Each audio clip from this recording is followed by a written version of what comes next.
All right, we are live. Thank you once again for joining us today. Hopefully, the bot is working correctly today and we don't have any issues there. I did not have time to completely test it and the new things that I have added, so please bear that in mind if things go a little crazy this time. Today, we're going to be discussing embryology. As we all know by now, Ali Dawah recently admits that the scientific miracles of the Quran have been debunked. However, not all Muslims agree with that. So today we're going to have the epic showdown between so-called Dr. Zakir Naik You want to prove the Quran wrong? It is very easy. You try it out. and Ali Dawah. So die in your rage. We're going to see which one of either of them is correct. And we're going to take a deep dive into the subject of embryology, how babies are formed in the womb. And we might see some very interesting research on how the Quran got the ideas that it has. And we'll be going through several clips of Zakir Naik and seeing if anything he says is accurate. High bar for Zakir Naik being right about anything. If if the bot is working correctly, it should leave a message shortly saying to go to the website reasonanswers.com/points.html to see to kind of get an idea of how the points work. I've explained them before, but uh, for the first time today, we have some opportunities to redeem points. So be on or head over there and check that out while I do opening prayer. Okay, so I wanted to have everybody look at what Zakir Naik said in regards to embryology, because if there's anything that a medical doctor knows of any of the scientific miracles, it would have to be one that's medical, right? So let us see the quality of the Islamic material and also of Zakir Naik's medical education, since he is a medical doctor. And so Hmm hmm let us see what he has to say on this topic. So let's And take we'll it get away with him after well, you we'll pray. get to that. Yeah, I will Sorry. get to that right after the prayer. Mary's very excited today, anxious to Yes. get into it. Yep. Dear Heavenly Father, we thank you for this time together. We thank you for that we're living in a time and place that allows us to connect with people of all different ideas. People from all around the world, people who are Christians, people who are Muslims, people who are on the fence or some other belief. Today we ask that the truth be illuminated. If the Quran is indeed your word, as Muslims claim, we ask that it become apparent that it does contain advanced scientific knowledge. But if it is not your word, then we ask that it become apparent that Zakir Naik and people like him who claim scientific miracles or advanced scientific knowledge in the Quran are at best deluding themselves and in many cases are outright charlatans. As that you be with us on a personal level, that you strengthen us and give us the perseverance to get through this stream, but the wisdom to know when we've said enough and not talk longer than necessary. Ask these things in Jesus' name. Amen. All right, so we will go ahead and open with a clip of Zakir Naik. It comes from a video on his of his called Embryology in the Quran. So getting right into his um, arguments, his what he has to say about the subject anyway. Give me 1 second to get my screen share up here. Oh, and actually, before we do that, I did want to have a public service announcement of sorts. So 1 second, because now I already started this, sharing the screen, so I had to finish doing that. So during my last stream, there was someone who left a super chat. And in fact, they left two super chats. and I did not see them while we were live.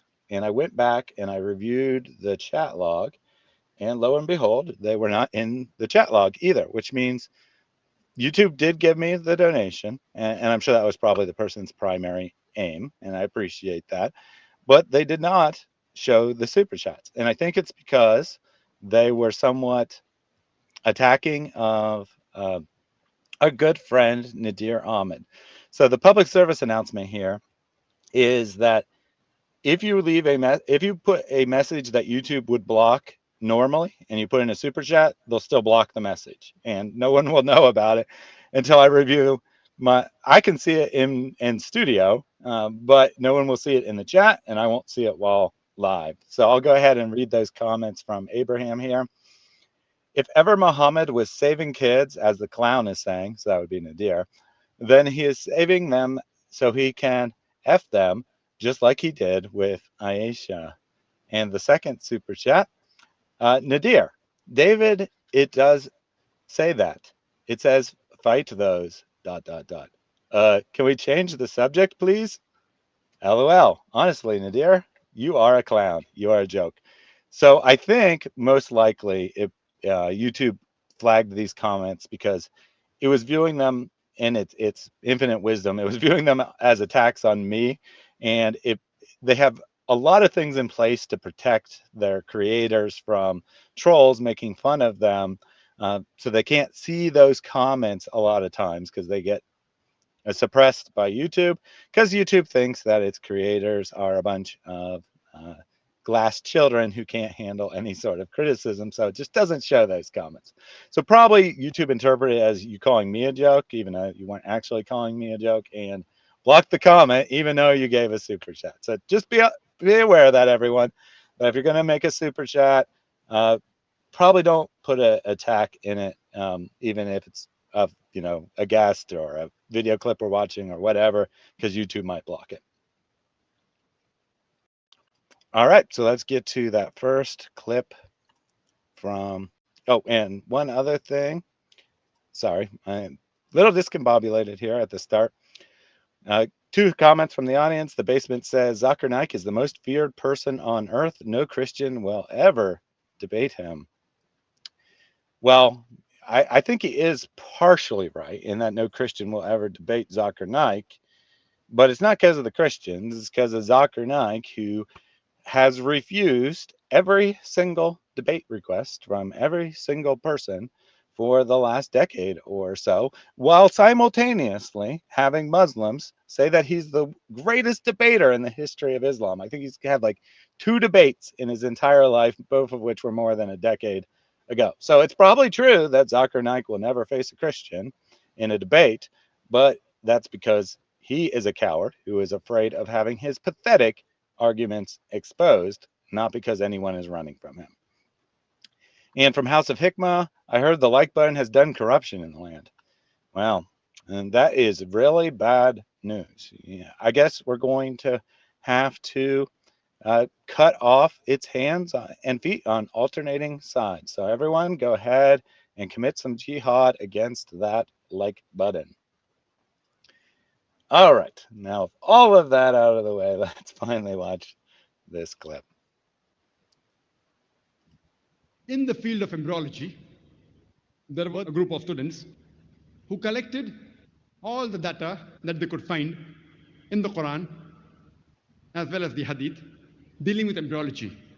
And they followed the verse of the Quran, Surah Nahl, chapter number 16, verse 43, and Surah Anbiya, chapter number 21, verse number 7, which says, Fas'alu ahal zikri in kuntum la ta'lamun.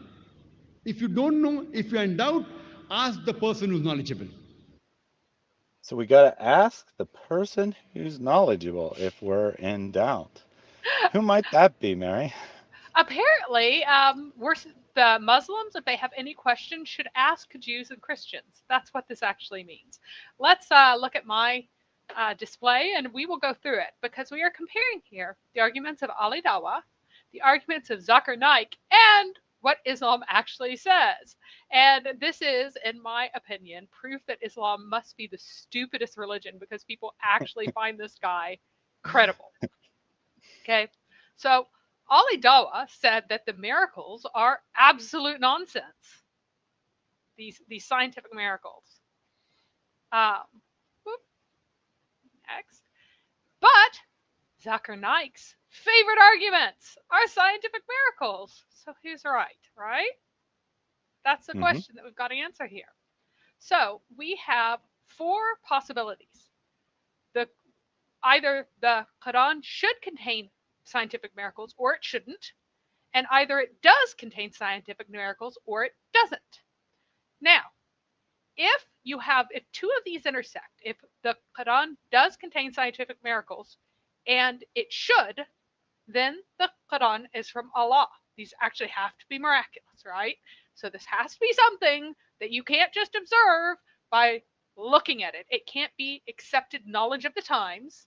It has to be something that is truly miraculous, that they could not have known it any other way but from Allah. And it also has to be true, right? You can't have a miracle of the Quran that is like false. However, if you have the situation where you think that the Quran does contain scientific miracles, but it shouldn't, then something went wrong in your reasoning. If it shouldn't and it does, then you're just misreading it, right? However, if you have a situation where it should and it does not, the Quran is not from Allah. And then if it should not and doesn't, then there's no evidence either way. Now, this is the situation that it should contain scientific miracles, and it does, was where Zakir Naik and Ali Dawah began. Both of them began that way. Now, it's very interesting that whenever they read the Quran, they assumed by reading it that it should contain these miracles. And then they decided, oh, it does contain these miracles. That from a passing reading of the Quran, you would expect it to contain secrets, inaccessible, except through divine revelation of reality. Go ahead. No, sorry, I was Oh, just queuing up the clip and it auto oops. started playing. So that was my bad. Then, when Ali Dawah was proven wrong, instead of going to what he should do, if he thinks that the Quran should contain scientific miracles, and it did, and if it was proven that it didn't, he should have gone over there to the Quran is not from Allah. That's where he should have gone if he thought that it should and it does, and he realized that it shouldn't. But instead, he decided to go diagonally and jump down to no evidence, that it doesn't matter whether it contains scientific miracles or not. Not science. To hell with science. Exactly. He's like, doesn't matter, does not matter. And so that jump is illogical and ridiculous. The correct movement from should and does should be, if you realize does not, it should still be, you should still be at should. Should be at should and does not. Now, we'll find out whether or not the Quran makes specific claims about, in this case, the development of human beings that should be scientific miracles, right? Zakir Naik does defend embryology in the Quran and Ahadith, and he loves the word embryology because it sounds fancier than human reproduction or mammalian reproduction or amniote reproduction, right?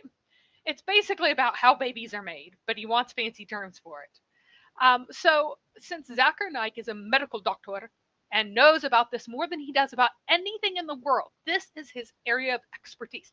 This is where he has advanced education. Hmm. What Hmm. does he say? And we just found out that his first verses, they're the same verses, that he relies on are 1643 and 21:7. They're the same verse. And we sent not before thee any except men, inspiring to or for them. That's implied. So inspiring them, it doesn't come across in the translation. This is a very wooden translation so that you can get every word. So, and we sent not before thee any except men, inspiring them. So ask the people of the reminder if you do not know. So what is this saying? It's speaking to Muhammad, okay? Saying, Muhammad, we sent not before thee, that's Muhammad, no one except for males, like adult males, right? Inspiring them, sending them revelation, sending them inspiration. So ask the people of the reminder, a specific group of people, if you do not know. Naik says the Quran is telling people to ask scientists if they don't know something. So the Quran teaches everything in the world since it tells you to ask people who know. Doesn't say anything Hmm. about asking people who know. It says dhikr, right? Which is reminder, the people of the reminder, right? Um, so the actual meaning is that all the apostles and prophets before you, Muhammad, were male adults. They were all men. Allah inspires all these apostle prophets. So if you guys don't know something, ask, that should be ask, not ask the people of the reminder. And that's just another name for the people of the previous holy scriptures if you don't know something. So here is proof that this is what it actually means. And if you are a mildly literate person and you read the Quran, you know that this is what it means in context. But let's look at Ibn Kathir. So we sent not our messengers before you, O Muhammad, any but men, male adults, whom we sent revelation. So they all got revelation. So ask the people of the reminder if you know not, meaning ask the people of the previous books, right? Hmm. And ask them actually specifically in this context about were the messengers who were sent to them humans or were they angels? Or if they were angels, then you have the right to find the strange, but if they're human, you have no grounds to deny that Muhammad was a messenger. So that's the context. People are saying you're not a proper prophet, Muhammad, because you don't have an angel. But now he's saying, well, why don't you go ask the people of the reminder whether or not their prophets were angels or men, and they're going to say men. So I'm totally a legit prophet too. They'll tell you so, right? So we need to find out from the Jews and Christians whether or not Muhammad is a proper prophet, because we're going to tell you whether or not he's a true prophet. That's what this verse actually says. So again, the people of the reminder is the people of the book, etc. And here's more uh, parallel verses that are showing what is actually meant here, right? That Muhammad, it's re-stressing that Muhammad isn't a new thing among the messengers. He's not bid'ah among the messengers. Um, that they all ate food. They weren't immortals. They ate food and they walked in markets. So apparently Adam walked in markets. I don't know what Adam was doing walking in markets and going shopping, but apparently Adam shopped. And we need to know this because every prophet shopped and Adam was a prophet. Hmm. So was Abraham. Well, yeah, I think I know. So Eve opened a shop, and she had one customer who was Adam. Yeah, clearly. Because every prophet went to the markets and shopped. Anyway. Yep. So quick comment here from the basement. Zakir Naik has the entire Bible practically memorized in his head. That is totally false. The basement. I don't have the clip queued up, but I have a clip of him admitting that he only knows about 50 to 100 Bible verses, and that's all you need to know apparently to be able to impress people like you, who thinks that just because he spouts something he's memorized, that somehow he's a great thinker who knows everything. And not only that, in the same clip, he admits that he doesn't have the Quran memorized, that he knows only a few verses of the Quran that he brings up. Now, the context is he's telling this to students, right? That people he's trying to coach. He's saying it's actually a lot easier than it appears. You just have to memorize like 50 verses, and that's all you need to know. And that is all he knows. If you ask him about something else, if you say, well, what is Revelation 13:12? He's not going to know. He'll have no idea because that's not something that he memorized.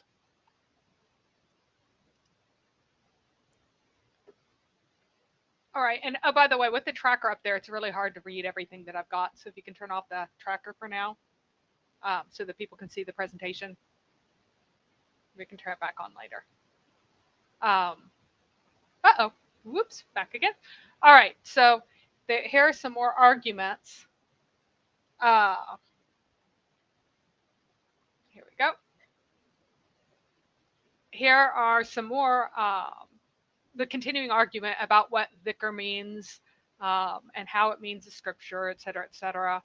And in fact, the Quran is called the dhikr too, right? Or zikr in some accents. It depends on what your accent is, right? So the Quran is also called the remembrance. So the people of the remembrance are the people of scripture, right? A repetition of the scripture is called the remembrance. So I am very amused by his interpretation of this. Here, let me stop moving this around for you guys. I just got to move it one more time so that I can see everything on my screen. I have like a bunch of windows open that I'm trying to simultaneously track. So, okay, No there we go. worries, no worries. Last minute. Okay. Um, and so, what would it mean according to Zakir Naik's interpretation that this is about asking scientists things? So, we sit not any before thee except men. So, according to Zakir Naik, Muhammad is a scientist. We inspire them so as the people remind you if you don't know. So, scientists before Muhammad knew all things, right? And scientists know how to correctly interpret the Quran. Scientists receive revelation and inspiration from Allah, and so are prophets and apostles. They're the same thing that Muhammad is, right? And the reminder is scientific knowledge.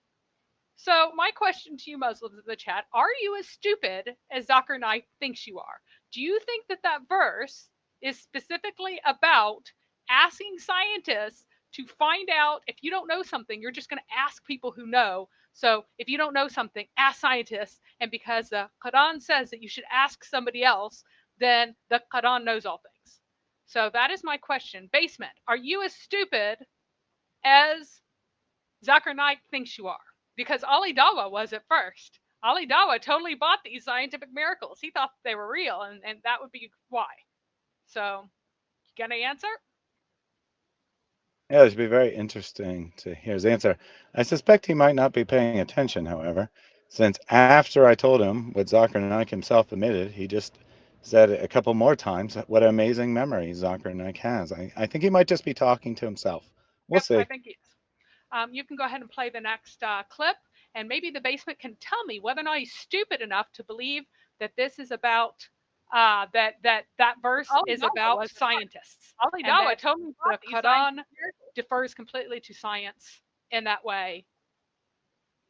Yeah, basement, you're just being stupid and you're not answering my question. All right, go ahead. Yeah, so basement, if you are listening, type I am listening in the chat. Because And otherwise we if you need to I throw don't him see you out. type that, I'm going to block you. So these Arab students, they collected the verses of the Quran and the Hadith dealing with embryology and translated it into English and presented it to Professor Keith Moore, that was about 30 years back, in the late 70s.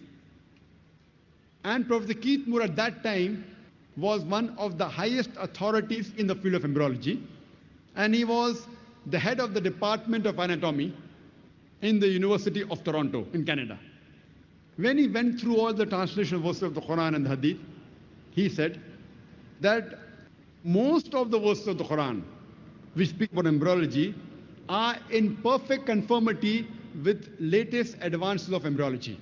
But there are a couple of verses which I cannot say that they are right.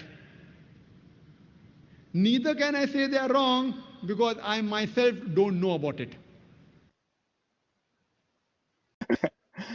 That was a interesting admission there. I don't know what you're going to say about this clip, but I think that was a very interesting admission by Zakir Naik there, that he said that the students who were trying to prove the Quran right translated the verses and then only gave their personal translations, not like a recognized translation by, a professional translator, but the students who were trying to prove the Quran gave their personal translations to Keith Moore. Well, gee, I wonder, were they going to give him translations that matched up with science or not? And sadly, Keith Moore fell for it. Well, he did not. Titmur did not actually fall for it as much as Zakir Naik says, because of course Zakir Naik trades on stupidity and lies. Well, that's true. So, That's definitely because true. he is, since you agree, basement, since you agree with, uh, since you agree with Zakir Naik, since I am a person of dhikr, I have the authority of your scripture, and you need to ask me how to understand it.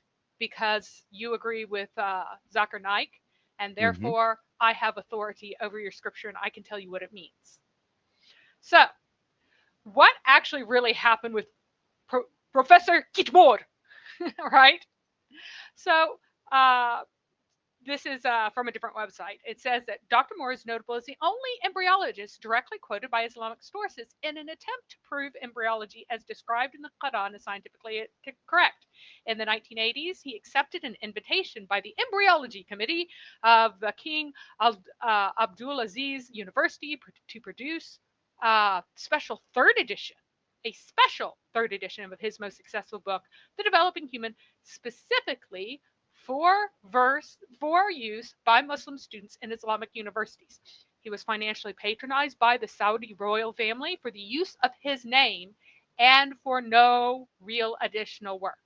So, Basement, thank you for agreeing that Zakir Naik is a filthy liar, and that if you will bring up his comment, he said that verse is speaking about the Bible's back then than the originals. So he agrees that Zakir Naik is a filthy liar, and that it is not at all about scientists, and it is in fact about the way I interpret it. So actually, even though he's saying that I don't have the authority, I do have the correct interpretation according to Basement, and Zakir Naik does not.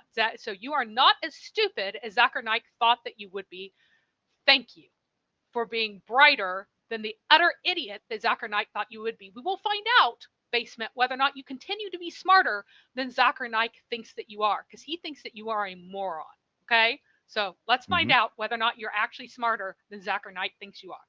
Okay? Yep, So, and I don't think that we're going to be able to find that out because I'm pretty sure he's going to break the rules and complain about it and be blocked.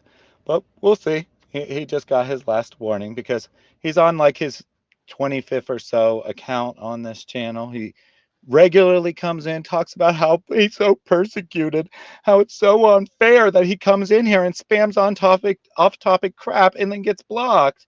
And so, and, and then he comes back with another name. I'm persecuted, and he gets instantly blocked. oh my goodness, Basement, just stop whining like a baby. Seriously. So I compare the Islamic Dawah strategy to what hognose snakes do. So first they go and pretend to be really aggressive, and then they roll over and play dead. Oh, poor me, poor me. Why are you so mean to me? Oh, I'm your friend. I just want to hold hands.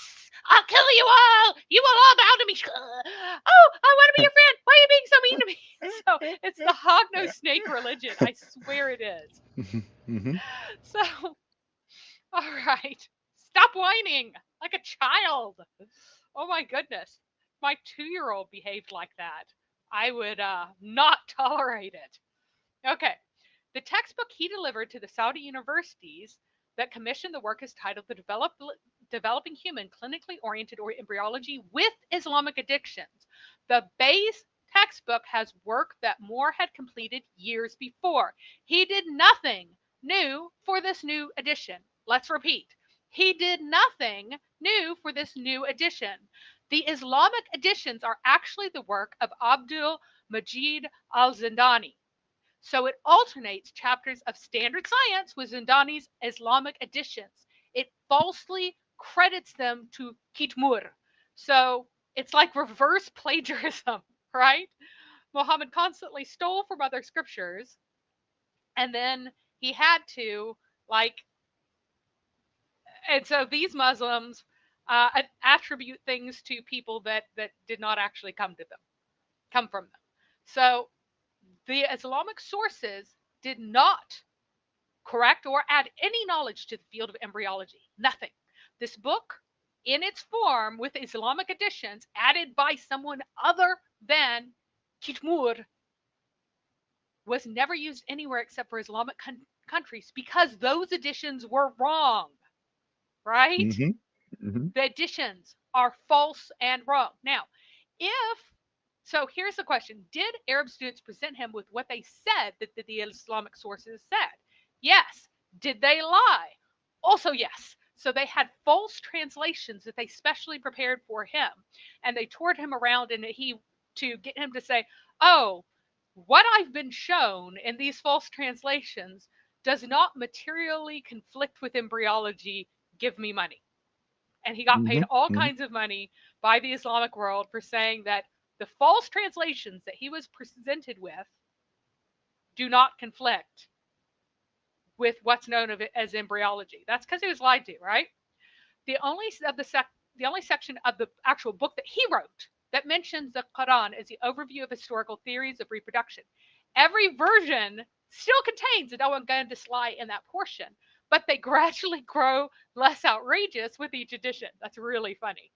This book also equally panders to Hindus by pretending that one of the Hindu books was ancient, even though it's transparently post-Aristotelian and depends contextually on Aristotelian ideas. They were not made up by Hindus. They were not come up with independently. They are borrowing from the Greeks because uh, the India actually did quite a bit of that. So Well, I don't know what more references, but I will say that whatever the original source of the ideas, the Hindu scriptures, when they talk about how babies are made, are more detailed and more accurate than the Quran, and of course, come long yes, before it. well, they are more accurate because they just riff off of Aristotle. They're basically Aristotle's theories repackaged. So that's why they're more accurate. It's just a restatement of Aristotle. Whether they're stealing ideas or not, at least they're doing a better job of it than Yes, Muhammad when he's stealing ideas.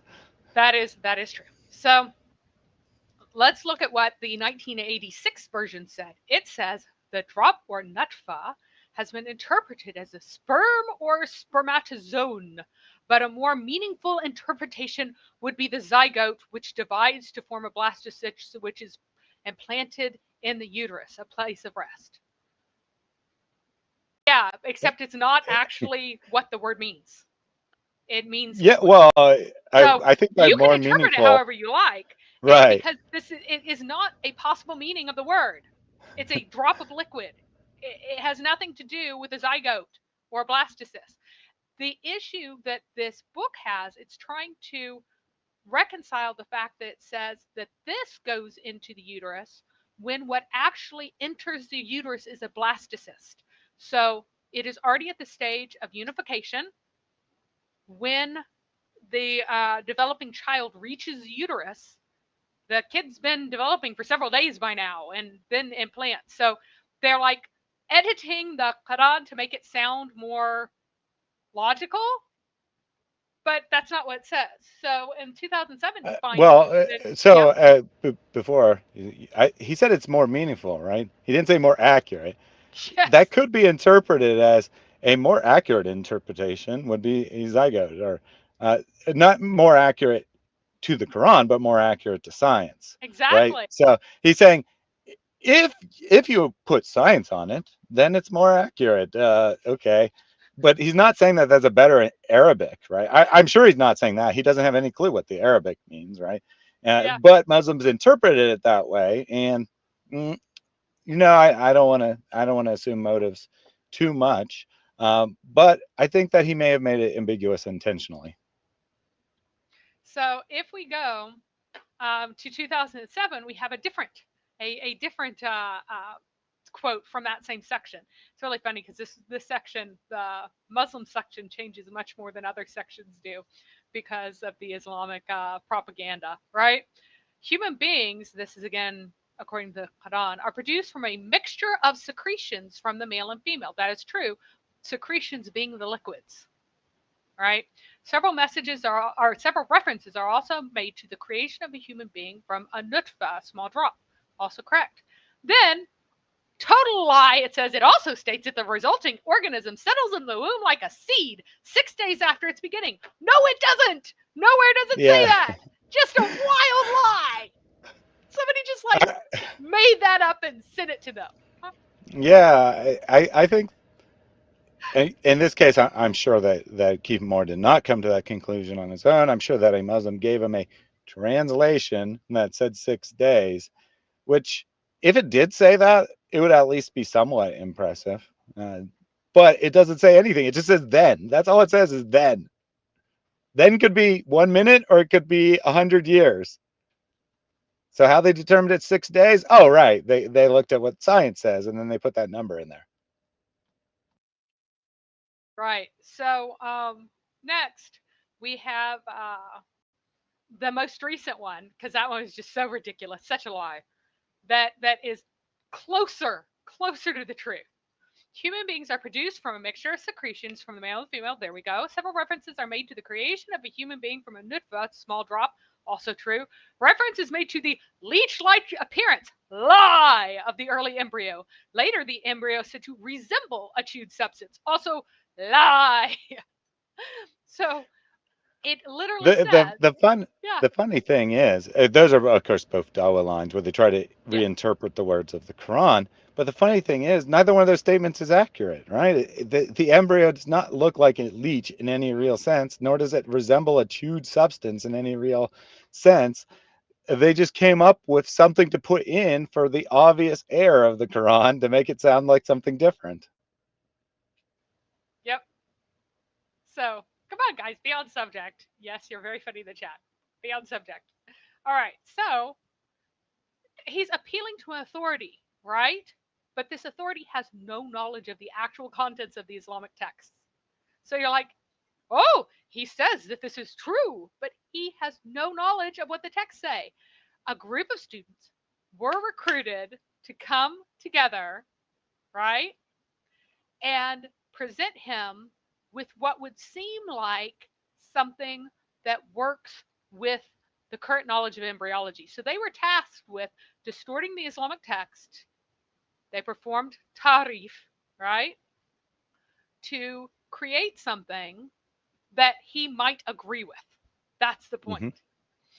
And the authority did not actually write 99% of what is attributed to him concerning the Islamic sources. So we can, if you want to react to that, we can go on to the next I think that I whenever was you're. unaware that there was an alternate version of his textbook published with them attributing a lot of extra crap to him.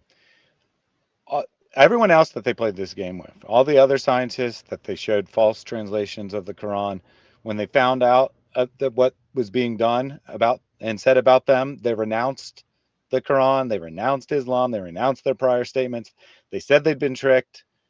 Keith Moore is the only one that now he did distance himself to a degree, saying that oh that was a long time ago. I don't talk about it, but he never actually said that it was false. He never actually said that he was tricked or anything like that.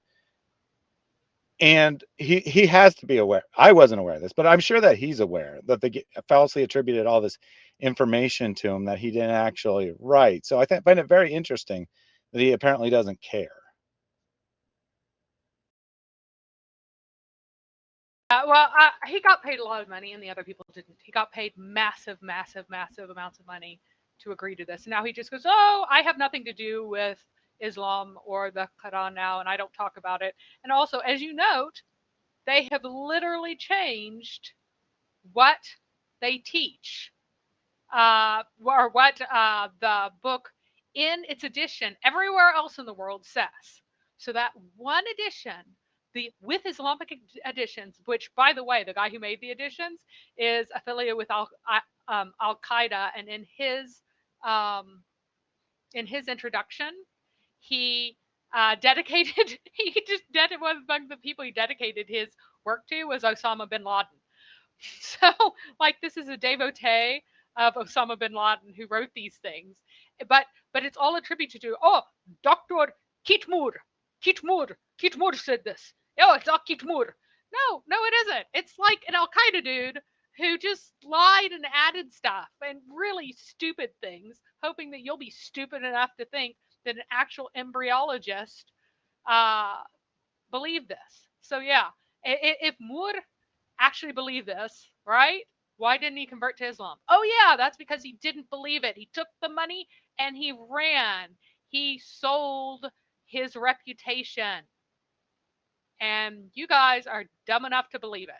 So let's go to the next section and let's see what things Kitmur actually, apparently, according to him, thought were scientific miracles. All right, let's go for the next clip here.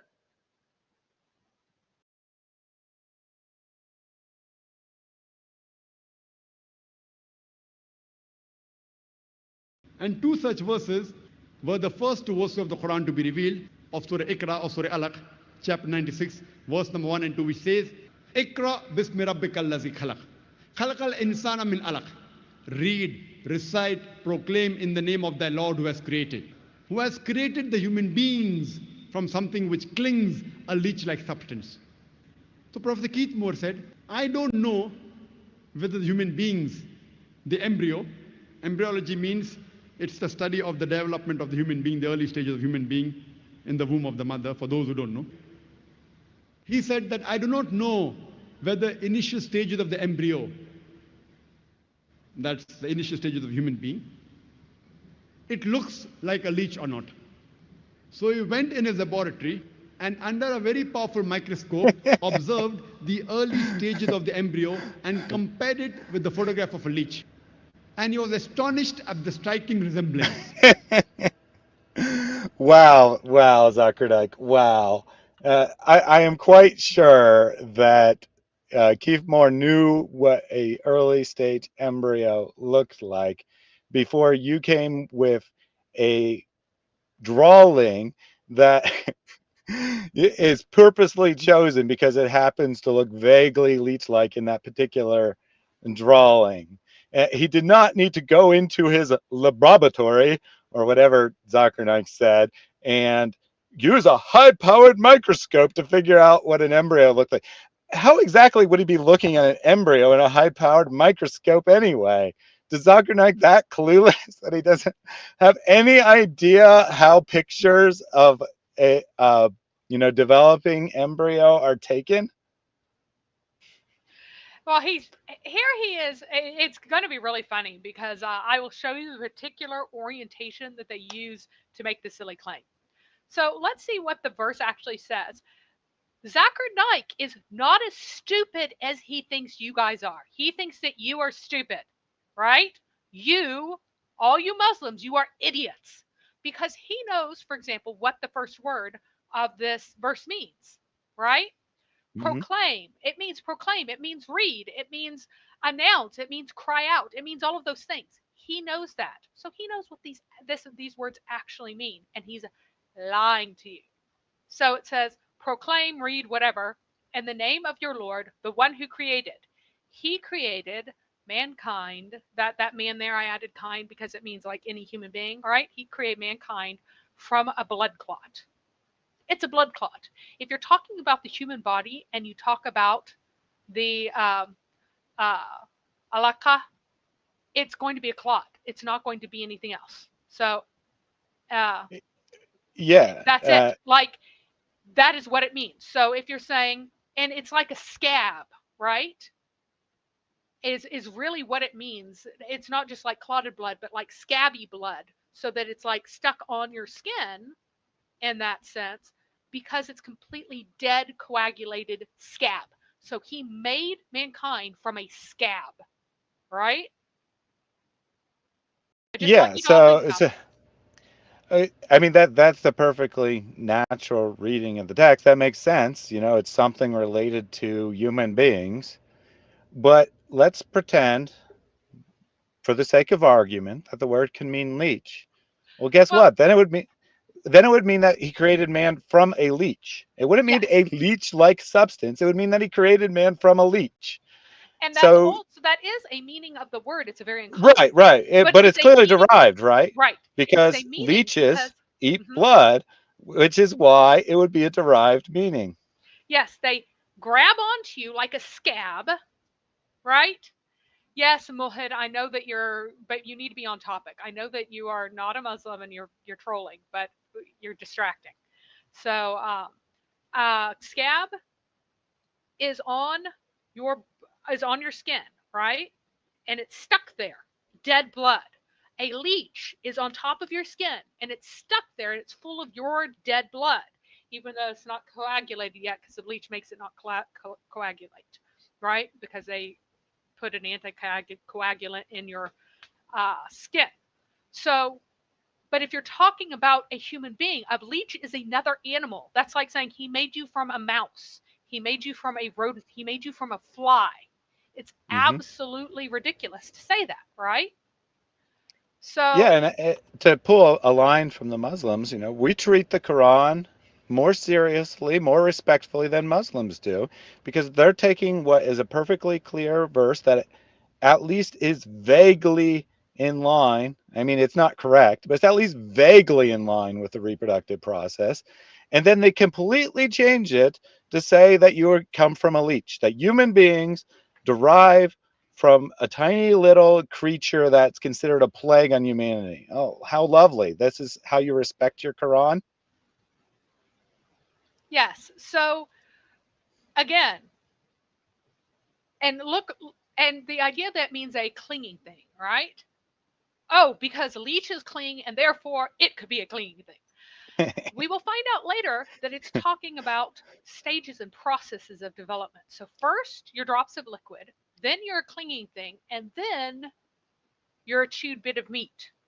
So you stop being a clinging thing and become a chewed bit of meat. Really? Really? Is that what you're going to say? At what point do you stop taking the blood from your mother? That's the question. That would be that you have nourishment through the placenta. You don't actually have her blood, but you through the placenta there are blood vessels on one side, blood vessels on the other, and things pass through and get traded off. Right? Doesn't stop happening until you're born.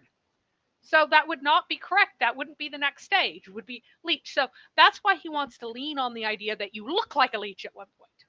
Now, he is using this picture, right? He's saying earliest stages of the embryo. Well, here's the actual earliest stages of the embryo, where the blastula burrows into the endometrial lining. Do you see this? It's a little circle of cells buried Mm-hmm. completely inside of the endometrium, or almost completely inside. Does a leech ever bury completely inside of your skin? No, for heaven's sake. And they take a picture from a few days later. This is like the 20 something day. And this is a very specific picture. And it's only this picture that they like because it's taken a very specific angle to have a better view of something. It's not the angle you normally have pictures taken of. So let's look at these different ones. So you have the first menstrual period missed. This is 15-ish days uh, after fertilization, right? And then you have these different views. See all these different views? This is from his book, by the way. This is from the book of Dr. Kitmur, right? Um, so if you go over here, look at day 22, and you see this is a side view of the developing child. You got the heart there. You have the developing uh, CNS, the backbone, central nervous system, and brain right there. So you see these things developing. Now, the next picture is a picture that they want to say. And this is a picture taken not from the side, but from the back to make it look more leech like. So you can't see that side view. And this is supposed to be the miracle. Now, keep in mind that at this point, this baby is still like a fraction of a centimeter. Are leeches a fraction of the centimeter? That's supposed to be the miracle, but then it doesn't look like a leech. The child does not look like a leech. The child does not look like a leech from the side. The child already is developing structures that the leech does not have and lacks structures that the leech does have because this is a developing child and not a leech. So, yes, it is absolutely horrible to compare a child to a leech, and to do something so pathetic in an attempt to make a miracle is absolutely disgusting. It really is. And I want to point out that the picture of the leech isn't a normal picture of a leech either, right? No. That it's also taken at kind of a weird angle. And I mean, if you take enough pictures of any two objects, you can eventually find an angle where they're vaguely the same shape. Has nothing to do with the total size of the object or shape of the object or anything else. They're just saying, oh, look, it's kind of long and skinny. Therefore, it's a leech. Lots of things are long and skinny. It's totally, totally ridiculous. But that's because they want to avoid blood clot. They don't want it to be blood clot, even though that makes perfect sense, because that would be wrong. So they have to come up with something else. So here is a question, right? So I believe that this is Ibn Kathir saying that these ayah form the beginning of man's creation from a dangling clot, and out of Allah's generosity he taught man which he did not know. Thus exalted and honored him by giving him knowledge and the dignity that the father of humanity, Adam, was distinguished over the angels. Now, this is talking about secret knowledge given to Adam and given to mankind that no one else gets. To Adam, Adam was taught the names of the animals and no one else got it. Human beings, Allah is supposed to be the God who taught men how to write. So he taught men all the animals' names and he taught men how to write. Okay? So Allah is the one who is the God of writing. He is the God of secret knowledge of animals. He is the God of secret knowledge of reproduction. Allah perfectly fits in the pattern of pagan gods. He is a God of secret knowledge. He is a God over specific realms of knowledge that he shares with men, and that causes him to be a legitimate God. That's why it starts out that he's the one who created you from a blood clot. So he's telling you about your creation. So he's giving you secret knowledge, and he's also the one who's responsible for that. So if you go a little bit later, it says that he taught men what they did not know, specifically that he taught them the pen, that he taught them how to write. So yes, Asclepius, actually it's Hermes is very closely related to Allah in this role. So the Asclepius Hermes Hermetical literature is very intimately connected to the development of Islam and the Hermetical literature. The Greek Hermes literature that is Gnostic was the first stuff to be translated into Arabic from another language and was always accepted as a legitimate source of knowledge by Muslims and by including Muslim scholars. It was not considered pagan. It was considered part of their religion because Allah does have this pagan role. He is fundamentally pagan.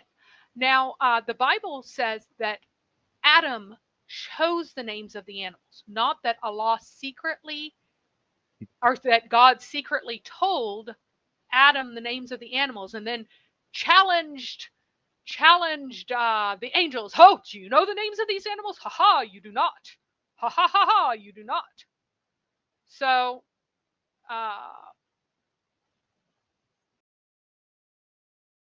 we have So this. uh, we Yep. did have a comment here from Mercedes F1 fan. Can we join this debate? And yes, you can after the presentation. That's the way we always do things. That we first present some ideas, and then we give Muslims the opportunity to respond to them. Now, if you want to respond to them, you actually have to listen to them, or you won't know what you're responding to, and you'll just embarrass yourself.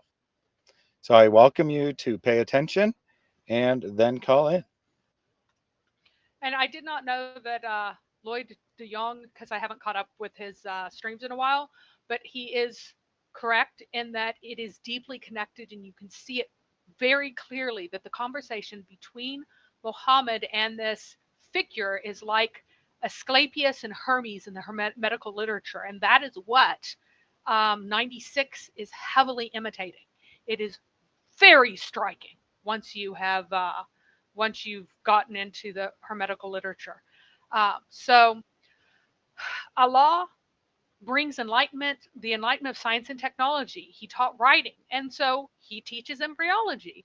The Quran is supposed to be uniquely clear and easy to understand with the metaphors carefully marked over and over again. It's like, this is clear, it's easy to understand, it's easy to understand. If the Quran wanted to say that the likeness of the developing baby is like the likeness of a leech, it would say so. It does not. It says that the baby develops as a blood clot. That's what it says.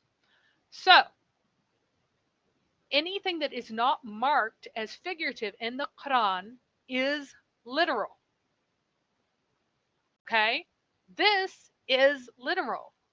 And it doesn't say leech like, it says a blood clot. So, go ahead and play the next clip. Sure thing. Give me 1 second.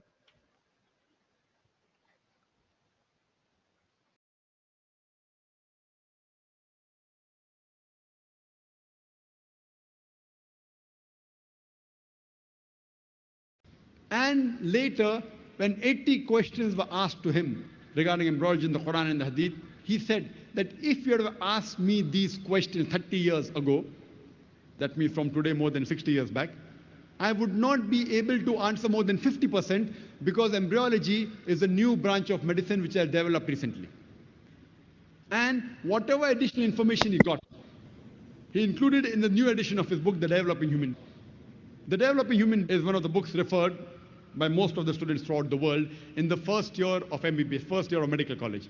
And even I, when I was in the first year of the medical college in Bombay, if we had to get just pass marks, we used to refer to the book written by Inderbir Singh. If you wanted to score in embryology, we had to refer to The Developing Human by Professor Keith Moore.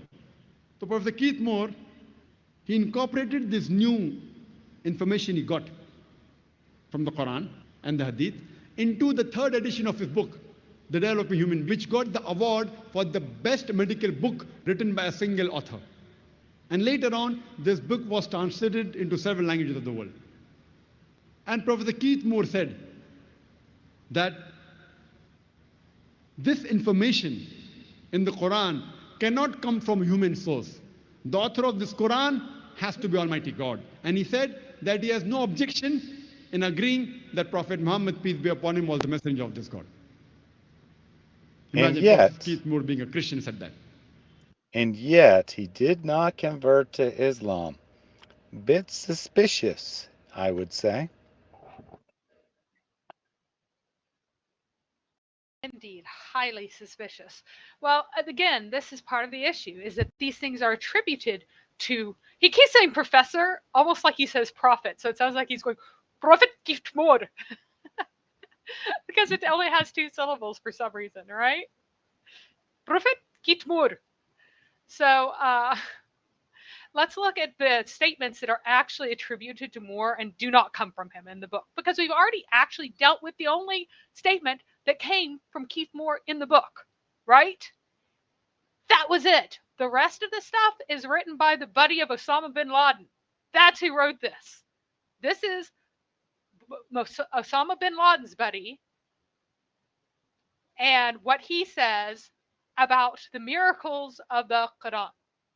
And so he wrote, I was amazed at the scientific accuracy of these statements that were made in the 7th century AD, being the actual Muslim dude and not Keith Moore, because he didn't write this part of the book. All right.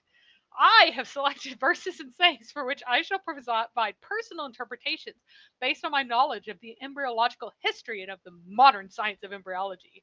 The realization that the embryo develops in stages in the uterus was not discussed or illustrated until the 15th century AD, although Galen had mentioned the placenta and fetal membranes in his book on the formation of the fetus in the 2nd century AD and must have known about the uterus.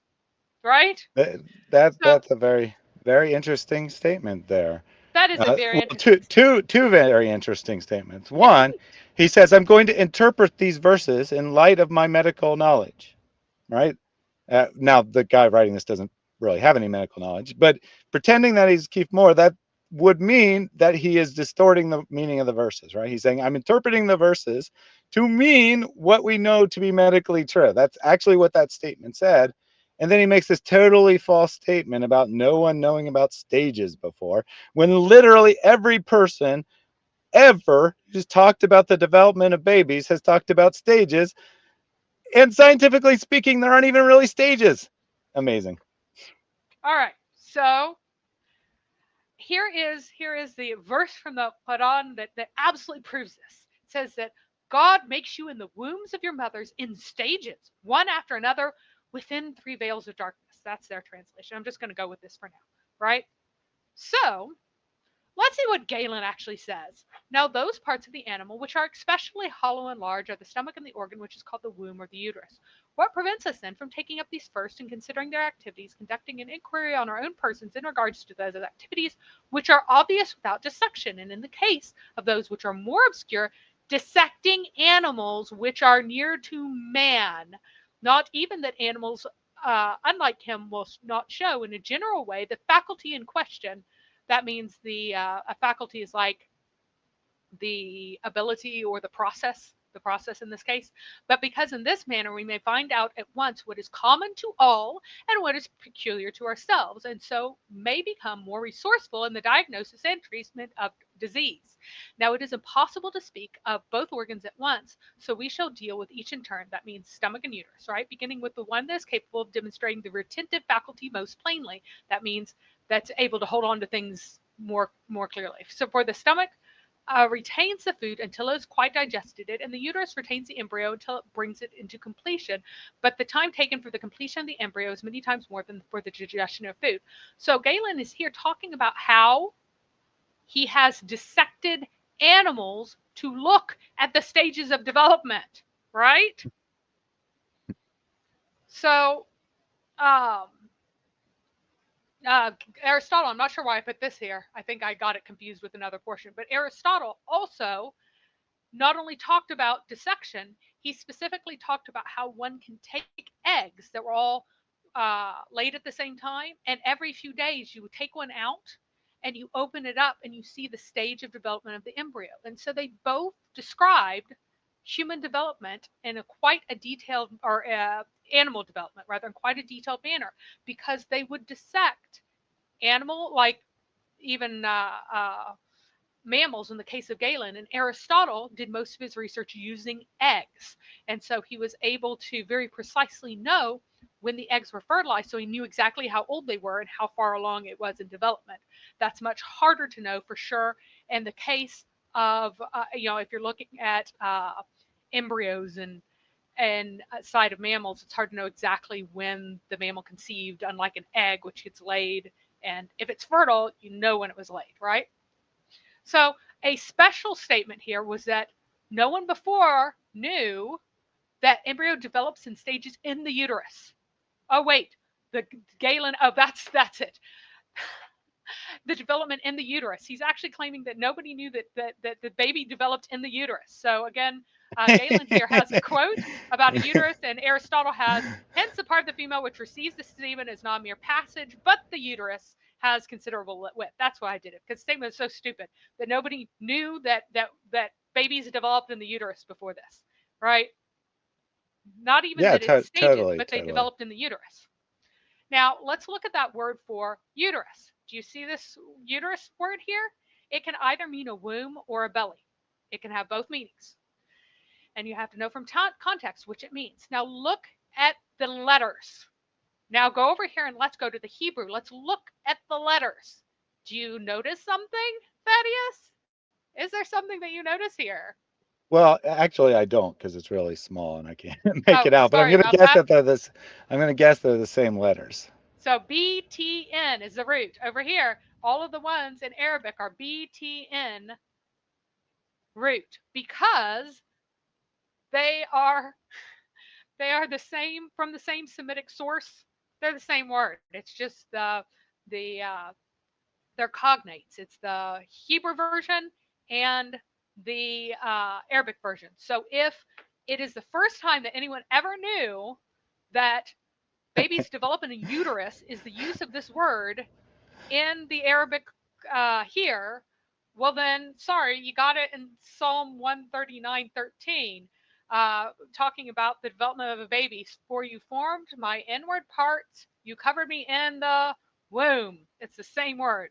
So apparently, Psalm 193 is a miracle because it knows about wombs.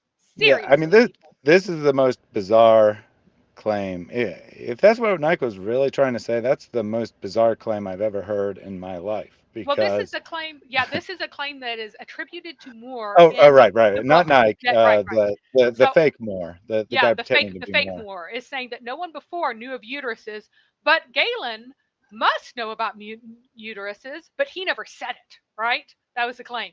Galen had mentioned the placenta and fetal membranes. He must have known about the uterus. Yeah, he does. He calls it the uterus. Aristotle calls it the uterus. Like, it's a I mean, Greek word, people. that is just the Hysteria, like, yeah. stupidest statement imaginable. Well, Every human being, including people who've never been to school, knows that a woman's belly gets big when she's pregnant. well, they're And he's just saying that claiming that. that people thought it was like the intestines or something, that they didn't know that it was its own organ. And the word hysteria comes from an ancient Greek belief that woman's uterus, which is like hyster something or other, could wander around. So the word hysteria comes from the Greek word for uterus that Aristotle used back there and that Galen also used, right? So then he insists on the three veils also being miraculous.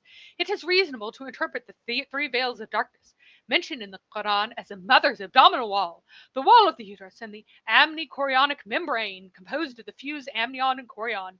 These three anatomical layers protect the embryo from external injury. So that's it. That's a miracle to know that these three things exist in a woman's stomach. Oh, let's look at what Hippocrates, who was long before Aristotle even, said in respect to childbirth. Hippocrates believed that the fetus broke his mother's what? Membranes, and brought about his own delivery, adding that if nourishment coming from the mother's faulty, it's a cause of premature labor, um, et cetera, et cetera. So Hippocrates knew about membranes as well as about the uterus again, and also the abdominal wall. So 100 years or more before Aristotle, he knew about that. But apparently it's a miracle. If you can play my 7-layer, Yep, my I yep. sure can. I had a feeling that was coming up. And my camera has crashed, in case you're wondering why I don't have any video on. I'm trying to get it to restart, but it does not want to, so we'll see if that comes to be. But until then, you're just going to get a little logo on the screen. Alright, first up is the skin. This is usually cut horizontally, around 10 to 11 centimeters long to accommodate the width of baby's head. Next up is the fat layer, usually yellowish in color, also cut horizontally. Following the fat comes the fascia. This is a tough, fibrous, connective tissue layer. It holds many things in place, and it's also cut horizontally. And the next layer up is the muscle. Now, most people think we cut through the muscle, but we actually don't. We separate them vertically and pull them out of the way. After the muscle comes the peritoneum. This is a thin, clear layer that lines the abdominal cavity. It is cut vertically. Then once through the peritoneum, we finally get to the uterus, but in the way of the uterus is the bladder, so it's pulled down and out of the way with a protective device we use in the operating room. The uterus is usually cut horizontally, but in an emergency, it might be cut vertically to gain access to baby that much quicker. Then of course we come to the amniotic sac, which contains your baby and the amniotic fluid. Now this sac can be cut into or pulled with a pair of forceps. It doesn't really matter because it doesn't stay in and get repaired. So as you can see, there are 7 full layers between you and your baby. 3 layers, just exactly like the Quran says. It is a miracle. Right? Yep. I mean, as we all know, 3 and 7 are just 2 different words that mean the same number. Yep. So and then so clearly it's a miracle they knew that there were 3 layers. Which are some of the layers that other people refer to, but actually not all of them, by the way. Yeah, And yeah, it's and completely arbitrary. Let's pick 3 of them. What about the muscle? For heaven's sake, that's even if you're only picking the big layers, right? And mhm, you're including skin and fat together, right? You need mhm. muscle too, for heaven's sake. Indeed, indeed. Uh, And so of course the 3, actually, different Muslims will say different things about what those 3, even like different modern Muslims will say different things about what the 3 miraculous layers are supposedly. Um, but all of the tafsir, they come to the same conclusion, the exact same conclusion that's found in Galen and Aristotle and whatnot, that the 3, 3 is just a convenience, that they're talking about 3 specific things. And they say that there's 3 layers. I don't think that they necessarily say layers, because the Greek doctors aren't that stupid.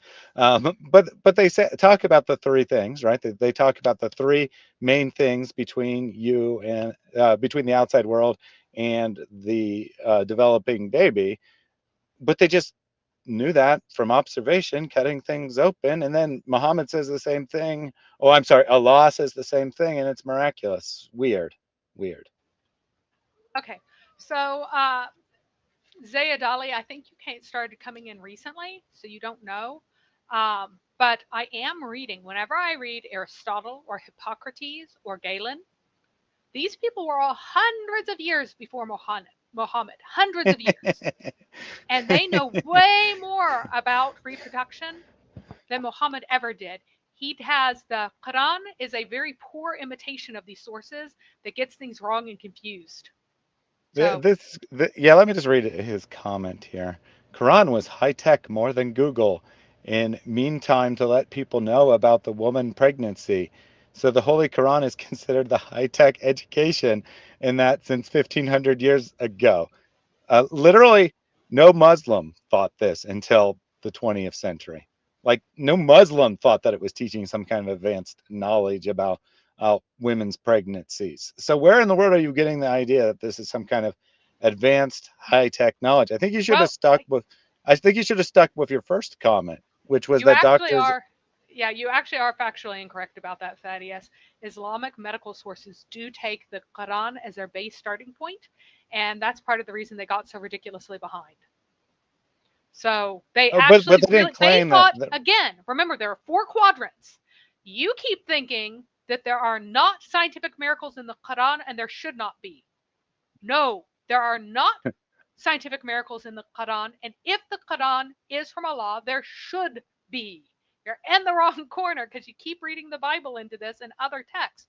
No, Islamic medical sources they started with the Quran every time as their first authority. And then, even if they knew that things were total BS, they would use a miracle of reinterpretation or like gently push away from that. But it really did hold back uh, medicine in Islamic countries for a very long time. So they would not have called it scientific miracles, but they did believe that it taught accurate medicine because all kinds of Islamic laws come from this medicine that is taught in the way that it's taught. If it's wrong, then Islamic practice is wrong. So Islamic Oh, practice comes from Islamic views of reality, which we might call, science. That might be another way to call science. It's like their view of how things really are, which is yeah, here. yeah, So that is absolutely correct. That Muslims took the Quran, but especially the sayings of Muhammad, as some kind of advanced or perfect medical knowledge. Let's not even use advanced. Let's just say perfect medical knowledge. And they wrote long books on how to properly care for yourself and your children and give all kinds of horrific advice that will damage a child, give them stunt their development, prevent their brains from developing properly because they're following the advice of Muhammad. So that part's absolutely true. I only meant that they didn't claim that it was more advanced than modern than or that had this miraculous knowledge. That now they would say it's perfect, so you could say that no, they were well, saying it was they did say that it was miraculous because they did say that Allah came to settle all the debates that people had then. So some people think this, some people think that, but the only reason that people differ about anything is because they have departed from what Allah has taught. If you stay with what Allah teaches, then you won't have a debate and you won't differ because Allah has settled the issue. So Allah has settled the issue. There was a debate in ancient times about how people were conceived and how they mm-hmm. grew. And Allah has now settled this debate, and this is a definitive statement of how Allah sees things as being. Now, some and, doctors and wanted to, push away from this, and so they used excuses to get away from it. But if you look at it as an Islamic scholar, not someone who's like actually trying to treat pregnant women, then the statement is that yes, it is Allah settling the issue because people are differing because they're not listening to him. yeah, that's fair. But they didn't like, as far as I know, they didn't advance as an argument for the truth of Islam, which is what I was trying to get at anyway, Yeah, they expressing didn't my use it. They farther. didn't use it in Dawah at that time, but they didn't really have that much contact with Jews and Christians in that way, and they kind of actually already knew that Jews were the better doctors than the Muslim was. Um, so it was just not a good argument to use whenever all of your doctors were Jewish to say, "Oh, we have the best knowledge," like that. That would not fly, right? So People, anyway, as I was trying to say, Zayed Ali should have stuck with his original statement, which is that Zakir Naik is not understanding the rules of Islam He knows only the short story about the duty of Muslims in regard to praying and how can Muslims be prepared for fasting Ramadan. In other words, he's saying that Zakir Naik is not someone you should be listening to. He's not very knowledgeable. He's just playing games, and we would agree with that. Like, even if I was a Muslim, I would say that Zakir Naik is the last person in the world you should be listening to. If he is cheated, even if he cheated his way through medical school, he is more knowledgeable on this than he actually is on any other Islamic topic. Why would he be an expert on the rules of praying? Why would he be an expert on any of those things? He doesn't have any formal training in this, but he does have formal training in medicine. So if he's right about anything, he ought to be right about this. So, well, I mean, he's just playing the same game he does with everything else. Yep. I mean, he's not completely stupid, right? He knows that he's misrepresenting science every time he mentions science. He knows that no actual scientist would agree with his statements, and he doesn't care because he knows his audience won't check up on it, and they'll say, "Oh, this is so amazing, Zakir Naik. You're so awesome. Here, let me donate some money to you so you can spread this to other people." Did have one other comment from Dr. Dawah, very interesting name. How can you say Muslim nations far behind when Muslim nations had a golden age way before Christian nations? Could answer this in a variety of ways, but I will just, for the sake of argument, I'll say that at that time Muslim nations were more advanced, highly debatable, but for the sake of argument, well, guess what? They haven't changed since then. They are still living as if it's the year 1100. Yeah, and here's the fact that Islam conquered the richest parts of the world that had the most native wealth, that had the most productivity, that had the longest history of scholarship, had writing thousands of years before people in other areas had it. They had a head start of thousands of years, and they managed in a very short period of time, about 300 years, they managed to put the brakes on the incredible momentum so that by 1400 they were distinctly behind in every way. The people who were at the time that Muhammad was running around uh, sacking cities that had been there for thousands of years, the Germans were in little huts with no written language except for ceremonial use for saying, "This sword is mine, haha," like runic script, who are running around with cows. And yet with a thousands of years of head start, they managed to destroy it in short order because of Islam. Islam killed the incredible productivity and richness and wealth of that area, even though it maintained the position as being the only link for a long time that the West had to the East. So the West was constantly giving them massive amounts of money to get spices and silk from the East for a very long time. And yet, even with this massive income, even with this massive head start, they became pathetically behind in a fairly short order of time. But let's go ahead and go to the actual topic I of do have one. darkness. Oh, you have another Yeah, one? I do have one other comment I want to read because I'm no longer sure that Zayd Ali is a Muslim because this sounds like a joke. NASA is still looking to reach to moon, and NASA is trying to find out if people can live in it. And the Holy Quran had mentioned the sun and moon 2,000 years ago. Wow. No one Yeah. knew that there was Okay. a moon So or a sun 2,000 right. years ago. Yeah. And Yeah. the Islamic sources say that the sun and the moon are the same size and they're made out of the same stuff, but the moon has a hijab on it, and that makes it paler. Also, the sun and the moon are exactly the same diameter as the Earth. That's what. Yeah. Zayd Ali, if you're not a Muslim, can you please stop making Muslims look so stupid? Yeah. Because your statement literally is the Quran mentioned the sun and the moon as if that's some kind of special thing when every single person with eyes can see the sun and the moon. And plus, of course, your Quran isn't written 2,000 years ago. So that statement, I mean, that is straight up what a troll would say. So now I can't even be sure you're a Muslim. All right, let's look at this comment about the three darknesses. They're supposed to be a miracle because they're three darknesses, right? But it's not dark inside the womb. Babies inside the womb can detect light from around the 16th week of pregnancy, but it takes until the 20th week for the eyes to properly develop. The eyes open for the first time inside the womb around the 28th, 26th, 28th week.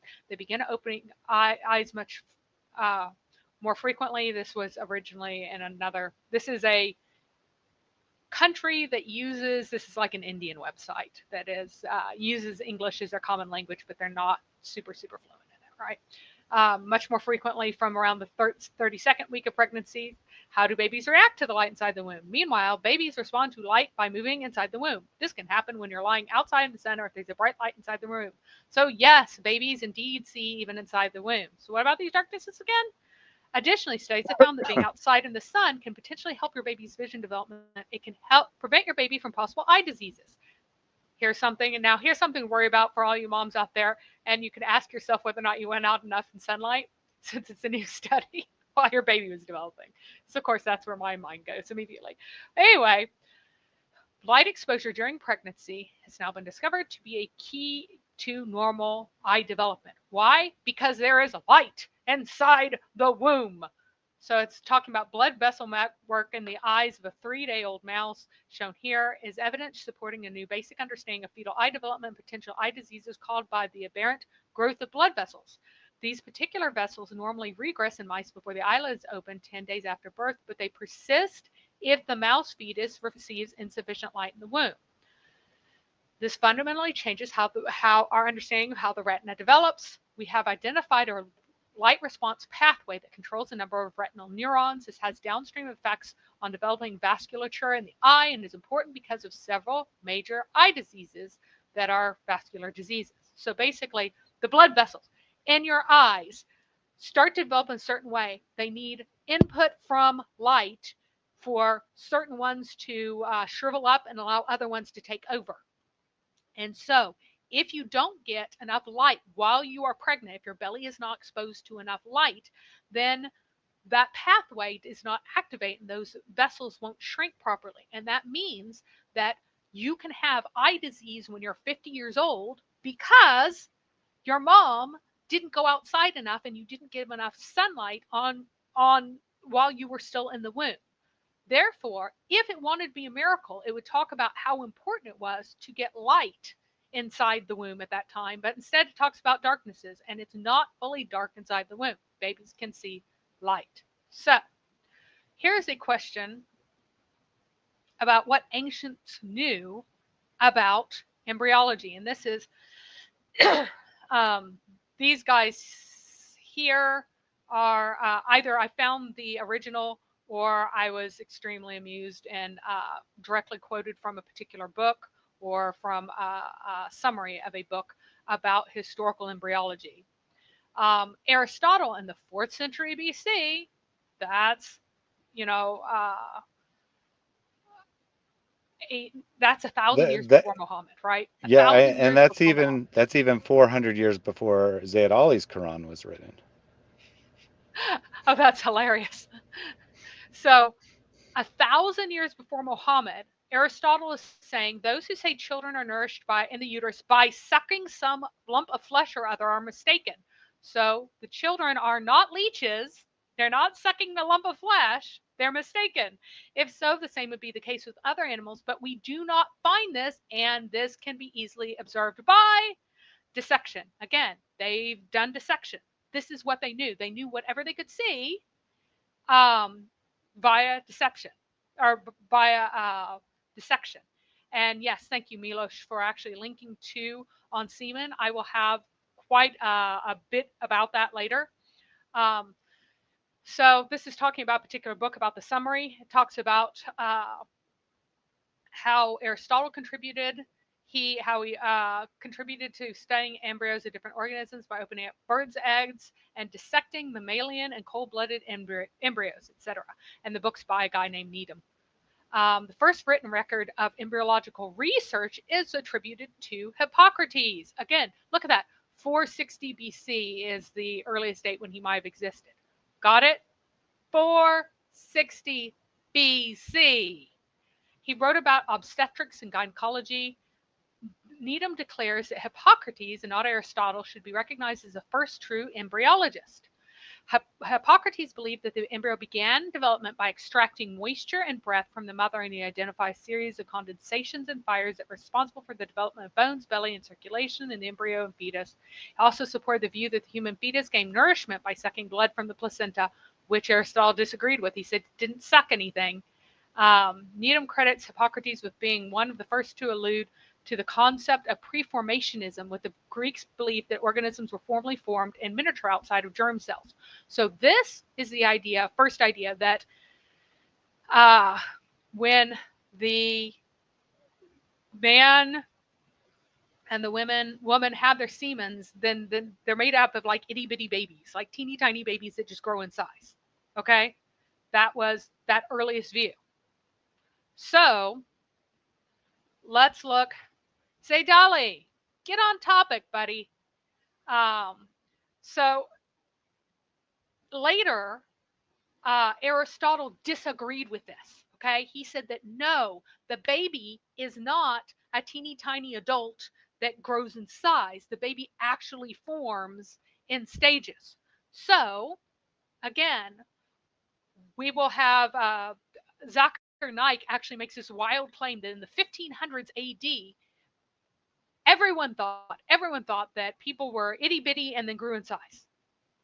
Mm-hmm. And because the Quran says otherwise, it's miraculous. No, Aristotle is the one who said that people were not itty bitty and grew in size. Instead, that they were formed by the principle of the first cause came from the father, and then development happened being organized by this first principle.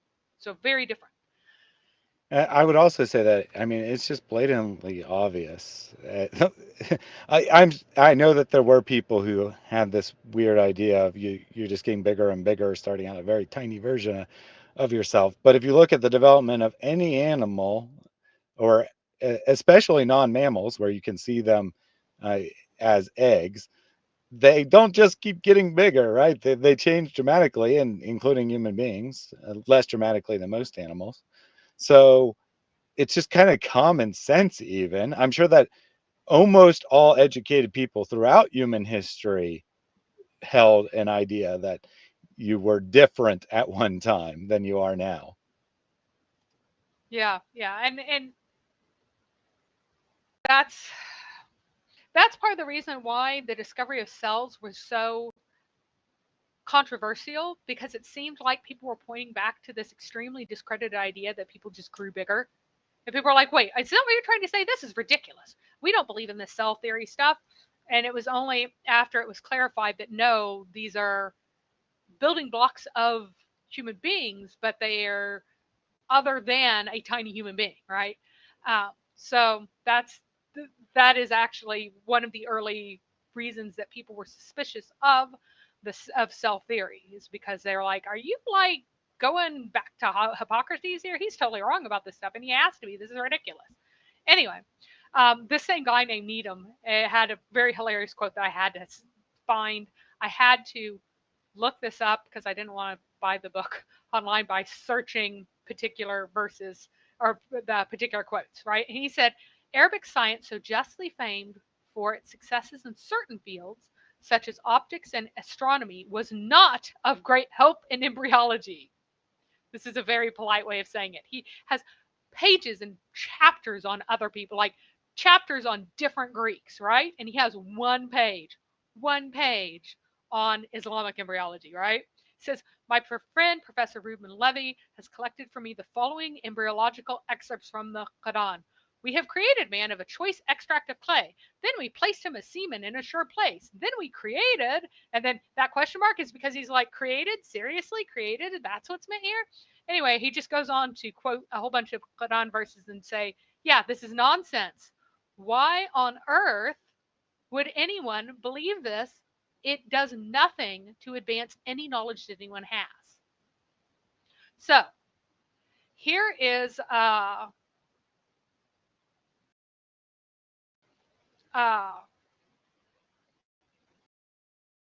Your text is so tiny, even you can't read yeah, no, I can read it. I'm it. Oh, so he's talking about. So you'll find out later that um, Muhammad declared that at the beginning, for the first 40 days, all you are. Oh, I can't make it larger while I'm at this mode. Sorry. Um, all that you are fluid inside of the uterus, right? That's something that Muhammad states is that at first the Quran says that you're mingled fluid, and so there is an incident of a particular woman who had a miscarriage, and there was a tiny gestational sac that was brought to him. And he declares the embryo is 41 days old. He calculated the amount of time that had passed from the day that the woman went to perform immersion, that's in a ritual bath, in that day, and it was only 40 days. And he said, oh, the husband had intercourse with the wife before she had her ritual intercourse or her ritual bath. And so she was technically unclean. And so then she was like beaten and she confessed. And he's supposed to be like the expert who's able to tell down to the day of a miscarriage how long ago that baby was conceived. That's how close it is. That is how much they were supposed to know. So the idea that no one knew anything before, whenever they would credit this particular rabbi of knowing so much about embryology that he could tell down to the day of a miscarriage how old the miscarriage was, is utterly ridiculous. So because they believe that because there was a gestational sac, an actual sac form, he's like, oh, it's 41 days because I can see like something inside of it, and I should only be able to see liquid before then because the embryo is entirely liquid before then, right? And this is something that Galen's talking about pregnancy in his book on the natural faculties, and I'll read through this fairly quickly. But the reason is to understand what level was the actual knowledge? At what level should we expect to see a text, whether or not it's right or wrong, right? Awesome. I like our naked hijab here. So let's strip down and get to it, right? So Galen writes, we may expect then to detect the retentive faculty in the uterus more clearly in proportion to the longer duration of its activity compared with that of the stomach. So uteruses should be able to hold on to things better than stomachs can.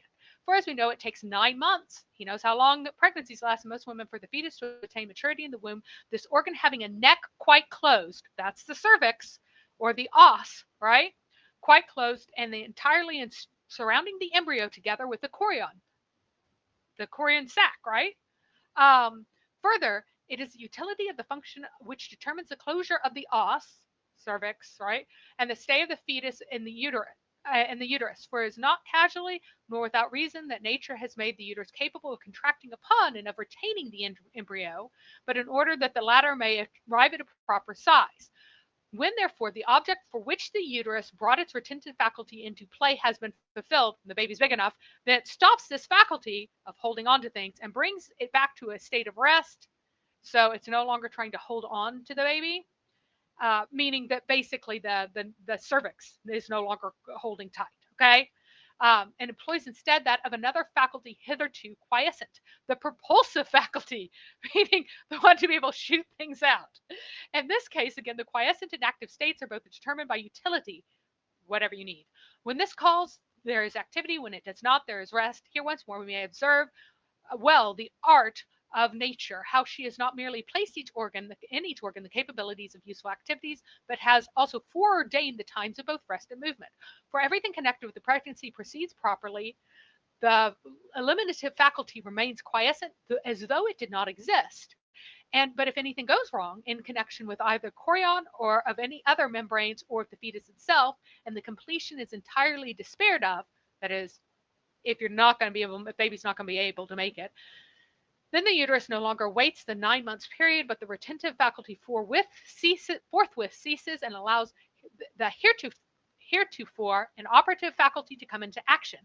Now that something is done, in fact, useful work effected by the eliminative or propulsive faculty, so it too has been called, receiving, like the rest, its names from the corresponding activities. Further, our theory can, I think, demonstrate both together, for seeing that they succeed each other, and one keeps giving place to the other according to its utility and demands, it seems not unreasonable to accept that the common demonstration also for a common demonstration also for both. Thus, it is the work of the retentive faculty to make the uterus contract upon the fetus at every point, so that naturally enough, when the midwives palpate it, the os is found to be closed. While the pregnant women themselves during the first days, and particularly on that in which conception takes place, experience a sensation as if the uterus were moving and contracting upon itself. So here he's talking about the cramps of mid pains. Whenever women ovulate, a lot of times you get mid pains and you get contractions. You also get contractions a lot of times because your uterus gets irritated whenever implantation occurs. He's not correct about everything, but notice that he knows that midwives know that the cervix is closed whenever they test a pregnant woman, and they're, oh, your pregnancy is progressing, your uterus or your cervix is closed, everything's fine, right? Now, if both of these things occur, if the os closes apart from inflammation or any other disease, and if this is accompanied by a feeling of movement in the uterus, then the women believe that they have received the semen which comes from the male and that they are retaining it. Now, we are not inventing this for ourselves. One may say that a statement is based on prolonged experience of those who occupy themselves with such matters. Thus, Herophilus does not hesitate to state in his writings that up to the time of labor, the os uteri will not admit so much as the tip of a probe, and that no longer opens to the slightest degree if pregnancy has begun. That is, your cervix shut. It doesn't open again once you conceive. That, in fact, it dilates more widely at the time of the menstrual flow compared to when you're pregnant, right? So during the cervix moves up and down during your various menstrual cycles, and he's saying that even at that time it's more open, right? With him are in agreement all the others who have applied themselves to the subject, particularly Hippocrates, who was the first of all physicians and philosophers to declare the os uteri closes during pregnancy and inflammation, albeit in pregnancy it does not depart from its own nature, while in inflammation it becomes hard. In the case of the opposite, the eliminative faculty, the os opens whilst the whole fundus approaches as near as possible for the os. So he realizes that the top of your uterus goes down toward the cervix to push the baby out. This is something that Galen knew. Whilst expelling the embryos, it does so, and along with the fundus, the contiguous parts, which form, as it were, a girdle round the whole organ, cooperate in the work. They squeeze upon the embryo and propel it bodily outwards. And in many women who exercise such a faculty immoderately, violent pains cause forcible prolapse of the whole womb. Here, almost the same thing happens as frequently occurs in wrestling bouts and struggles when our eagerness to overthrow others, we ourselves are upset along with them, etc., etc. So basically saying that women who have given birth a lot of times, because he's saying that because they are too experienced and try too hard, just like a wrestler who is too experienced can hurt himself by being too eager to wrestle someone else, he imagines that a uterine prolapse happens because you're like pushing extra hard whenever really it's the supporting structures get weaker and it can just come right out after the baby and get pulled a little bit by the placenta. But he's wrong about that. He's also wrong about something that happens at the end here, that he thinks that the epigastric muscles are what is engaged at the very end here, rather than being born because of the uterine muscles. The epigastric muscles are used. That's why you hold your breath and push. That's what they're talking. That's what he's talking about. Is that you hold your breath and push, and it's similar to what you do whenever you poop, but it's not the same. And he seems to think it's exactly the same. So yes, he has no experience in pushing, but he did understand that at some point you do push, and before that you're not pushing. So Galen understands all these things, and even though he's wrong about certain things, there is a remarkable amount that if you open, like what to expect when you're expecting, right, that you will see that these are very similar. There is a remarkable amount that he is correct on at such an incredibly higher degree than anything you will find in what Muhammad said. So again, he's saying, Zakir Naik is saying, all the Muslims will say, oh, nobody knew anything about babies back then. Nobody knew how babies were made. Nobody knew that babies were in wombs. Nobody knew how long it took to gestate a baby. Nobody knew about the cervix. Nobody knew about the fundus. Nobody knew uh, about the placenta. Nobody knew about the amniotic sac. Nobody knew about these things. Yeah, everybody knew. They'd known for hundreds of years. They'd known for many hundreds of years. Everybody knew. They weren't stupid, unlike what Mohammedans will have us believe because they want to make Allah look smart in comparison to them. So I just have one question for you. Why did you read that whole thing? Was it to prove how much of a nerd you are? No, it's because Because I just want to have like the depth of what Galen was saying, the depth of what was known. So how much detail there was, how much understanding about when things happen and how conception works, and even knowledge of implantation or mid pains, and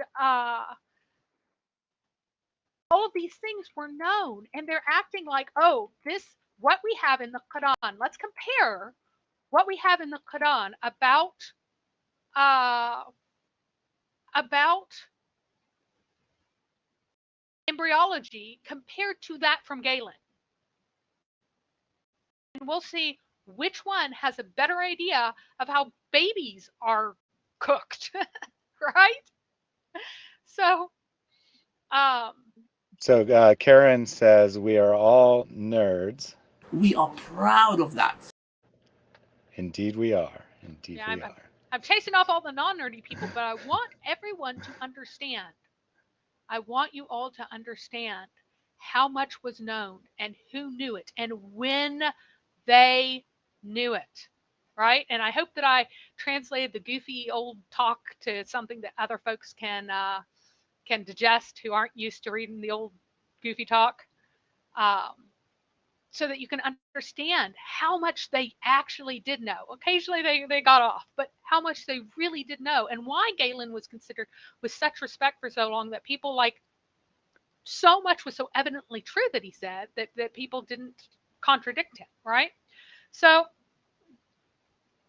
let's Yeah, flip. Let yeah. Yeah, So, go ahead. so that was a very long way of answering the question, but that is why I asked it. So you could say that to compare the depth of knowledge, right, between what in this case Galen, but also other Greek philosophers, the depth of knowledge. And so the supposed miracle of the Quran is that the author is so brief in his description that you can imagine whatever you want into the text, I suppose, because there is abundant medical knowledge at the time, and they are going into far more details. Now, they do make some mistakes, as you said. So they're only 90% right or whatever. But the Quran, you see, the Quran is so vague that you can just pretend that it says whatever you want it to say. And as long as you say chapter number, verse number, and you talk really fast and you say, I'm a medical doctor, believe me, then you can convince people that the Quran is true. So let's see what the Quran actually says. So there are a lot of parallel passages that say almost the same thing in different ways. We'll look at them all very quickly, right? Do you disbelieve in the one who created you from dust and then from a liquid drop, then proportioned you into a man? Anytime it just says then, the word is thumma, which is the normal way to say then in an ordered operation. There's no better way to say something happened and then something else happened. That is the way that you say it, right? So you're saying it doesn't mean simultaneous? No, it does not. Its normal understanding is A, then B. That's how you would use thuma, right? You wouldn't use it to say A and also B at the same time. That would not be. There's no better way to say then in Arabic, right? Yeah. So So again, as there. Christians, we have greater respect for Arabic than the Muslims who want to make their language meaningless so that they can pretend that it says something miraculous. So there's also sometimes a word fa, and fa means like yeah, Carol B says next. Yeah, it really does have the next time meaning. It can mean like then or so, like a more gentle then, like it's a resumptive particle, like so da da da, so da da da. And sometimes it's resultant, but sometimes rarely it can just be and. really actually doesn't even have like a resultant idea behind it. But both of these, the stronger and the weaker thens, are used in these passages. Wherever it's fa, I have then slash so that you can see the difference in my English translation to accurately reflect the Arabic, because I actually have respect for what the text actually says, which all these Muslims do not. So let's see what it actually says. Do you believe in the one who created you from dust and then from a liquid drop, then proportioned you into a man? Or we created mankind from extraction of clay, then we placed him in a liquid drop in a firm resting place, then we created a liquid drop into a blood clot, then we created the blood clot into a chewed morsel, then we created the chewed morsel into or as bones, then we clothed the bones with flesh, then we produced it as another thing. And this other thing is not and then another, but rather an other thing, a differing thing, something different from what came before. That's what's meant. Now, it's really funny because our buddy Zakir Naik here likes the word extraction and extraction of clay. It's sometimes called quintessence in some things. He's like, oh, it means the best part. This is about the clay part. This is not about sperm. This is the dust or clay at the beginning. So first there's dust or clay, and then a liquid drop. So the dust slash clay becomes a liquid drop in this. Now, according to all of the classical scholars, they're embarrassed by the fact that dust every single time somehow becomes liquid. And so they just say, well, that's actually just talking about Adam. But it doesn't seem to be in any of these. It seems to be an order of operations for the same person, right? So we have liquid drop, etc., going through. Um, so we also have, indeed, we created you from dust, taken then from a liquid drop, then from a clot, then from a cheese morsel, formed and unformed, that we may make clear to you. And Allah created you from dust, then from a liquid drop, then He made you spouses. So the word here, spouses, is zawaj, which literally means like husbands, but it's because Arabic had recently borrowed this word and it hadn't yet gendered it correctly for male and female. So it just used masculine for everybody. But it meant that you were made mates, you were made male and female, you were made of the different sorts. So after dust, liquid drops, then you're sexed, you're male or female. He is the one who created you from dust, then from a liquid drop, then He brings you out as a child.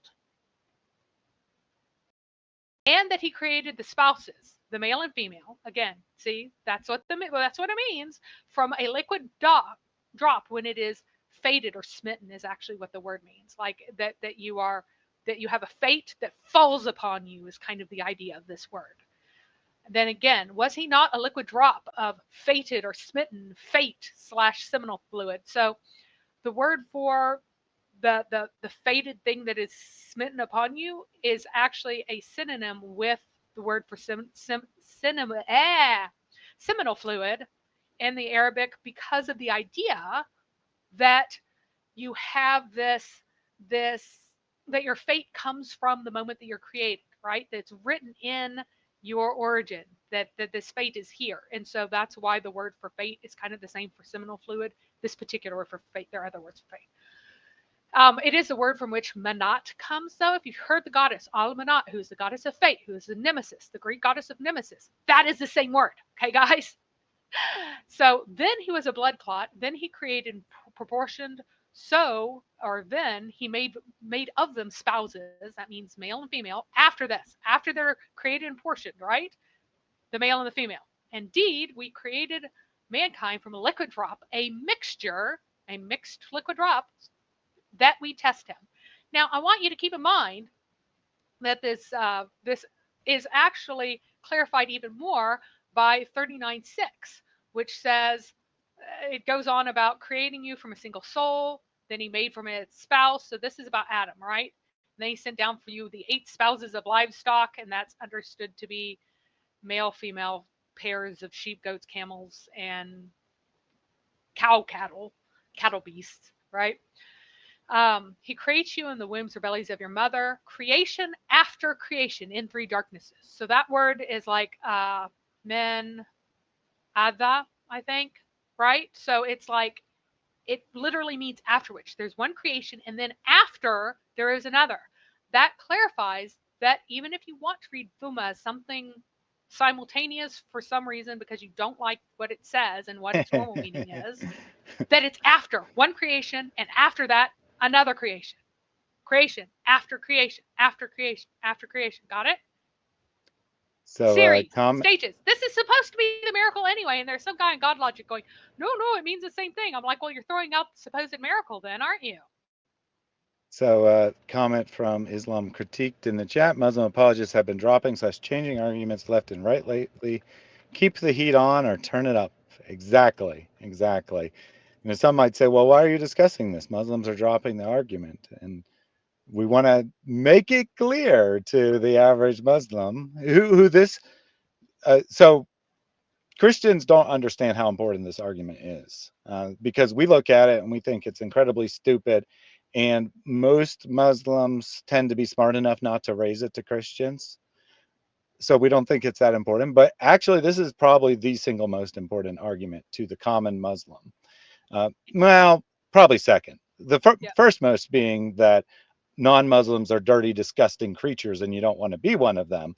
But the second most important argument is that the Quran contains miraculous knowledge, that it's very advanced, and those Western scientists, they're just copying from the Quran anyway. That's how they came up with these ideas. So the average common Muslim in Pakistan, they might not know very much about the West, but they know one thing. They know that the science of the West is found in the Quran. And again, if you are a Muslim, the reason why this is so powerful with actual Muslims, guys, if you read the Quran in its context, you're not coming to it as a Christian with the understanding that the Bible, if you read the Bible, explicitly tells you that it's the children of Cain who were the first technologists, the first inventors, right? So if you go, hey, I invented, this God has this invented whatever special technology, right? Then as a Christian that that is not a valid claim to godhood because it's rather human beings who are allowed to discover things, and they might not be good people even. And the things they discover might be good and they might be bad. They can be used for good, they can be used for bad, right?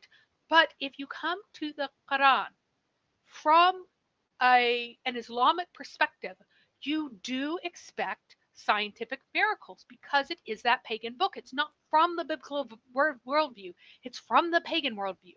This is not like some sort of brand new thing, but rather it's like utterly immersed in what the Quran is in its own context. So that's why this is persuasive to Muslims. They are in the corner where they expect to find miracles, scientific miracles in the Quran because you expect to find special insight, right? So, yes, that is why they join because if you take the Quran as a Quran, if you take it in its context, it would claim to have these things and tell you these things. And yes, many of the people join because of this. And they can't tell you now why they have faith. What do they have faith in? They can't say. They just say that I still have faith. I have faith. It's faith. What does that even mean? So here are some ahadith that relate to this specific embryological process, right? So Allah's messengers, the true and truly inspired, narrated to us the creation of every one of you starts with the process of collecting the material in his body within 40 days and 40 nights in the womb of his mother. So, for 40 days and 40 nights, semen and female ejaculation collect inside the womb. That is what is being said here. Then he becomes like a piece of flesh for a similar period. Then an angel is sent to him by Allah, and the angel is allowed / ordered to write 4 things: his livelihood, his date of death, his deeds, and whether he's wretched one or blessed one the hereafter. And then the soul is breathed into him, etc., etc. One quick comment on that. I love that the way that hadith starts. Allah's messenger, the true and truly inspired. Because, just saying Muhammad apparently isn't good enough. You have to say how he's truly inspired, or people might get confused and think it's that other Muhammad who's a complete idiot and says all kinds of stupid things. But this Muhammad, he's truly inspired. So inspired that he says that uh, the stages of development take 40 days. Totally scientifically accurate. As long as the number 40 is completely metaphorical and has no meaning whatsoever, as a Muslim told me on God Logic's channel. Yeah, it says 40, but it's not clear it's supposed to confuse you, right? Hmm. So this dude, Abdullah ibn Rabia, is famous for being the only convert to Islam early on who was supposedly a Jew before, right? And so he's saying that. Oh wait, no, this is that's someone totally different. I'll have him later. I don't know why I said that. Anyway, Shame on you. yeah, pretend I didn't say that. I don't know why I said that. That's Ibn uh, Salam or Ibn Salem, the son of peace, is what he named him later, and he's here in a bit. Anyway, so we're talking about how you can't change anybody unless you change the child's very origin. It talks about the drop of liquid remaining in the womb for 40 nights. And then the blood congeals, and then it becomes a blood clot, and then a lump of flesh. Notice the blood congeals. It's not about a leech. The blood is congealing, folks. And then a lump of flesh, and then Allah sends an angel and records his provision, his character, etc., etc. Um, hey, what did I do with Abdullah ibn uh, Salam? No, we'll just Well, have to deal we with might have only him later. 80 slides instead of 81 today, I guess. It's 60, I'll have you know, and I'm more than halfway done. So the Quran says that at 39 days, okay, so PC is post conception and then PO is post ovulation. So if you open up a book, right? If you open up a book, you will find out that, what to expect when you're expecting, that the days are ordered from the date of the last menstrual cycle. So it's 14 days off. So this month reading here is 2 weeks later than what the Quran says, because the Quran is post conception, and whenever you open a book, it's post, the first day of the last menstrual cycle is how, because it's a date that's usually women are able to track. They don't know when they ovulated necessarily. Okay. So that settles all of these differences you'll find in the upper corner the entire time, right? So, according to the Quran, the baby is still liquid. It's accumulated seminal fluid of men and women, two fluids mixed together, completely fluid. Does that look completely fluid to you guys? Just asking. How about you, Yes. Thaddeus? Does that look like a fluid? Yes. Yeah, Very yeah, fluid. totally a fluid, nothing else but fluid. All right, 40 days. Eh, Oh, here we go. which is funny because they claim that it looks like a chewed up piece of meat, which is totally not a fluid or a shape that a fluid could take. Right. Well, next we get a blood clot, and this is all the way until 80 days. So at 79 days post conception, still a blood clot. Here you go. Here's your blood clot. That's a blood clot, guys. Very clearly, it's uniquely a blood clot because it will not be a blood clot in the same way later. So this baby here is a blood clot in a way that will not be a blood clot in like 2 days. About the size of the peacock pod. Look at all these things that are happening. Up, blood clot. Oh, 119 days post conception, it's still a chewed morsel. Now, here's the funny thing. According to traditional folklore, this is the time of quickening. 19 weeks, 20 weeks is around the time of quickening. Whenever people didn't realize that excuse me, a baby was moving from the very beginning and only thought that the baby was moving from the time that the woman could detect the movements, because the baby's bumping up against the edges of the amniotic sac and there's enough movement for the mother to feel the movement. And so they thought that at that moment the baby begins to move. And so the people who didn't know really who had some really bad ideas and thought that the soul was like put into the baby, would often think that the soul came into the baby at this point around quickening. But here, this baby is still a chewed morsel. So even though the baby's moving around and mom can feel the baby, this baby's just a chewed morsel. Does this look like a chewed morsel to you guys? It's a chewed morsel.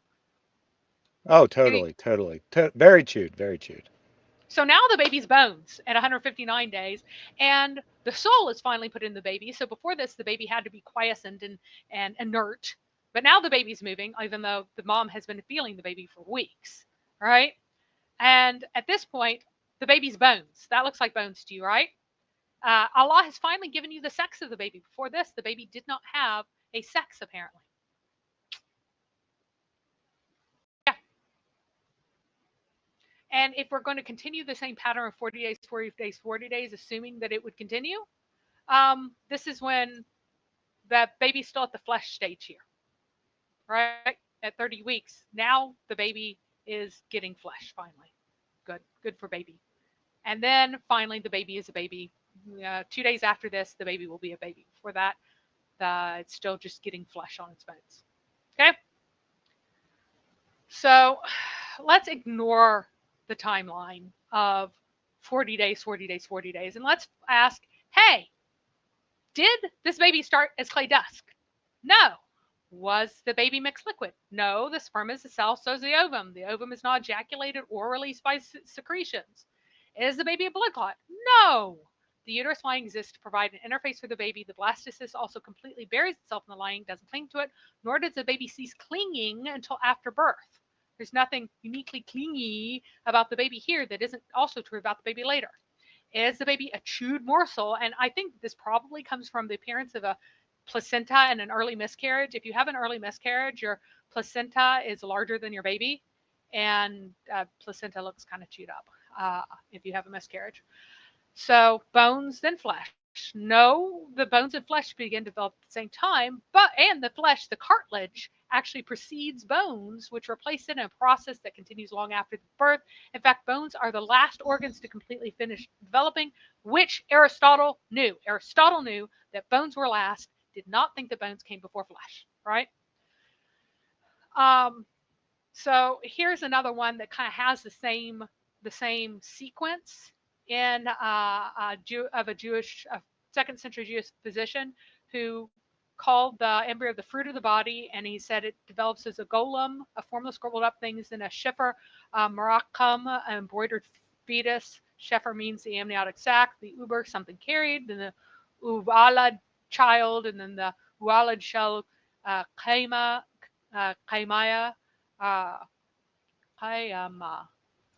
whatever. I don't speak Hebrew. Noble or viable child. And then finally, a child whose months have been completed. So we have the stages of embryology long before Muhammad with more accuracy than in the Quran, because he's only talking about appearances. Here, he's entirely talking about appearances, right? And the Quran is making specific statements about what the baby is, not just what the baby looks like. Okay? So let's talk about the ejaculating backbones that we find in the Islamic sources. So it says that man is created from gushing water or spurting water coming forth between the backbone and the ribs. What does our buddy Ibn Kathir have to say about this? Oh, pause for one second, yes. because it's about the last slide from the rock. Wait a minute, blood clots. Weren't those not thought of at the time when it was written? Yeah, according to Muslims, right? No one had ever heard of a blood clot or anything else that the Quran describes before the Quran is written. Okay, Yeah. continue. I just thought it was a funny comment. And Galen, I had not read or had not noticed when I read Galen that particular, because I did speed read Galen, that particular part about the miscarriage having the appearance of chewed meat. As someone who has unfortunately miscarried, that is in fact the case, that the placenta is rather larger than the baby and looks quite a bit like a liver or chewed meat whenever you look at the baby then. So ejaculating backbones. Turn back to this again. He is created from water gushing forth or spurting, right? Meaning the sexual fluid comes out bursting from both the man and the woman. Thus, the child is produced from both of them by the permission of Allah. Due to this, Allah says, proceeding from between the backbone and the ribs, meaning the backbone or loins of the man and the ribs of the woman. Wait, the backbone is loins? That is not where things are. But here we go. And the ribs of the woman, which is referring to her chest. That really means the collarbone is what he means. Shabab ibn Bishr reported from Ikrimah, who narrated from Ibn Abbas, that he said, proceeding from the backbone and the ribs, the backbone of the man and the ribs of the woman, it is a fluid, yellow and fine in texture. The child will not be born except from both of them, that is, both of their sexual fluids. So, this is talking about fluid coming from one's backbone. That's where seminal fluid comes from, according to Muhammad. And we have more evidence of seminal fluid from the back here. Umar was asked about that particular, or when your Lord brought forth the children of Adam from their loins, their seeds, and made them testify to themselves, am I not your Lord? They said, yes, I testify, yes. We testify, lest you should say on the day of resurrection, verily we have been aware of this, etc., etc. I heard the messenger of Allah being asked, so he said, indeed, Allah created Adam, then he wiped his back with his right hand, and his offspring came out of him. So he said, I created these for paradise, and they will do the deeds of the people of paradise. Then he wiped his back, and his offspring came out of him. So he said, I created these for the fire, and they will do the deeds of the people of the fire. Man said, then of what good is doing deeds, etc., etc. So anyway, he strokes his back and gets out his progeny, his future children, from his back, and they're able to talk at this point, right? Pretty wild, huh? But that is where his ancestor or his descendants are living, inside of his back, until he ejaculates them out. Again, this is not something that Aristotle would say. Aristotle specifically says that the substance of the blood continuously creates seminal fluid, not that you have all of those who will be born from you, like hanging around in you your whole life, which is what Muhammad thinks. And this is because Muhammad got all of this stuff from his buddy named Al-Harith ibn Khalada, who was, or Khalada, I'm not really sure. Let's see, how long is his? Looks like they're all short A's, maybe. But you're missing one crucial fact here from Yeah, Protestant Believer, that Sahih is the new Da'if. So whenever you see a Sahih hadith, you have to just reject it. right, right. Anyway, our buddy Al-Harith here, he was an Arab physician who had traveled to Persia to study medicine, and had studied at the best places in Persia to learn medicine. Guess what they would have studied there, everybody? Galen. And he came back, and he, Kalda, thanks. And he came back and said, hey, this is what I learned. So Muhammad's, the Quran sounds like secondhand, distorted, washed up Galen, as we will see in a moment, because it is. Because this dude who is a physician went out to Persia to learn the newest and greatest ideas of medicine, and then he came back and he converted to Islam and told Muhammad about all that he knew. And all that he knew included a lot of stuff that he didn't remember very well because he wasn't a great student in his class. So Marco Polo said, doesn't that mean a woman can get pregnant on their own? I think you have it backwards here, right? Because in this theory of how kids come about, the man has all the genetic material, and the woman is just a holder.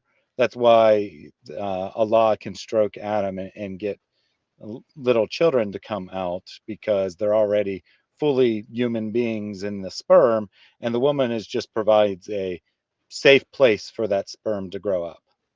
Well, there was also a question, like, if the woman creates semen in the idea that was meant then, why couldn't she just reproduce on her own? And so that was something that actually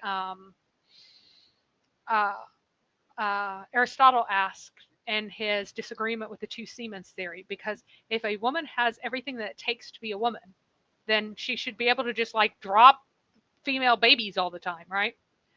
So So Zaid yeah, Ali has an Milosh, I will cover interesting, that in just a little bit. yeah, his interesting theory about that hadith. He says that doesn't mean human beings come from men's sperm, but the verses, it was a hadith, pay attention, was talking about the clay and soil, because Allah had mentioned Adam was created him from clay.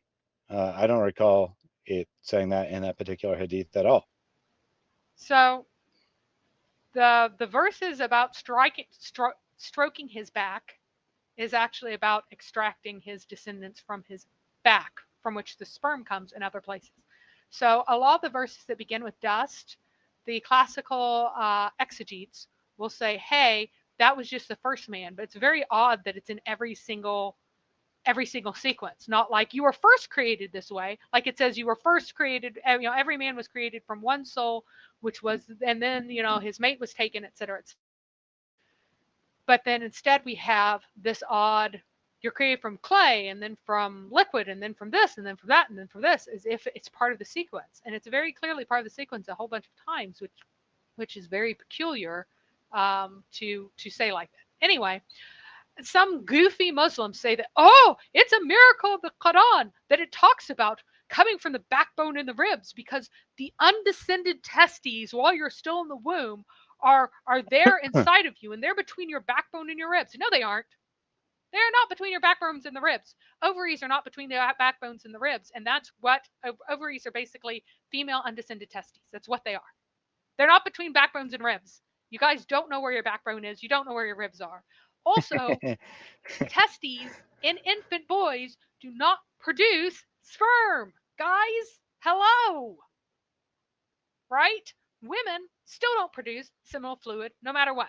So quit saying the silly thing. It is incredibly embarrassing. It just makes you look really dumb. This is a stupid verse from a stupid book. Just accept it. I believe in a really stupid book that has a stupid verse. We're going to stop pretending it makes any sense. We know it's not true. Just admit it. I would suggest the following to Muslims: if you're going to lie to yourself about what the Quran says, at least choose something that sounds reasonable. Instead of claiming it has advanced science, just say that none of the verses are scientific. They're all poetry, and none of them are telling you anything about the physical world. That at least is not super easy to object to, like the scientific miracles are. So that would be my suggestion to Muslims listening: is just pretend that everything the Quran says is metaphorical poetry. Yeah, but that's not how it was ever read. So you're I throwing said out the Quran pretend. in I order say to save it. So, I said yep, pretend, yep, Mary. pretend. If It you're is going to pretend. pretend something about the Quran, at least pretend something that isn't intellectually embarrassing. Yeah, I mean, that would be less embarrassing.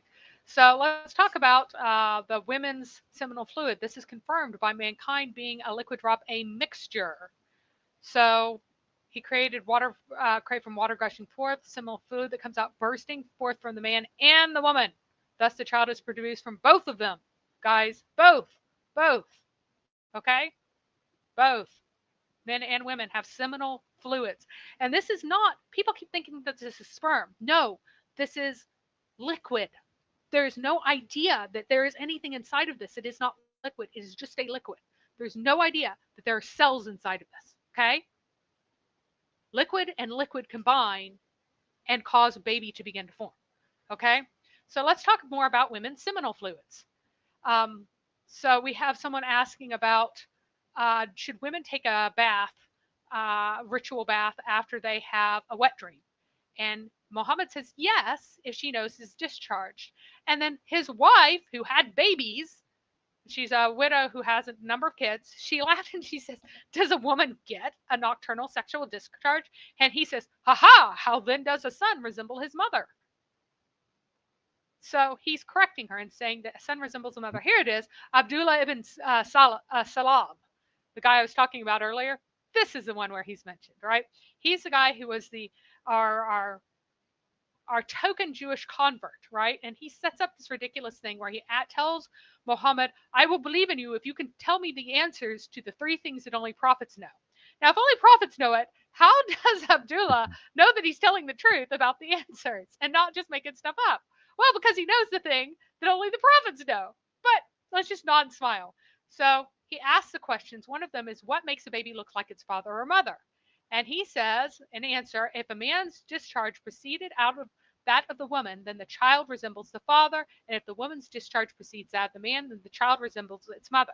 So whoever emits their semen first is the one who the child resembles, right? And I find it interesting that multiple different Jews came to Muhammad asking about the three things that only prophets know, and he gave two sets of answers that have nothing in common with one another. Interesting, isn't it? So there's also, again, this is, I'm only including this because it's about reproduction, and the Quran repeatedly states that all living things come in spouses, in male female pairs as mates. Okay? Hmm. Everything that is alive has mates, male and female. And he is the one who spread the earth and established in it firm mountains and rivers, and from all the fruits he made in it espoused pairs too. So, fruits, fruit plants, plants that produce fruits, there's a male plant and a female plant for all of them. Got it? All of them. The one who made for you the earth of his bed and inserted for you paths and sent down water from the sky, so we have brought forth with it espoused pairs of diverse plants. Again, this is husband and wife. These are sets of husband wife plants. All plants have a male and a female according to the Quran. Glory be to him who created the espoused pairs of what the earth produces, and of themselves, and of what they know not. So everything that is alive has its espoused pair, has its male female pairs. And who created the espoused pairs, all of them, and appointed for you ships and cattle such as you ride, etc., etc. So all of the espoused pairs, so all these living things existing in espoused pairs, and of everything we have created espoused pairs, so that you may remember, and that and he that creates the espoused pairs, the male and the female, then in both of them, the in both of the gardens it says, are of every fruit the espoused pairs. So this guy knew so little that he thought that there were male wheat plants and female wheat plants, male apple trees and female apple trees. There are very rarely, a certain percentage of plants are not hermaphroditic. They do have male plants and female plants, or the male parts and female parts on the same plant. He thinks that they're all this way. He is so removed from agricultural reality agricultural reality that he thinks that there are male figs and female figs. He doesn't realize that they produce on the same tree. He doesn't figure this out for a very long time. It's because he misunderstood a particular verse of the Bible that talks about as it was in the days of Noah, and he thought that means that the pairs of animals are a sign of Allah, and that all things have pairs like this, and that they're going to pair up before the end of time. So if you look outside and you see a squirrel next to a squirrel, and you see a bird next to a bird, and you see a toad next to another toad, you know it's going to be the end of the world, because he didn't know what as it was in the days of Noah actually meant. Hmm. So So I would say that this is very consistent with Islam in general. As now, technically, he's referring to the Hadith, but I think it applies here as well. He says, "LOL, boy or girl is based on timing, not based on who is last." Also, the heck is this? Quran, the book of orgasming. And I think that's very consistent, right? To Muhammad, everything's about sex. Uh, so he's looking at plants and he's thinking, those plants must want to have sex too. That's all I ever think about. So they must come in pairs. yes, and would you bring up Milosh's comment too? He talked about slime molds before. You guys know that certain things that produce asexually, certain things, no, that his new one, certain things uh, produce uh, through multiple sexes, certain things produce hermaphroditically. All of these things are different ways of production that exist in nature. It's not pairs. So Milosh observes it makes no sense that Allah would think that everything is male and female, but it makes perfect sense that a herder like Muhammad would think so from his experience in animal husbandry. Yes, Muhammad was so backward. He lived in an area where nothing that you ate grew. There was no fruit in Mecca at all whatsoever. Not a single fruit tree, not a single patch of grain. Muhammad would travel to places and be there long enough to trade. And then he comes back with what he's gotten. But he has no idea of these things. So he thinks that everything comes in pairs. And this is proof that Mecca is real, because there are very few places in the world where people would be so astonishingly ignorant to think that there are male plants and female plants in the vast majority of plant types. That is not something that would think. In fact, most people would be astonished that even in some types, there are like hollies, for example, there are male and female hollies and they're not hermaphroditic. People would be astonished to discover that. It is quite the opposite of what experienced people would think who have any knowledge whatsoever of agriculture. So this is not a miraculous book. This was a book of a pagan herder, and no one but a pagan herder could produce this, guys. And I'll just point out that Muslims can't get around this by saying that it's hyperbole and it's really just talk, or they probably wouldn't use that term, but it's just talking about animals when it says every living creature, because several of them explicitly mention plants. So Yep. clearly Allah believes that all creatures, including all plants, are gendered. Interesting. Some So Yeah, go ahead. Zayed Ali, it's not directly on topic, but I'm going to take it anyway. He says, in Holy Quran did not mention Eve name, but we are the Muslims are creating this name as woman could cheat man as snake. Uh, well, you're half right. The Quran certainly doesn't mention the name Eve because the Quran has no respect for women whatsoever. There's only one woman in the Quran that's named Mary. Every single other woman has either a title or usually the husband of so and so, which is the case of Eve, right? She's the husband of Adam. That's her only purpose, is to be his husband. She's not a person in her own right. But you're not creating it. What you're doing is you're getting the correct information from the Bible and you're pretending that's what Islam teaches. But it's more than that, because in the Islamic sources, in Al-Tabari, for instance, the only person who's really blamed is Eve. Eve's the one who takes the main part of the blame. And she's the only one who's cursed. Adam receives no curse. In any of the different versions, there are a number of different versions of Adam and Eve getting kicked out, and in none of them does Adam get any curse or blame. She is called the one who's tricked. She is cursed with bleeding. She is cursed with being stupid. Mm-hmm. So, and those And, things are and, and to supposed be to send them to clear, hell, by the way. and to be clear, that is not information that they are borrowing from the Bible. That part is their own invention. Exactly. So they pervert everything that they take. So, So according, Zayd Ali says that the Quran is clear and it teaches women's rights, blah, blah, blah. He says there's a whole chapter about women's rights. So Zayd Ali, email me. Let's discuss that live. I would love to discuss that topic with you. it has And an entire chapter about beating women and telling women that if they don't cover up, they're going to be abused by Muslim men. So, good yeah, God. It's just and I disgusting. I figured that's Disgusting. probably what he was. So he said it was chapter Miriam, So, which is I I had a figured quick. that's what I figured that's what he was talking about. But he's confusing two different Dawa lines because if you, that chapter is about Jesus, it's not really Yeah, about Mary, it's not about Mary. and it's Well, certainly not he's about never read women's the. rights in general. It's certainly I've not about asked him if women's he's rights in read it. general. I asked him if he's read the Quran, and he says no. Yeah, the Surah Maryam has nothing to do with women's rights. It just happens to be married after a woman. And there are two. There's also a chapter married about jinn. So apparently, jinn are highly respected in Islam. They're all hmm awesome because there's a chapter named after ants, bees. There are two named after cows. So cows are twice as important as women, right? hmm hmm And not Uh, women, right? It's not named the chapter women. It's named chapter Mary. So it's just one woman in particular is kind of important, but only half as important as cows. yeah, there is also a chapter called the chapter of women, and that's where you get to learn that you get to hit women. So try reading the Quran before telling us what's in it, because you haven't bothered. You just embarrass yourself. We have read it, you have not. Stop embarrassing yourself and read the book.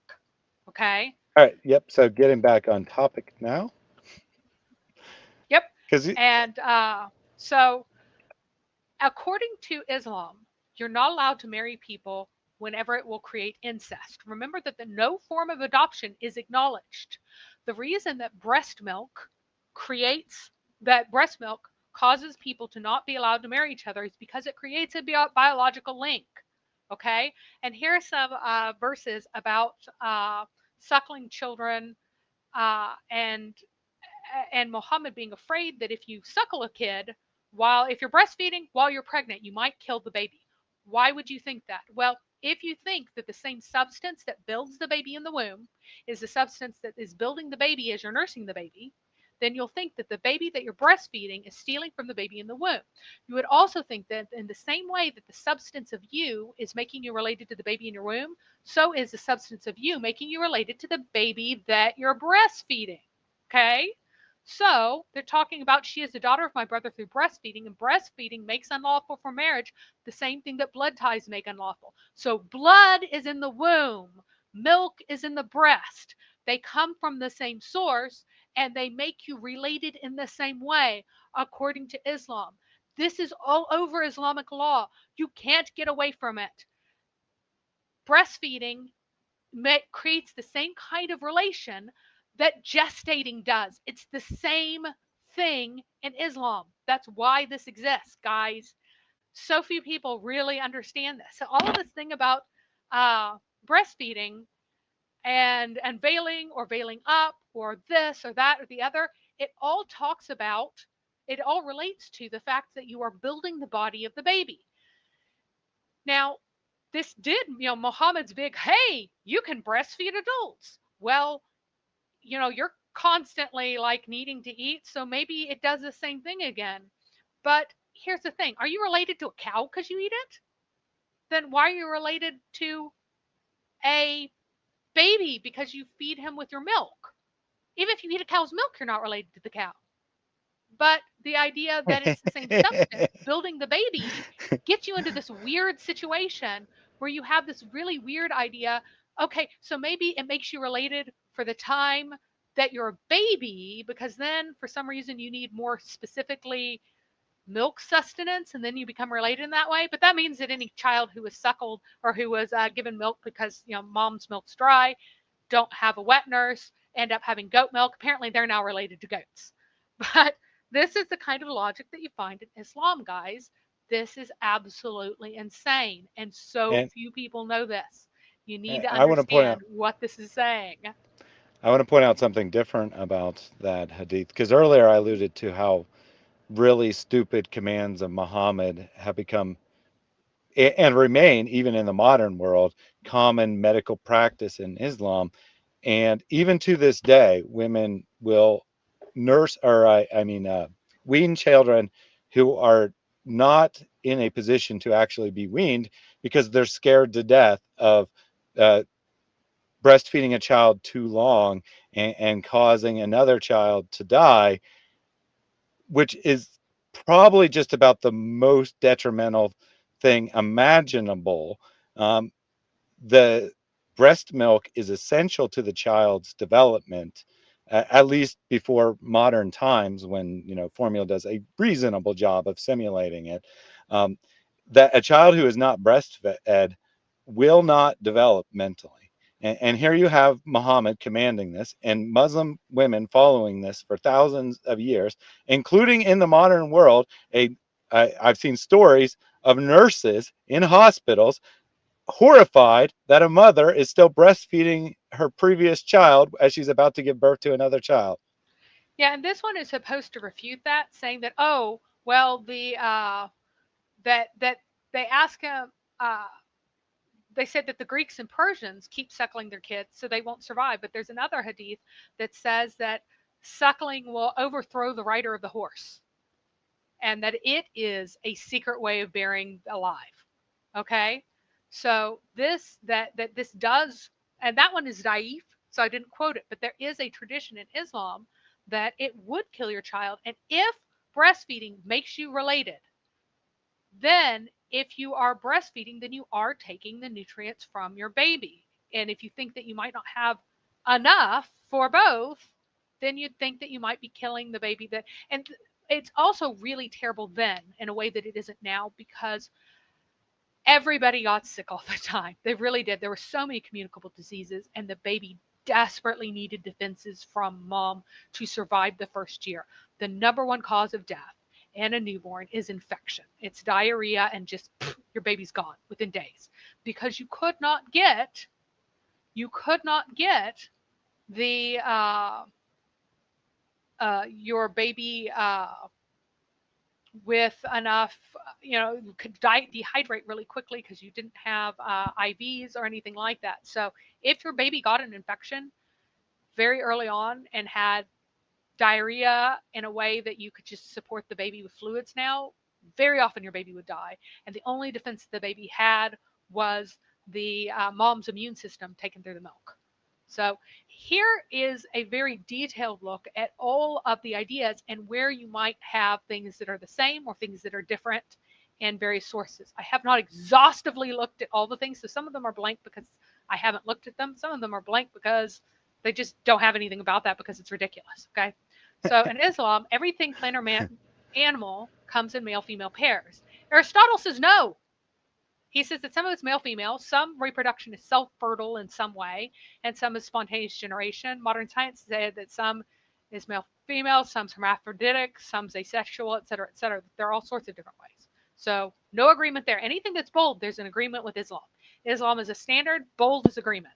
So begins with clay and dust. There's nothing across there because nobody says that every human baby begins with clay and dust. Again, the people who exegete this say that, oh, this was just Adam, but we have it in the list over and over and over again, right? Well, That it's yeah, dust, then liquid, dust, then liquid, dust, then liquid. So you would and think it's that they're the obvious. same.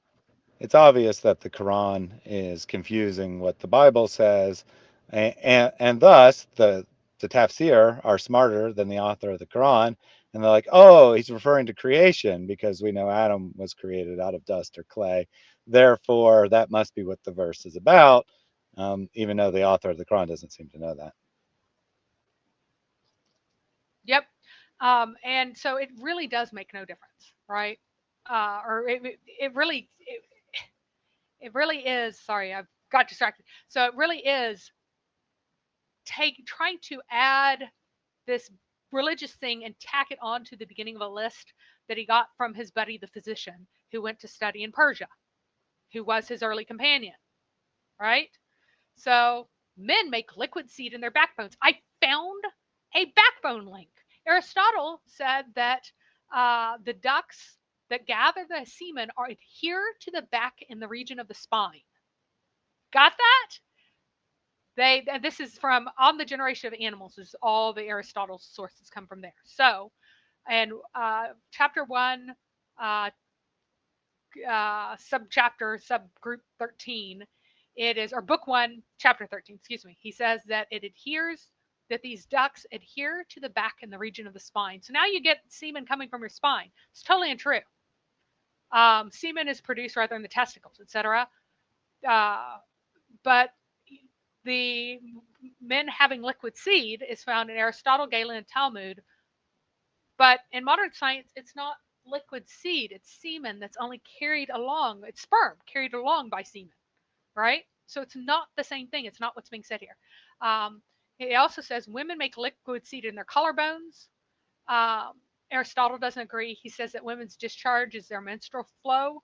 And it's not seed, but it provides the substance of the baby once the principle of comes from the father into the mother through the semen, then that organizes the menstrual flow instead into a baby. Notice the blood forming a baby. Sound familiar, folks? Hippocrates, however, argued that women had semen before him, and he considered it to be a slow discharge. So basically, like vaginal secretions is what he considered it to be. He did not consider it to be an orgasm. Galen, on the other hand, said that women have semen, they're illiquid seed, and believes that cervical mucus is a female seed, but also believes that orgasm causes this to release into the uterus. So he believes that the release is in the uterus, not in the vagina, and then sucked back in the uterus, which uh, uh, Aristotle had criticized. So Talmud agrees women have seed and seminal fluid. His mother emits red seed from which are formed the skin, the flesh, the hair, and the black of the eye. And the father emits white seed. You notice that there are two different colors here too. We have white and we have red here. And the Islamic sources, it's yellow and white. So instead of red, it's yellow. Okay, so we also have in modern science, we know that ova are produced by the ovaries, they're released. There's no liquid involved except for aiding in sperm motility. That's it. That's all the liquid that is discernible is for. It's to help the swimmer swim, right?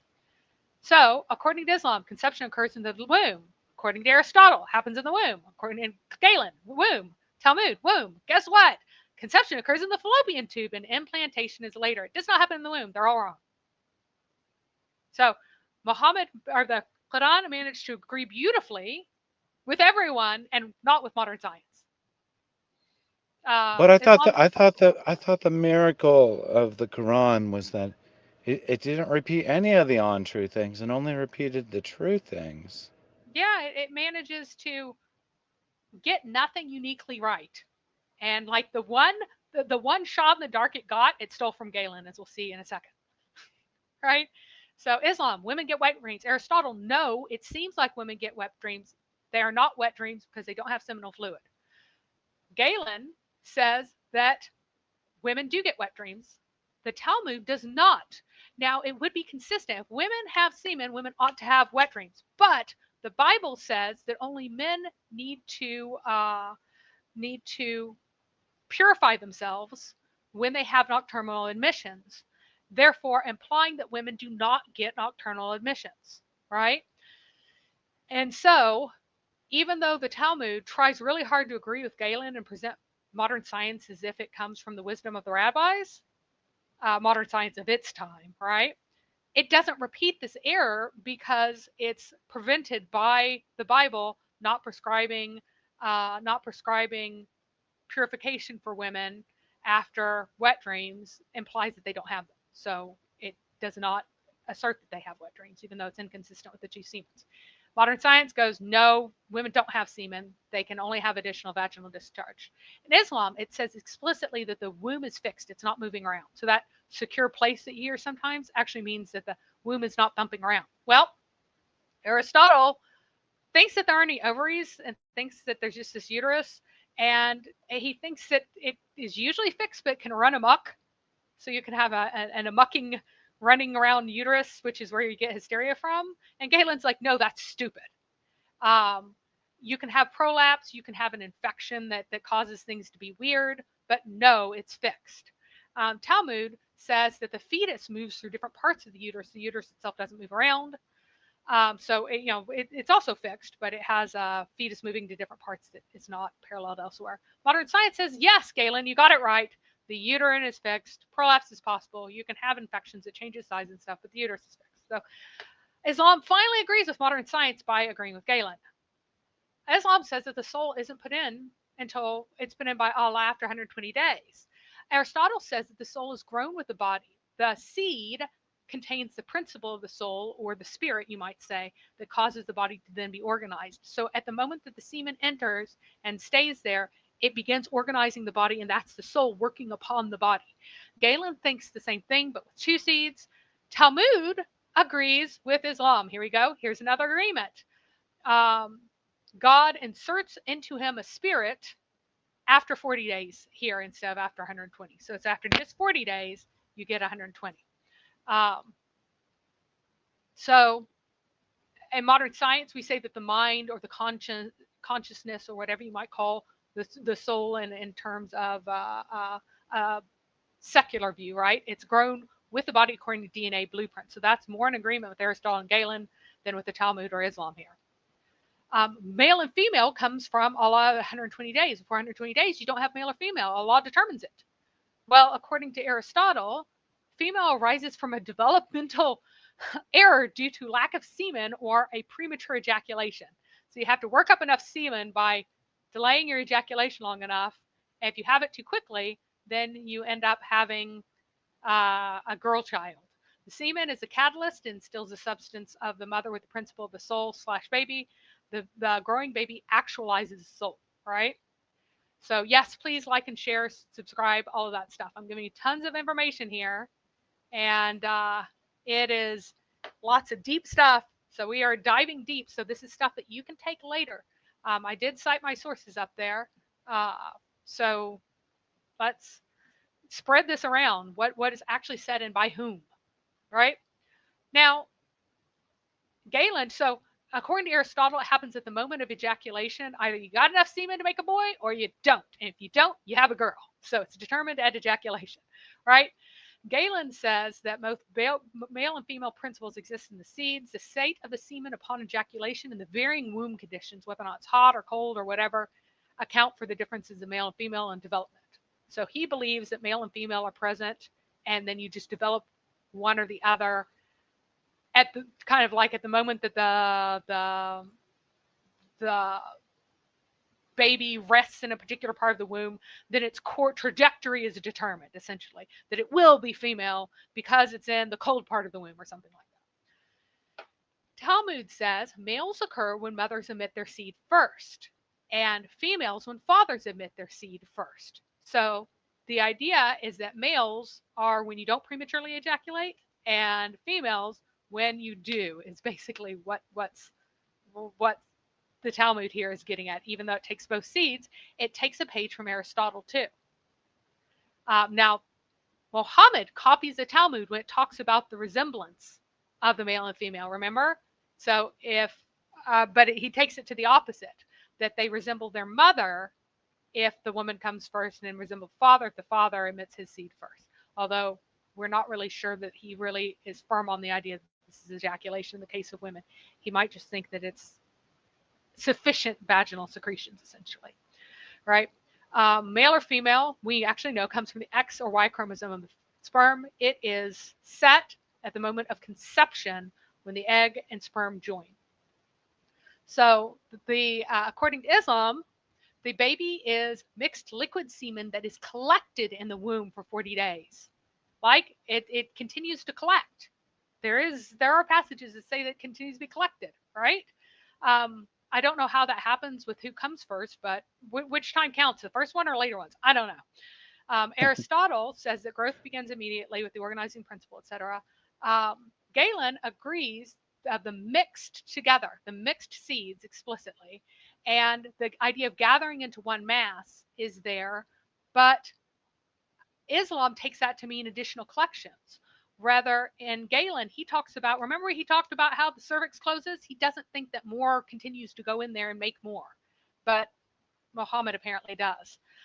And he talks about the form of semen prevailing, meaning that it's liquid at first, okay? So everything is liquid. Sorry, guys. Ask me specific questions if you're confused about anything, okay? So what is confusing? So Islam says that you got liquid semen washing around in your uterus for 40 days. Aristotle says no, it begins to grow immediately. Galen's like, sure, for a while you have semen hanging around as liquid for a certain amount of time. The Talmud, you get even the 40 days there. If she's pregnant until 40 days from the conception, the fetus is merely water.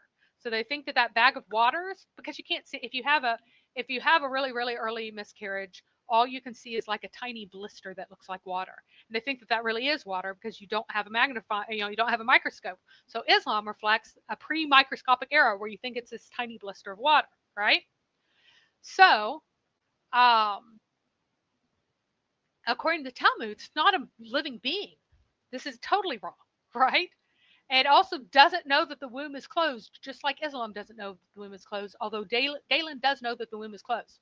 So in modern science, a new organism's life begins at conception, and the cell begins dividing immediately. We know this. We know when new life begins. Islam is wrong. Galen is wrong. Talmud is wrong. They're just wrong, right? The baby is a blood clot for the next 40 days in Islam. In Aristotle, the mother's nutritive blood is shaped by the seed into the growing baby. A comparison, Aristotle says that the semen is like fig juice that goes into milk. So whenever you have fig juice go into milk, it causes it to clot and form kind of cheese curds, like a catalyst. And it says that the semen is kind of like the clotting agent of the mother's blood. So it forms blood clots, guys. Here's your dead blood. Here's your blood clots, straight from Aristotle.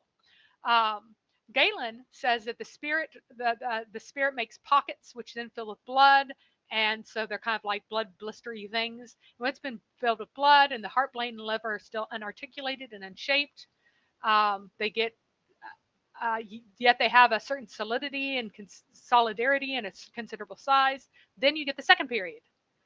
And then the substance has the form of flesh and is no longer semen. So we kind of have this flesh, no longer semen here, that kind of overlaps with 40 days, but we have a little bit more later too. Um, but no blood from the mother actually contributes to the baby. They just pass nutrients using the blood. No blood from mom makes baby. Period. Totally wrong. So, So pause for 1 second here. yeah, So, Zaid Ali, you've been going on and on about muta marriage forever and ever. I'd asked you multiple times to stop. It has nothing to do with the topic at hand. But by chance you are listening, stop now. The next time you bring this topic back up for whatever insane reason you want to talk about it, I'm going to have to time you out because you're distracting all the Christians and making them talk about muta marriage. Uh, so I did have, since I already stopped you, I'll go ahead and read this question from Houston and Euler. The claim, the verse refers to Adam created from clay. The law of scaling means 2x height equals 8x weight. So Adam being 16x height equals 90 feet equals Adam weighs over 200 tons that knees can't support. The second wasn't actually a question, but yeah. he did use the highlight function. So I will read any comment where you use the highlight function. Hint, hint, everyone. I added these things for you to use them. But All anyway, right. yeah, Yep. the idea of Adam being 90 feet tall is obviously insane. And, even Muslims will generally be embarrassed by that and claim it's daif or whatever. Yeah, and that's also supposed to be part of the biology and history. Note that the cattle were made as food for us. Were they huge too, or did he just like pick them up like little snacks? Have a little baggie full of camels to just chew on, right? It's very odd, all right? So, um, uh, now we go to the chewed morsel stage, right? So, Zayed Ali, you're just being a child now, so you're going to go into timeout. You need to pay attention. You're upset because this is embarrassing for you. I understand. If this is stupid and embarrassing, leave Islam. Got it? It's not to insult people. You need to leave Islam. That's the solution. Leave this stupid, stupid, stupid religion. Go ahead and read our highlight. Yep. So Andrew Martin says, very cool. So I'm glad you like the new feature. I'll be adding more features, more ways to redeem your points in subsequent streams. I have a feeling a lot of people didn't click on the link and didn't, because they knew what points were, and they didn't know that it lists the things that you can redeem them for. I'll update the website with new things as they're released. So the cool people who go to the website before the start of the stream will see what they can trigger that they didn't know about before the last stream. So just something to keep in mind. Yep. All right. So, um, this is the baby being a chewed morsel. This is about the same stage that he's supposed to be formed and unformed. So, no, by the way, look at this, unarticulated and unshaped, yet have by now a certain solidarity and considerable size. And that would be the second period here. So we have formed and unformed, and a clear parallel to that in Galen. Aristotle states unequivocally that the heart is the first organ that's formed. Um, and that is sort of related to the idea that there are certain things that are formed and certain things that aren't. So we have these parallels in the Quran to things that people in the time period said. And actually, the heart is the first functioning organ. I could have highlighted that, given Islam that as a credit. I just forgot. Um, so Galen talks about a third period in which it's possible to see the three ruling parts clearly as a kind of outline silhouette, as it were, of all the other parts. You will see the confirmation of the three ruling parts more clearly, that of the parts of the stomach more dimly, and much more still that of the limbs. So we have, again, this formed and unformed picture. I could have highlighted that. These are just very obvious things in early embryonic development, that you have certain things that are formed and you can tell what they are, and certain things that are unformed and they don't really have much of a form yet. Whoop. Now, the earliest development actually consists of the three differentiation germ layers: the endoderm, ectoderm, and later, after endoderm and ectoderm are made together, then the mesoderm comes a little bit later. The embryo is a hollow ball when this develops at 14 to 21 days post conception. Okay, so that's when that happens, and then later on you get the heart. But the Quranic sources kind of mix everything together, right? According to Islam, the baby has bones and then flesh. Aristotle does say that the internal parts come into being before the external. So you might think the bones come before the flesh. However, the flesh comes, then the bones, then the hair and nails, according to his other writing, right? He says that bones, hair, teeth, and nails are the last organs to be completed, and the heart is the first organ formed. Galen, similarly, is where we really get kind of the parallel to the bones and flesh. So Galen says later on they form twigs, similarity to branches. So you might think, oh, this is bones. What's like twigs? Bones are. And then, thus it caused the flesh to grow on and around all the bones. And at the same time, it made the ends of bones ligaments to bind them to each other across their entire length, etc., etc. So the idea that baby has bones and flesh is just a misunderstanding of Galen. Galen is much more accurate here. He's talking about how the limbs of a very, very young baby look kind of twig-like, not that it was made of bones and then gets flesh. And then he's talking about the flesh increasing around bones rather than like two periods as it is in the Quran, because the Quran echoes this, but it echoes it badly.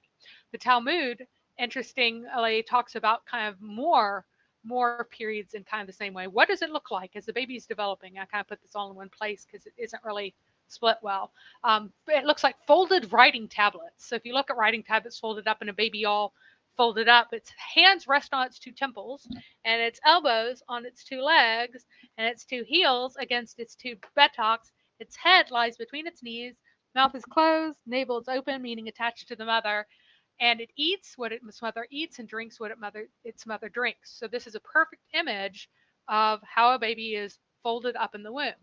Interesting that no one's supposed to know this, right? But somehow the Talmud does. Astonishing. Must be a miracle. Or maybe they're just semi-observant. So modern science actually say that bones and flesh develop together. However, bone development is the last to be completed long after birth. Just like Aristotle observed that these things came later, bone actually replaces cartilage. It takes a really long time for that to be replaced. If you look at the hands of a baby in an X-ray, their bones are actually these little floating things because everything else is all soft and squishy and cartilage. And you would know that just from, frankly, if a baby dies and then rots, then its skeleton would show that it had not entirely calcified yet. You would know this just by being an observant person. But somehow Islam does not know that the bones are not fully formed yet before the flesh comes on them. Yeah, I would have to say that that is a really bizarre mistake. I really don't know how the author of the Quran got that idea. Everything else they say isn't exactly completely accurate, but it would at least fit with observation. And then he seems to suggest that there's a period of time where the baby's only bones.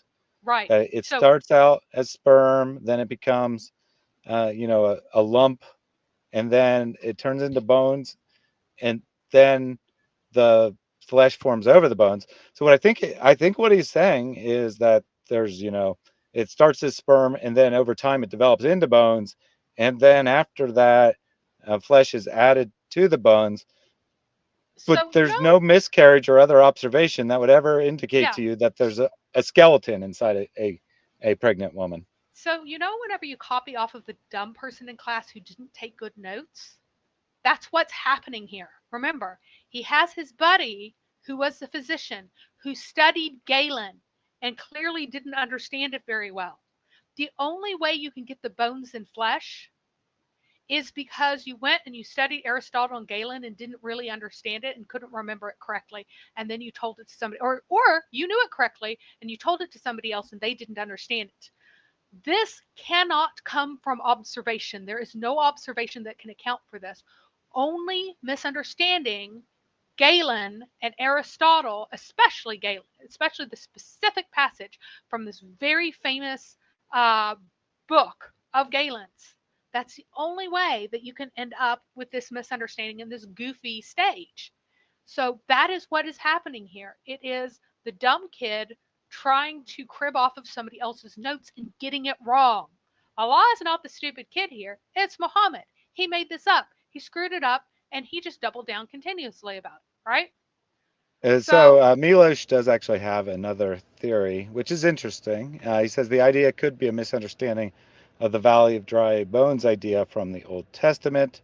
The revivification idea of the Old Testament Ezekiel made the Jews think that the way God would restore life in the world to come would be from refleshing the dry bones they had collected, which then, Muhammad could have heard Jews talking about this idea and somehow confused it with embryology. It well, seems plausible-ish to I, me. I don't think so because there is a Valley of Bones reference in the Quran, and it is so ridiculously confused that he didn't seem to have any kind of idea of what was going on there. So I really think that given its consistency with this passage in Galen, because if you look at you can point out the different stages in Galen paralleling these Quranic things as long as you glue dust to the beginning of it, and you can see it paralleling it fairly precisely. I think that it has shows very strong textual dependence on this part of Galen that is just trying to crib off of Galen here.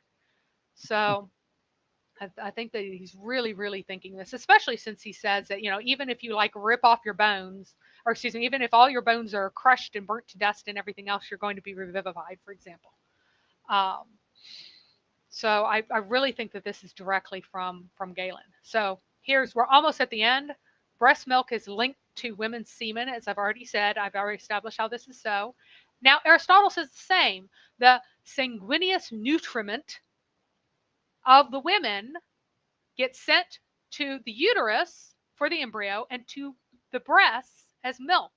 Milk is excess nutritive secretion and has the same nature as menstrual blood. So it's kind of the overflow of what you need for menstruation, essentially. The female vein, Galen agrees, female vein feeds breasts and ovaries and uterus, so the blood becomes milk, semen, or menstrual blood / baby, depending on what its destination is, what its final end is, right? Um, and of course, modern science, breast milk is just created in the milk glands, guys. It's made there. You get nutrients from the blood. It's not the blood. But people didn't realize that there were nutrients in blood other than the blood itself, right? So, Islam, children resemble the mother because women ejaculate similar fluid first. We already talked about the Talmud, where uh, talks about ejaculation determining male and female, and that kind of gets transmuted into resemblance instead of male or female because they have their own explanation for male or female. Um, Aristotle says that the female essence prevails after the point where sex is determined, and that's why you have uh, male resembling a female, or excuse me, that's how you could have a male resembling a female, is if the female essence prevails after that point, or if the female essence doesn't prevail, then the child will more closely resemble the father, even if it's a girl. That's what he says. Galen says that both male and female's principles exist in the seeds. The state of the seedman upon ejaculation, also the moon. Again, it's the same thing. It's just the varying conditions of because male and female is determined by the varying positions. He can say that it's the amount or the all sorts of things, or the environment, or all kinds of things that can contribute whether or not you resemble your father more or your mother. Modern science says that DNA comes from both parents. You get the same number of chromosomes from each, whether or not it's dominant or recessive or mixed inheritance, or it's determined by multiple genes or whatever. DNA comes from both parents, same number of chromosomes from both if everything goes right, right? Now, Islam has this funny story where a child can appear as another race because of random sports appear in camels too. So sometimes you'll have camels together, and then just randomly you'll have light camels, and you'll just suddenly have a dark camel. In the same way, you can have two white parents who could suddenly just have a black child. Now, Aristotle does not say this. He says rather, occasionally more distant ancestors can, for some reason, become more prominent and that a child more closely resembles an ancestor than they do their own parents. That's what he's saying. So you need to have a black ancestor to have a black child. Islam disagrees. It says you can just have one, they can just happen. Modern science says a child, again, may appear a different race because of more distant ancestors, and the idea of recessive traits and all of that more closely agrees with Aristotle, does not agree with Islam. I did not hunt down what Galen said uh, on race and inheritability and that sort of stuff. So So pause for a second here. I go want ahead. to take a couple chats from the audience. First from Zimbabwe, he says, "What was he saying in the clip?" So referring to hijab, he's saying, "Take this flag, and this is the new Uyghur flag." He's talking about China's abuse, of course, of the Uyghur people. He says, "Take this flag," and then he throws it into the crowd. Great stunt there. Great It's stunt just an there by excuse to take off his shirt. I think he thinks it's like impressive. I have no Yeah, idea why he thinks this. exactly. He also said, "I'm glad I subbed to this channel." So I'm glad you're here too. I am trying to make these streams, have some extra fun because we do a lot of in-depth material here. So I want people to also have some fun with it. This comment from Christ is salvation. To be honest, in some parts, Aristotle had some good thoughts, yet he never claimed to be a prophet. That Yeah, is and true. then Galen also. yeah, and the miracle of Islam is that you take whatever you think you can make agree with modern science, and you say this is miraculous knowledge, and anything that doesn't, you ignore or pretend is metaphorical or reinterpret, give it some insane, bizarro interpretation. So you could do the same thing with Aristotle, right? You could take all the parts where he says things that are scientifically accurate. You could say it's miraculous knowledge that only God could have known. And then anything else, you just say he's misunderstood. You have to know ancient Greek in order to understand what he really meant in that line. Whatever it takes. Yep. And I also had a super chat. Where did that go? One second. From Control Yourself.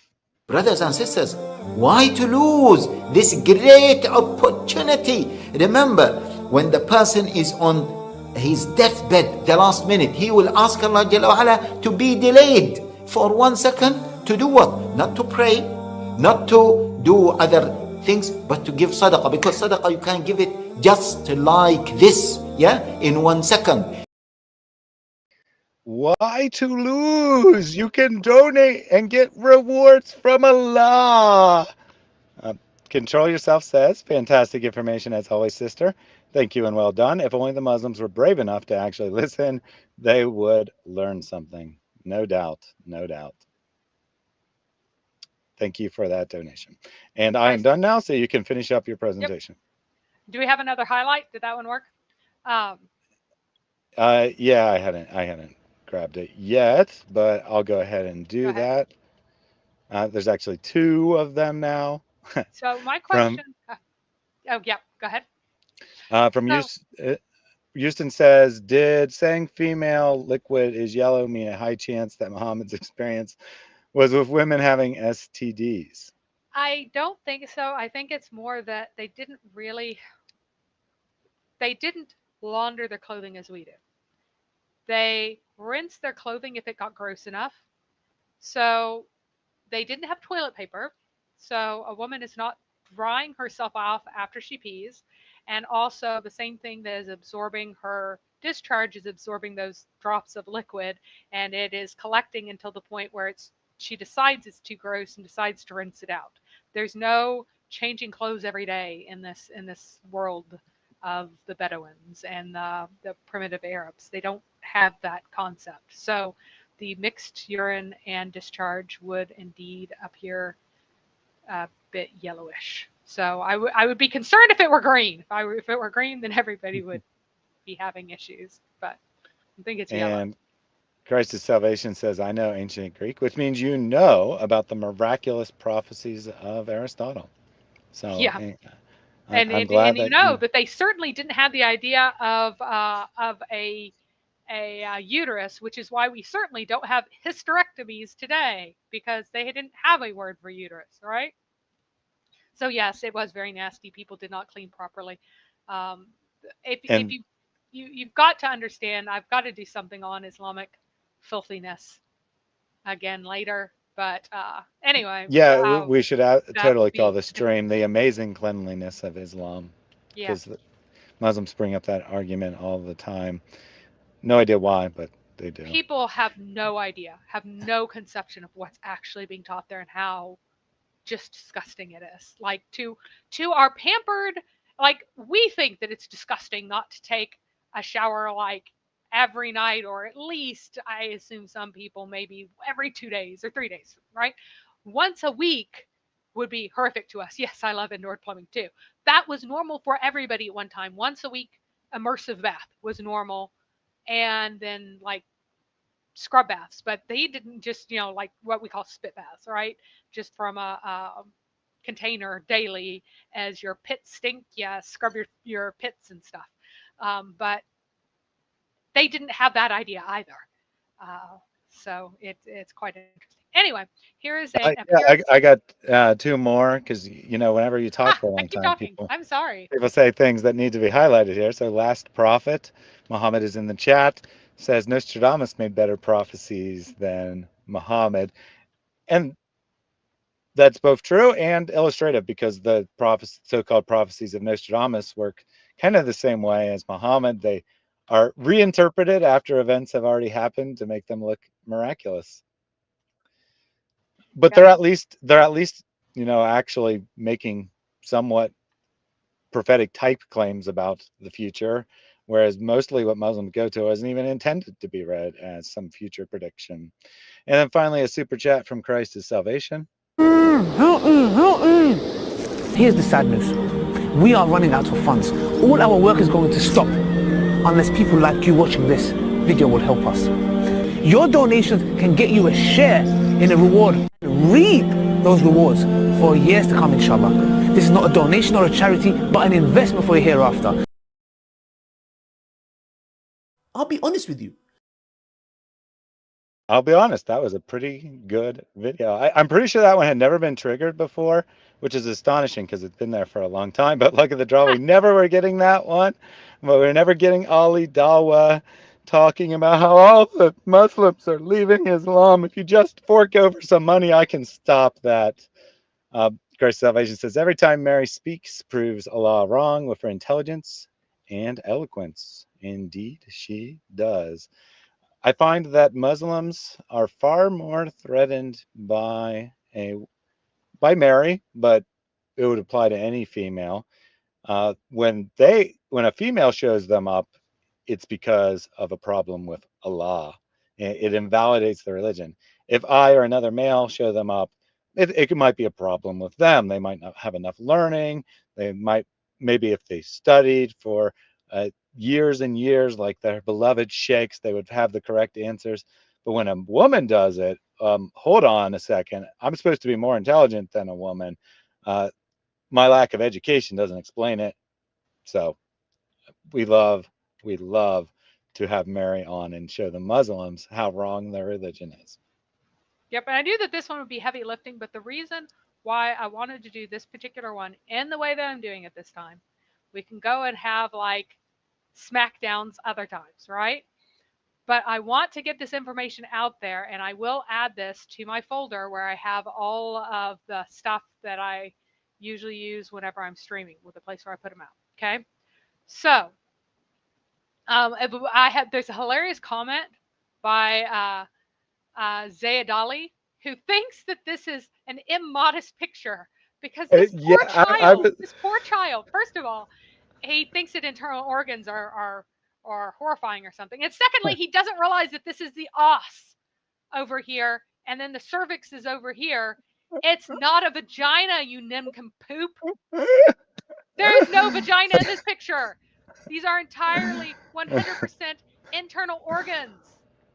Dude. I actually, when I read that comment, I actually didn't know what the heck he was talking about. At first, I thought he meant right. Well, at first, I thought he meant the thumbnail because this is a scientific drawing. There's nothing remotely sexual about it, and so I did.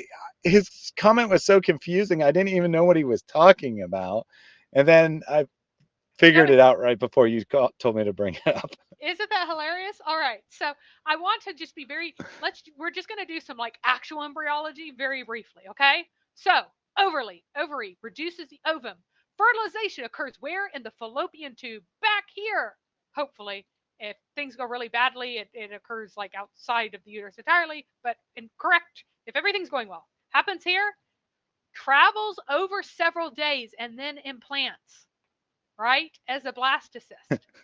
And it burrows into the endometrium here, which is the lining that gets shed monthly. So it doesn't go into the wall of the uterus. It only goes into endometrium, the temporary bit that gets generated and then shed every month. Okay.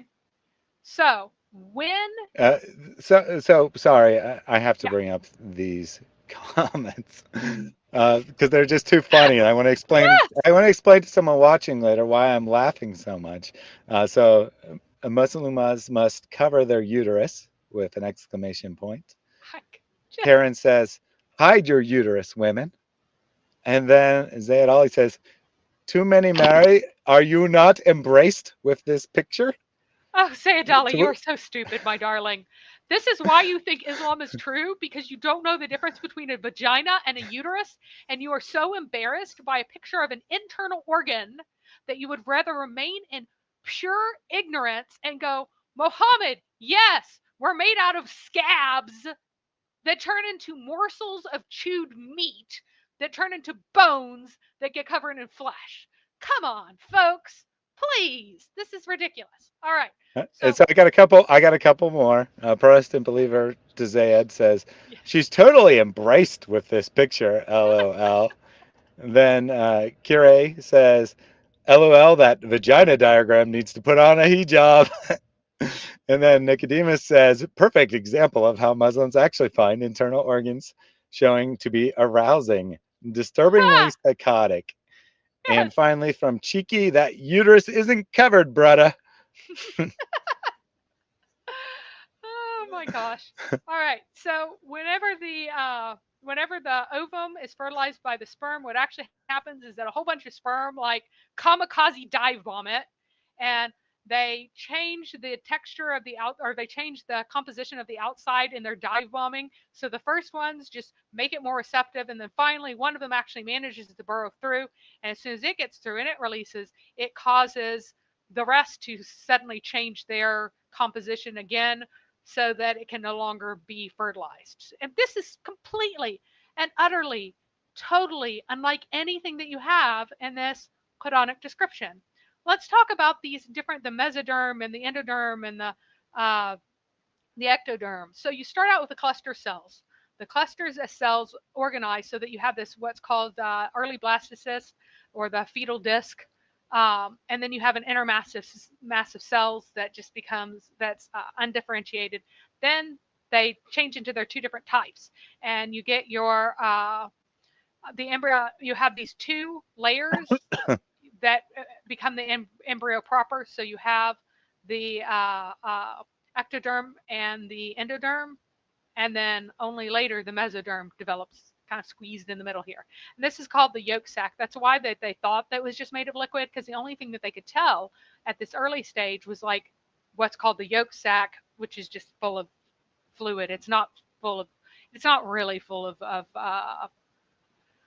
nutrients in the same way as a yolk is, but it allows things to permeate through them and come from there. And it does until implantation. The the you get oxygen from outside the massive cells, of course, and it just diffuses through the cells walls and stuff. Um, and then somewhere around day 6, that's whenever you're getting your implantation actually happening there. Early blastocyst is the implantation stage.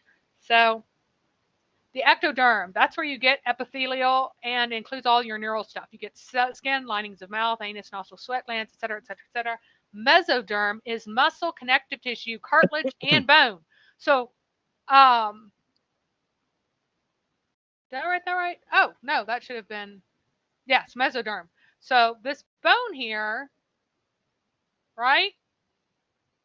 This bone is your cartilage and your bone and your muscle all come from the same thing.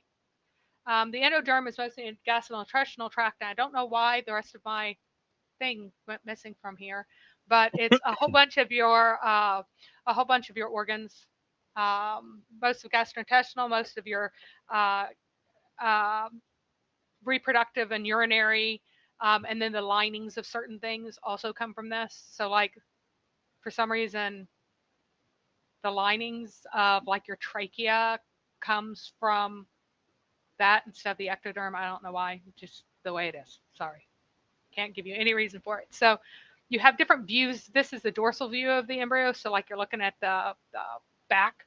So you're looking straight at the back instead of at the side. And this shows kind of how everything's all formed over different days. These somites here, right, which are going to be part of the neurological, oh gosh, what are they again? The neural tube is that, I don't remember what somites are at all. Anyway, I'm not going to teach that because I don't remember. Anyway, they're saying that that makes it look like a leech. No, it doesn't. It's entirely different, and it's only from the back view that you get any kind of similarity. So it has nothing to do with anything in the Quran. You'd never go, oh, I see this process. This is totally what a leech looks like. But only this moment, right here, at this second, right here, no other second, that's a leech. Like, but it's supposed to be 40 days, guys. And it's supposed to be clotted blood anyway. The leech is just a lie. So here's another Yep. view of all the little bits of the embryo And, once and again, reached remember, phase it out. it doesn't say looks like. No, it So just it either is. is a leech or it's a blood clot.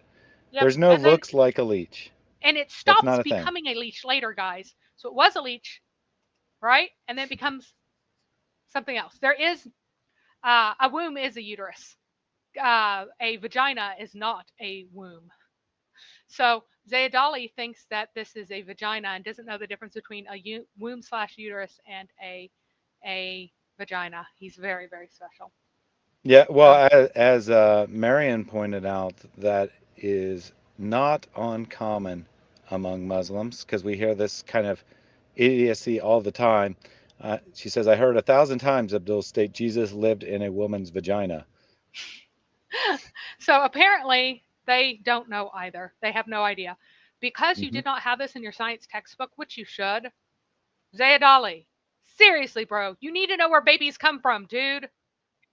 Well, it's too embarrassing, right? It's too Yeah. embarrassing to have a picture of a cartoon drawing of a woman's internal anatomy. That will offend Muslims, so they just don't teach it. They just don't have any idea. And this isn't actually a joke because they really don't teach this stuff. And married men and married women really don't have a very good conception of how babies are made and end up going to an actual doctor and talking about their problems, and the doctor's like, what in the world are you talking about? It really happens. It's not a joke at all. This is actually the truth. But here is a joke from Marcus. Force yourself on the like button, same as Muhammad did to Aisha. So hit that like button, force yourself on the like button, commit jihad on the like button, whatever you need to do. If you're a Muslim, pretend that the K is silent and it's the lie button. Pound that lie button because you think we're lying. Whatever you need to do, just hit the button. And uh, John Scott says, before Islam, women didn't cover their uterus. Sahih. And I think that's true. That is a true statement that women did not cover their uterus before Islam. Oh my gosh. So I really do believe that this is making very specific statements about embryology, about how human development occurs, and that these statements should should reflect what is really observed. It is making clear, direct, explicit, literal statements about development. It isn't necessarily claiming to say something new, but it is claiming to give the authoritative ruling on who's right. Remember that those who differ are those who are um, those who are rebellious or those who differ, right? And I believe that because it should contain at least scientific truths, even if these were not miraculous, even if it was known, even if this is a compilation of Galen and Aristotle and Talmud and some other folks, even if it all's kind of smushed together and confused and then kind of a little bit of its own thing, that this is supposed to be the final answer. This is supposed to be literally true. This is supposed to be real. It's supposed to reflect reality. And in the parlance of the Dais, it is supposed to be a scientific miracle. It's supposed to be definitive. It's supposed to settle the case. And so where we end up is here. The Quran is not from Allah. We do not end up with that's a scientific miracle. We do not end up with it shouldn't contain this as a scientific miracle or a scientific fact.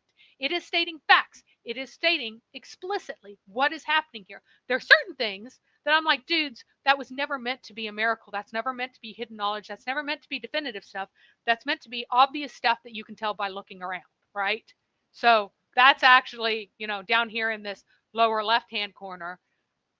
Don't even pretend it's a miracle. It's not a miracle. It's not trying to be. But it's trying to be the definitive statement. And guess what? It's completely wrong. It's a mishmash of things poorly copied from other people, confused, incoherent, and incorrect. So, But Mary, the Quran says that Allah is the best of all creators. So maybe ordinary human beings don't have bones before they have muscles, but when Allah creates, that's the way he does it, because he's the best, the very best of all the creators. Among so the many different creator gods, he is the best. So, Zayed Ali, my question for you, if the Holy Quran is revealed by angel through Allah Almighty to Prophet Muhammad, why is it stupid and wrong? Why is it wrong? Is Allah an idiot? Does Allah not know where babies come from like you don't know where babies grow? You think Hmm. babies grow in people's vaginas. So we do have to give Zayed Ali a free biology lesson, I guess. He So, said, what does womb mean? What is vagina? What is uterus? And I don't think that he's trolling. I think he actually has no. no clue what these words mean. So, your uterus and a womb is the same thing. It's where the baby grows. The vagina is far down below it, is where the penis goes in. Okay? Your penis goes in vagina. Baby no in vagina. Baby in uterus or womb, same thing. So that picture only has this womb, does not have vagina. And you're embarrassed by it. Hmm. So, Zayed Ali, watch So it again. Everything about the Quran is wrong and stupid. Nothing was correct. It was all stupid. Let's see if you well, can answer. Let's just have him answer this question. Where does the baby begin to grow? Do you see this? Where does the baby begin to grow? Where is this thing here? Is that inside the womb over here? Is that where this is happening? Kiki says, "LOL, bust out the hand puppets." Yeah. We got to do sex ed without showing any pictures of what organs look like, because heaven forbid anyone know what the organ that babies grow in looks like, and heaven forbid anyone know what a fallopian tube is or anything like that. I mean, that's So, just so disgusting. How could you possibly show okay. those pictures So, on this stream? Zayed Ali, I want you to listen to this very carefully. The Quran says that the fluid of the man, the liquid of the man, goes into the uterus and stays there. And the liquid of the woman goes into the uterus and mixes with the liquid of the man. Now, let us look and see where baby actually comes together, where the ovum of the woman, not liquid, ovum, and over there, the sperm, not a liquid, but sperms, hit the ovum. Where does that happen? It happens outside of the uterus. It hasn't come into the uterus. It travels beyond the uterus up into something called a fallopian tube. Okay? That is where the baby comes together and begins does not happen by mixing fluids in the womb. No fluids, baby is not fluids, no, bad, wrong. Everything Islam says about the creation of children and about biology is just incorrect.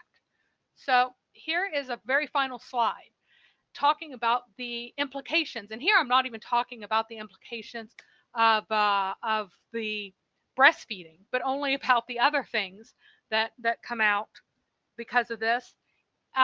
Islamic biology comes from these traditions. And the reason that you have crazy things in Islamic biology, like Galen knew that it took about 9 months to make a baby. But in Islamic laws, it's 4 years or 5 years or 2 years, depending on which school of fiqh you agree with. Okay? So Islamic perfect science, because of the example of Muhammad, has no idea how long it takes for a baby to be made because it uses Islamic principles to achieve that, right? Biological relation is established by your legal relation. You can marry your bastard daughter according to some of the schools of fiqh, right? You can marry your wife's bastard child to her biological half siblings as long as it's related to the father all the time. You cannot marry people who happen to breastfeed, that your mom happened to breastfeed. Yes, 4 years or 5 years. Yes. DNA recordings and or video recordings and DNA do not prove relation because this is not the Islamic scientific method, the correct method, the true method. It is untrue to use these things. Also, surviving children born after less than 28 weeks of gestation could be considered children of zina if you are newly married. So all of these things that are literally untrue and can't be changed come from the methods, the methodology of finding truth and understanding truth that grows out of Islam, right? So that's why you are tied to these insane assertions and systems and everything else. Now, that concludes the presentation. If we want to have some Muslims come up here and tell us that we got it all wrong, and instead we really are made from clotted blood from scabs, come and tell us that. And if you don't, we can play some Zakir Naik, who has some interesting points to make. And in the meantime, if you can play some of his very hilarious things. Yep. Well, I got a couple comments first. So we had from Unapologetic Apologetics, basic biology is haram. I think that's definitely what we've been seeing, at least according to Zayed, that learning about biology or learning about anatomy is totally haram. Now, for ordinary people, something is not sexual just because it is a human body part, but to Muslims and Allah, might not be the same. Christ's Salvation says, I traveled that far just to get that old. Thank you for using the highlight function there, Christ's Salvation. He also says, what's zina? Zina is any forbidden sexual relationship, often translated as fornication. So it would be any sexual relationship outside of what Islam calls marriage, but really is just a contract for legalized sex. Andrew says, I have to comment more. And Marco says, how fitting to have the cat come out since we are discussing pussy. Indeed, indeed. There was a comment slightly earlier that some of us were afraid to say the word cat given the context of what is being discussed. All right, so let's go ahead and I know. Let's go ahead and watch Zakir Naik, because we've heard from Mary. Maybe Zakir Naik has something to say that will totally refute her. So let's go ahead and hear from him again.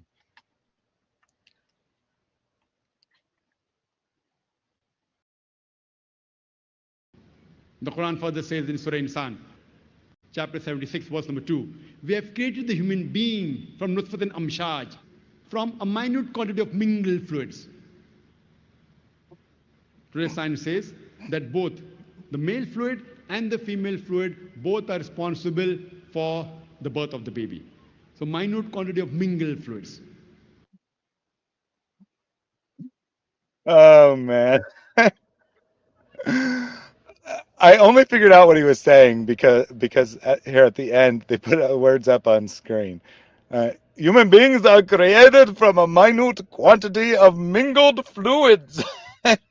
Yes, the fluid of the woman. That is what science says. It's just like, let's just lie. Okay, Muslims, are you guys as stupid as Zakir Naik thinks that you are? Because even if Because he cheated his way through medical school, which is very possible considering where he went, I think that he knows that this is just a lie. Come on. so I totally thought he was saying mingled fruits, like fruits. Which Oh my I mean, gosh. which actually, I mean, it's not scientifically accurate or something, but it could actually be used in that context. It's not totally insane to talk about children as fruits of their parents, right? So I thought that's what he was saying, is that the fruits of the father and the fruits of the mother mingle together, and that's where the baby comes from. But apparently he was saying fluids, which is also totally incorrect. It's about as accurate as fruits, frankly. Yeah, I thought that was hilarious because he's like, I will go ahead and double down on this stupid thing that the Quran says and say, yes, science says this. Haha, you will believe me. Yes, he is supposed to be a medical doctor. Doctor. There we go. Medical doctor. But you have to say it as if you are like attacking the words. All right, got another clip? Yeah, just a second. Any Yeah. Muslims want to come up? Come and talk to us. Come on. Oh yeah, I did put the thing, but I should also put the link just in case. I doubt we're going to get any Muslims today. You get far too much material for Muslims to feel comfortable reacting, but just in case, I'll Yeah, I put don't the think. link. Yeah, I really suspected that we would have no Muslims at all react today, that they would Well, just like try to distract or run away or something else. I mean, aside from it not being our usual time, I just thought I would have no one come up to defend this nonsense because it's so, he's cribbing from a particular section of Galen and then adding some other stuff to it. But he's cribbing badly. He copied, he can't see the people he's, the person's work he's supposed to be copying from very well, so he wrote down some wrong words. That's what happened. and Andrew used the highlight. He's being very naughty here. He says, the eggplant and the peach of the parents. Shame on you. Oh my gosh. Oh, Dr. Zakir Naik is joining the chat. Welcome, Zakir Naik. Are you very impressed by your own words here? Brother or sister, Thados is making a big mistake. And that, okay, you know that I'm not Dr. Zakir Naik, and I Yes. cannot Oh, imitate of course, him. of course, of course, of The course. Greek But I had to accent do gives it. it away. I just had to do it. Hey, I see the way those Muslims were looking at him, and I'm like, are they so stupid or they pretend to be, man? And there are so many of them. Oh my goodness. Thank you again, Mary, for the presentation. God bless you, people. God bless everybody. Absolutely. Thank you for joining us. We got a couple more clips so you can give your reaction to the following clip. You can be the first to speak. it's great. Let's go ahead and get this. The meaning of the Arabic word alaka, it has got three meanings. One is a leech-like substance. It also means something which clings. And the third meaning of alaka is congealed clot of blood. Besides it looking like a leech, the embryo in the initial stages, it also behaves like a leech, it behaves like a bloodsucker, it derives its nutrition from the mother through the placenta. It behaves like a bloodsucker. So besides looking like a leech, it also behaves like a leech. There you go. The Oh my amazing goodness. medicine of Zakir Naik. go ahead and give your reaction. I'm going to find where the Uh, crowd is. that guy, just look at their faces. Look how they look at him. Just look. So empty faces, really. The empty faces. I mean, the only guy that is smiling is that one in the middle with the blue shirt. That's the only one that's smiling. Everybody else is like, what's he talking about? Well, He most must of be them don't very know what he's smart. saying. Like they bring crowds in who have no idea. I I, don't I know think English that the at all. guy that's smiling is wearing headphones. I'm not 100% certain, but I think he's wearing headphones. I think he's literally listening to something else. Does it look like he's wearing? It's hard to tell. I'm not sure about the Yeah, headphones it's hard to tell because the either. camera's panning, so the Yeah. image is blurry. But that might just be like some crazy hair. But I'm going to say he's wearing headphones, and that's why he's smiling because he's So not listening to Zakir Naik. apparently the baby only clings to the mother during this first period. Apparently the baby only draws nutrients from its mother during this period. And notice that Aristotle slapped down the people who said that the baby sucked on people. Like Aristotle slapped that down, that the baby is not a parasitical sucking on flesh, but rather is being nourished. Nourish versus sucking. And he's like, no, no, it's like a leech, like a parasite. That's what the baby is. That's what's meant. And only during this time. And then magically the baby becomes a chewed morsel later. Right? Yeah. Yeah. Let's. Isn't it that Uh, degrading the how life is coming into being? I mean, it becomes a leech and then it sucks the mother's blood. I mean, who is thinking like that? And he's acting like the placenta helps you suck the mother's blood. No, it doesn't. The placenta, the baby's blood is on the other side of that, not the mother's blood. Oh my goodness, these Yeah, guys. that's actually a very good point there, Mary, because sucking would require the baby to like bite into the mother or something, right? To get her blood out, which is not remotely the process involved here. No, it's like the uterus actually, how to say, hugs that embryo, the not the embryo, the cells. It hug the cells so that it will protect it. Not not like he says that the it starts sucking. At, in the beginning, it's not even an embryo, just some cells that are just right now formulating, and then it slowly starts to become. But the whole process is like these eggs are going on the endometrio, and the inside is just covering it up so that it won't be harmed, you know. But he is talking about something totally ridiculous. Ridiculous. He's Definitely. not a medical doctor, that's for sure. I cannot think him as a medical doctor. You So, can get really far by cheating in certain countries. Like if you well, go to China, India you does have a lot of oh, diploma mills where you can just buy a diploma, basically. I'm not convinced that Zakir Naik has a medical degree. He certainly was never a practicing doctor. He might have a medical degree. I can't verify that one way or another. But he was doing full-time dawah by the time he was like 20 or so. So he clearly never was a practicing doctor. I did have a super chat earlier from Karen that I forgot to read. Brothers and sisters, why to lose this great opportunity? Remember, when the person is on his deathbed, the last minute, he will ask Allah Jalla wa Ala to be delayed for 1 second to do what? Not to pray, not to do other things, but to give sadaqah. Because sadaqah, you can give it just like this, yeah, in 1 second. So that seems to be the preferred super chat one of the day. I do enjoy that one. I do definitely enjoy that one. Yeah, just 1 second. It's all it takes to give your money to me. Um, she says, "Thank you very much, Nerds Rock." I agree, Karen. Thank you very much for the donation. And David S., also a very much nerdy person himself, has joined the chat. How y'all doing? Mary, wonderful presentation. Praise God. That was excellent. hey David, we've got some really great gems from our buddy Zakir Naik here today. And apparently, Muslims are not nearly as stupid as he thinks they are, because none of them will come up and agree that he got it right. Oh, thank goodness. You're talking about the medical doctor Zakir Naik. There, Gotta say it right. Try it again. medical doctor. Thank you. I There we am go. a medical doctor. Yeah, I do love the way he always emphasized. But I mean, it is insanity, right? Because usually when you hear people calling these things like, leeches or something, I'm like, no, that's by definition not what is happening there at all in the slightest. And so usually you would hear that from someone who has no medical background at all, who's just taking a guess at what happens. But apparently, Dr. Zakir Naik is on some weird biology kick where he wants to make a brand new type of biology that doesn't reflect reality at all.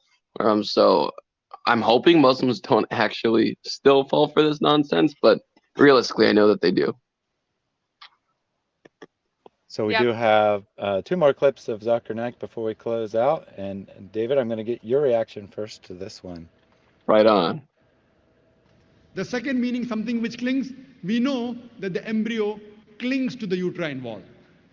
Throughout the 9 months that the fetus is in the womb of the mother, it clings to the uterine wall. The third meaning of alaka is congealed clot of blood. And today's science tells us that in the initial stages, the blood does not circulate. And the blood clots What? in the vessels, and it appears like a congealed clot of blood. He actually, not only did he say it doesn't circulate, not only did he say it doesn't circulate, he says it's clotted. Yes. That is a dead baby. That is a dead baby, Zakir Naik. That's a dead baby. Like, that's a dead baby that I yelled at on my phone. No circulating blood and clot. Does he not know that blood clots result from thrombocytes? Those small platelet-type thrombocytes floating around in the body, congealing at a certain point, releasing their clotting factor. No, because the type of thrombocytes that are used to form the platelets proper to cause a scab to form, a clot to form, would be some sort of thrombocyte, which is not even a whole cell, but cell parts, which means that he's saying that it's not even full cells, but just components of cells randomly floating around congealed. That's not what a baby is. A baby is a full cell, not cell components that are just like a bunch of random floating thrombus. Oh my goodness. Yeah, platelets are produced from very large bone marrow cells. Yes. Called megakaryocytes. Goodness, megakaryocytes. Right? So megakaryocytes get us our platelets. Do we have bone marrow yet at the time before the heart is beating? No. Well, I guess according to the Quran, the skeleton actually forms before the flesh is on. So really. After the clot. So you have clot, you have chewed flesh, then you have bones to go back and make your platelets so that you can have that clot. Yes, clotted blood. I laughed so hard. I'm like, that's a dead baby. That is just a dead baby. That's insane. Also, the whole clinging thing is just such a stretch. I mean, that is just such a stretch because, like, the whole notion of clinging with a leech, because the whole idea of clinging is actually based off their leech definition, right? A leech is a thing that clings. So that's why that one term has those multiple meanings. But this is just bad. I mean, that's just bad. It's factually incorrect. That is a dead child being described. Oh, goodness. So I'm gonna stop you real quick here because Zayed Ali might be leaving. He says, "Too many Marys. You are a beautiful young lady, and I didn't try to argue with you, but it was nice of you to reply to my funny comments. Thanks and goodbye." Wow. I want him to promise me to read the Quran and promise me that you will read it with Ibn Kathir. Please, Zayed Ali, promise. I am asking you to read the thing that you say you believe in. You are putting your hope of salvation, that you don't go to the hellfire, on the idea that this is true. Please read this. You said that you read Arabic. Please read Ibn Kathir. Please read At-Tabari. Ibn Al-Tabari. Yes, read Al-Tabari. Read the Maizudi. Quran. Read Ibn Ishaq. Al-Zalalain, Ibn Ishaq. Read those guys. See Please what read happens. those. I have read these things. Why have I read more of your religion than you have? You need to read this. You need to know what it says. You believe what people tell you it says. You don't believe what it actually says because you haven't read it. Read it, please. Promise me. Funny thing is, Mary, Amen. that you see, I've seen many that pointing out that there is someone who is Ibn Kathir. They only know the name because maybe their imams told them about a name, Ibn Kathir or At-Tabari or Jalalain, you know, but they never actually bothered to show them what exactly those guys were writing. And now that they are, most of them translated in English, and we can argue what they are writing about, we are showing that what what they were thinking is wrong. I mean, it doesn't correspond to any modern scientific uh, thing that you can stretch your imagination to. It's not even close. It's not even in a tiny bit close. That's true. It's so far away. That's sad, and I hope people that listen to this understand that you're staking your entire life, actually your eternal life, on a bloody clot. Like, please do not, like, On the and for all that is right, proper, wise, and on a true. clot of Please blood. Clot of do blood. not stake your entire eternal life on the argument that your book says babies are blood clots. There's no way that anyone with good honesty, self-awareness, and reason, with a real pursuit of the truth, not just their culture, not just the religion they were raised in, but the truth, there is no way that anyone truly pursuing the truth and wisdom would stake their eternal life on a book that calls babies blood clots. So I Dead babies really, before they were born. Dead babies before they were yes, even born. yes, who were apparently blood clots for 4 years. 4 years or 5 if you're feeling fresh. Like, Yep. for these post-mature children, I just, please do not stake your eternal life on a book that calls kids blood clots and says they form as skeletons before skin is wrapped on the bones. Please realize what you're arguing for. See the depth and weight of it, because I mean, we have fun on here, but do for you Muslims out there, see the depth of what you're actually arguing for. You're saying that you rest your eternal life and the life of those you hold near and dear on a book that is calling children factually incorrect things, and you're proud of that. Well, I should say you're proud of that. You're proud of this nonsense. So please recognize that you are staring at hellfire, and you are willing to jump in because of a claim about a blood clot and bones before flesh. Please just think about it. So Zayd always says, I don't read these books only, I read the Quran somehow. Well, no one said you should read only those books. But let's be honest, you don't even read the Quran. No, he hasn't read the whole I thing. don't He's think saying he He has said ever read. he said, I know the exact points of Holy Quran in some parts.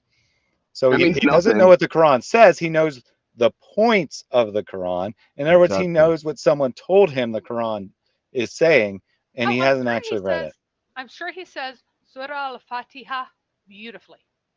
I'm sure he says it Sure. absolutely Yeah. beautifully. It's his native language. I'm sure he does not say Al Yom or any other silly thing like Ibn Farouk does. I'm sure he says the Shahada beautifully. Zayd Ali, if you are Sunni, you believe Ibn Kathir. He's authoritative. Well, he's not his type. He's looking for, a You're book he kidding can me. date. It doesn't He matter says if Ibn he's Kathir his is not my type. type.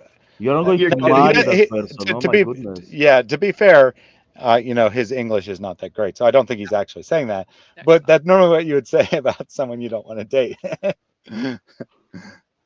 I don't So even know what Anyway, we got the reference. one more clip of Zakir Naik, and then we need to close out because these streams are not supposed to be this long. So let's That's go ahead and Okay. see. Let's go ahead and see that last clip. Then we made it altogether a different creature. So what does the Quran mean that we made it into altogether different creature? Till this stage of mudga, izama, lahem, chewed like lump, bones, flesh. Till this stage, today science tells us the initial stages of development of a human being is similar to the development of a fish, rabbit, and many other animals. Only after this stage does the human development differ in looks. where we have a head, then we have limbs. Then the Quran says we made it into a different creature. What? It's recapitulation. He's claiming that that Quran has recapitulation theory in it, which is an outdated, outmoded, ridiculous theory that because It's been certain rejected over and over. structures look like certain other structures, that they are primitive versions of those other structures, and then only does the human beings come into being. So the idea is that as the baby develops, first he goes through a fish phase, and then a primitive mammal phase, and then a more advanced mammal phase. And you can see gills on the baby, and you can see a tail on the baby. In reality, the quote tail is just the backbone that extends beyond the length of the body of the baby, because you need a really long time to develop the whole nervous system and the entire CNS and the spine and the spinal cord, right? And That's right. you haven't had enough time yet to make enough baby to make it as long as the spine needs to be. So the spine sticks out for a while, and then the baby catches up with the spine. This is not a tail that then goes away. People thought that there were gills on a baby when it was like the arm buds of the baby. Like they just misidentified certain parts of a baby's anatomy. And this guy is going to one of these yes, I'm glad I didn't say a lizard or woolly man. One of these ridiculous theories that were around more than 100 years ago. This is a 19th century ridiculous theory, and saying, oh, the Quran miraculously teaches this wrong theory. And that's why it says you only become human at the end, because before that, you're a fish, and then a lizard, and then you're like a squirrel, and then you're a monkey, and then you become a person. Right? That's Which what is he's saying. stupid. It's amazing. Sorry, I laughed so hard when I heard that. I'm like, I have to share that. Like other apologists say this. And wow. Don't forget the last part. Don't forget the last part. I mean, I can replay it if you want, but he says that only then do you have a head and arms. so you know the baby, before a certain stage where they become an entirely new creature, apparently, doesn't have a head. Amazing. I'm sorry, which other creature don't have a head? I mean, even ants have a head and cockroaches. Well, no, you don't understand, because humans are special because they have a head, and so that makes them human, because there's no other creatures on Earth that have heads. So elephants have head, cows have head.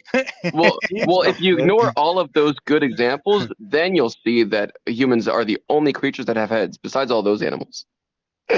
There's nothing else left. There's just nothing else. Only worms. Even those have heads.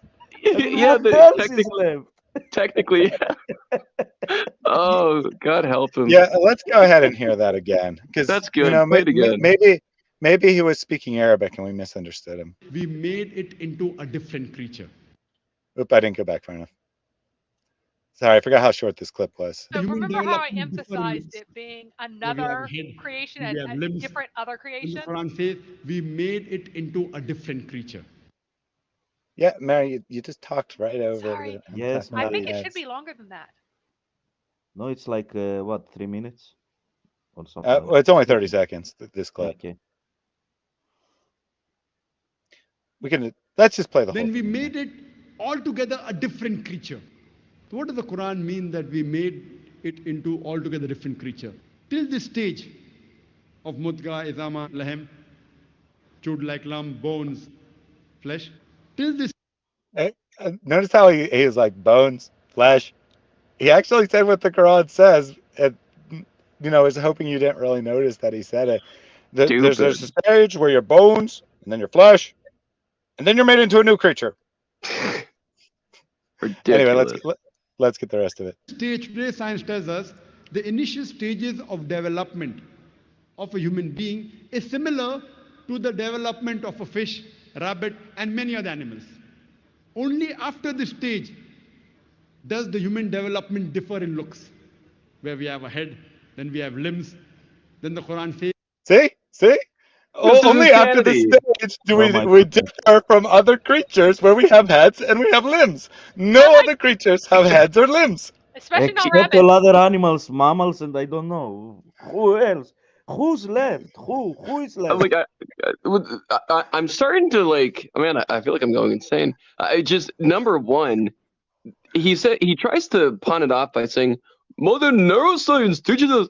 No, no, that is factually incorrect because if you just go by basic genetics, you would know that human genetics are distinct from the genetics of other creatures because we have human parents, and therefore, since we have human parents, we have human genetic codes that are inherited, which means we have human genes, which means at the most basic fundamental level, from the original zygote into the greater cell mass, the encephalon and the mesoderm and all the different parts developing. No, no, we are humans through and through. That is a functional reality. We don't become humans randomly because apparently a head develops because no other creature on Earth has heads. And apparently a lot of these Muslim scholars say that humans don't have heads. So hey, You maybe they're see talking how about Muslim David, scholars. I don't know. you see how stupid his evangelism, not evangelism, his Dawah Gandhism is. I mean, he claims, yeah, that inside the woman's womb, instead of having a human being, she has all other types of animals, and then for some reason, it develops to become a human being within her womb. This is so stupid. She had a whole zoo in there. She It's had a whole zoo. She was going through the animal kingdom. There was a little. She had a there was rabbit. a She had a leech, Fish, a rabbit, mammals, I don't know, an elephant, a yeah. There was an cow. aquarium section. There was a terrarium. No, there was a whole zoo. And then the little kid popped out of nowhere.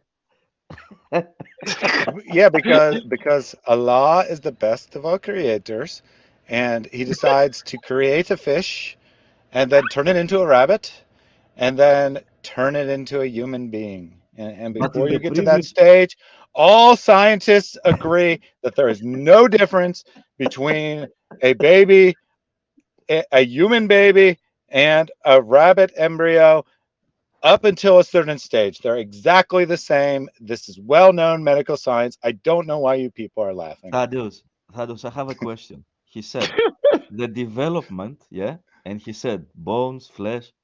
Now, now I have to ask a question. Those bones, what did they resemble?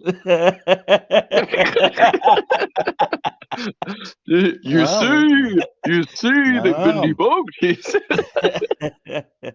This is I mean, insanity. This actually makes my head hurt. Like this is so stupid. I'm actually hurt. Like my brain hurts from it. But there's no like in Islam, there has to be some sense in which you check people when they say stuff, right? Like you don't No. just hear someone say this and then be like, "Oh, didn't you just alhamdulillah, see I didn't David? even know 100% of all scientists agree that we look just like rabbits in the womb, that we're indistinguishable. Then we become humans randomly." Like, David, just look at the crowd when he is speaking, how they look at him. It's like they are those cows. Have you seen a pasture and there are cows on it? Have you seen how they look?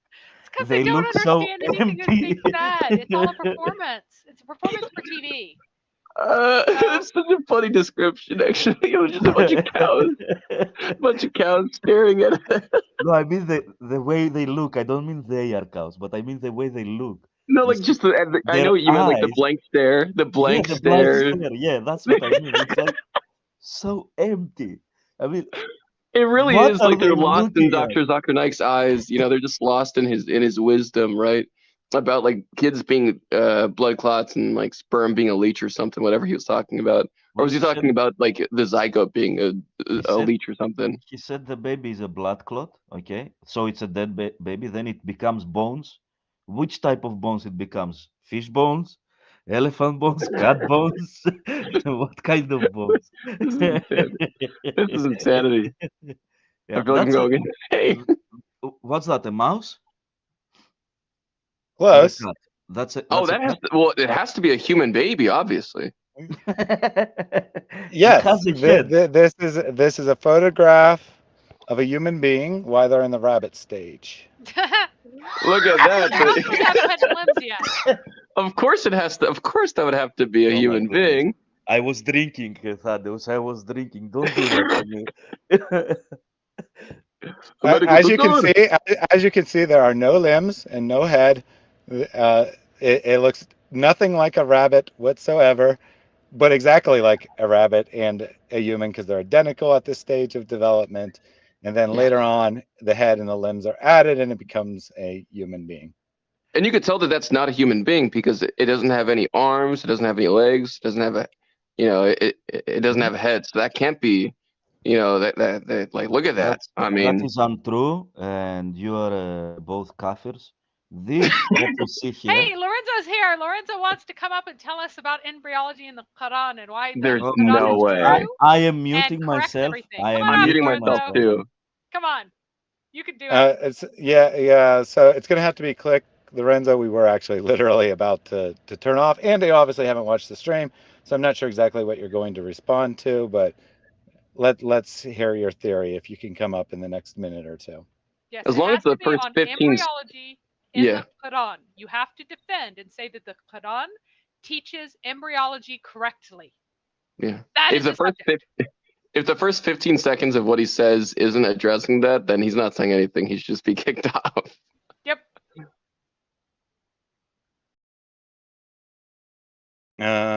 So Lorenzo, you're confused. He said, "Well, the subject first advertised, which is the true religion, Islam or Christianity, to this one. Ah, no need to wonder why." You're confused, Lorenzo, because that's the title of my stream that is tomorrow. But thank you for giving the opportunity for me to talk Whoa. about that.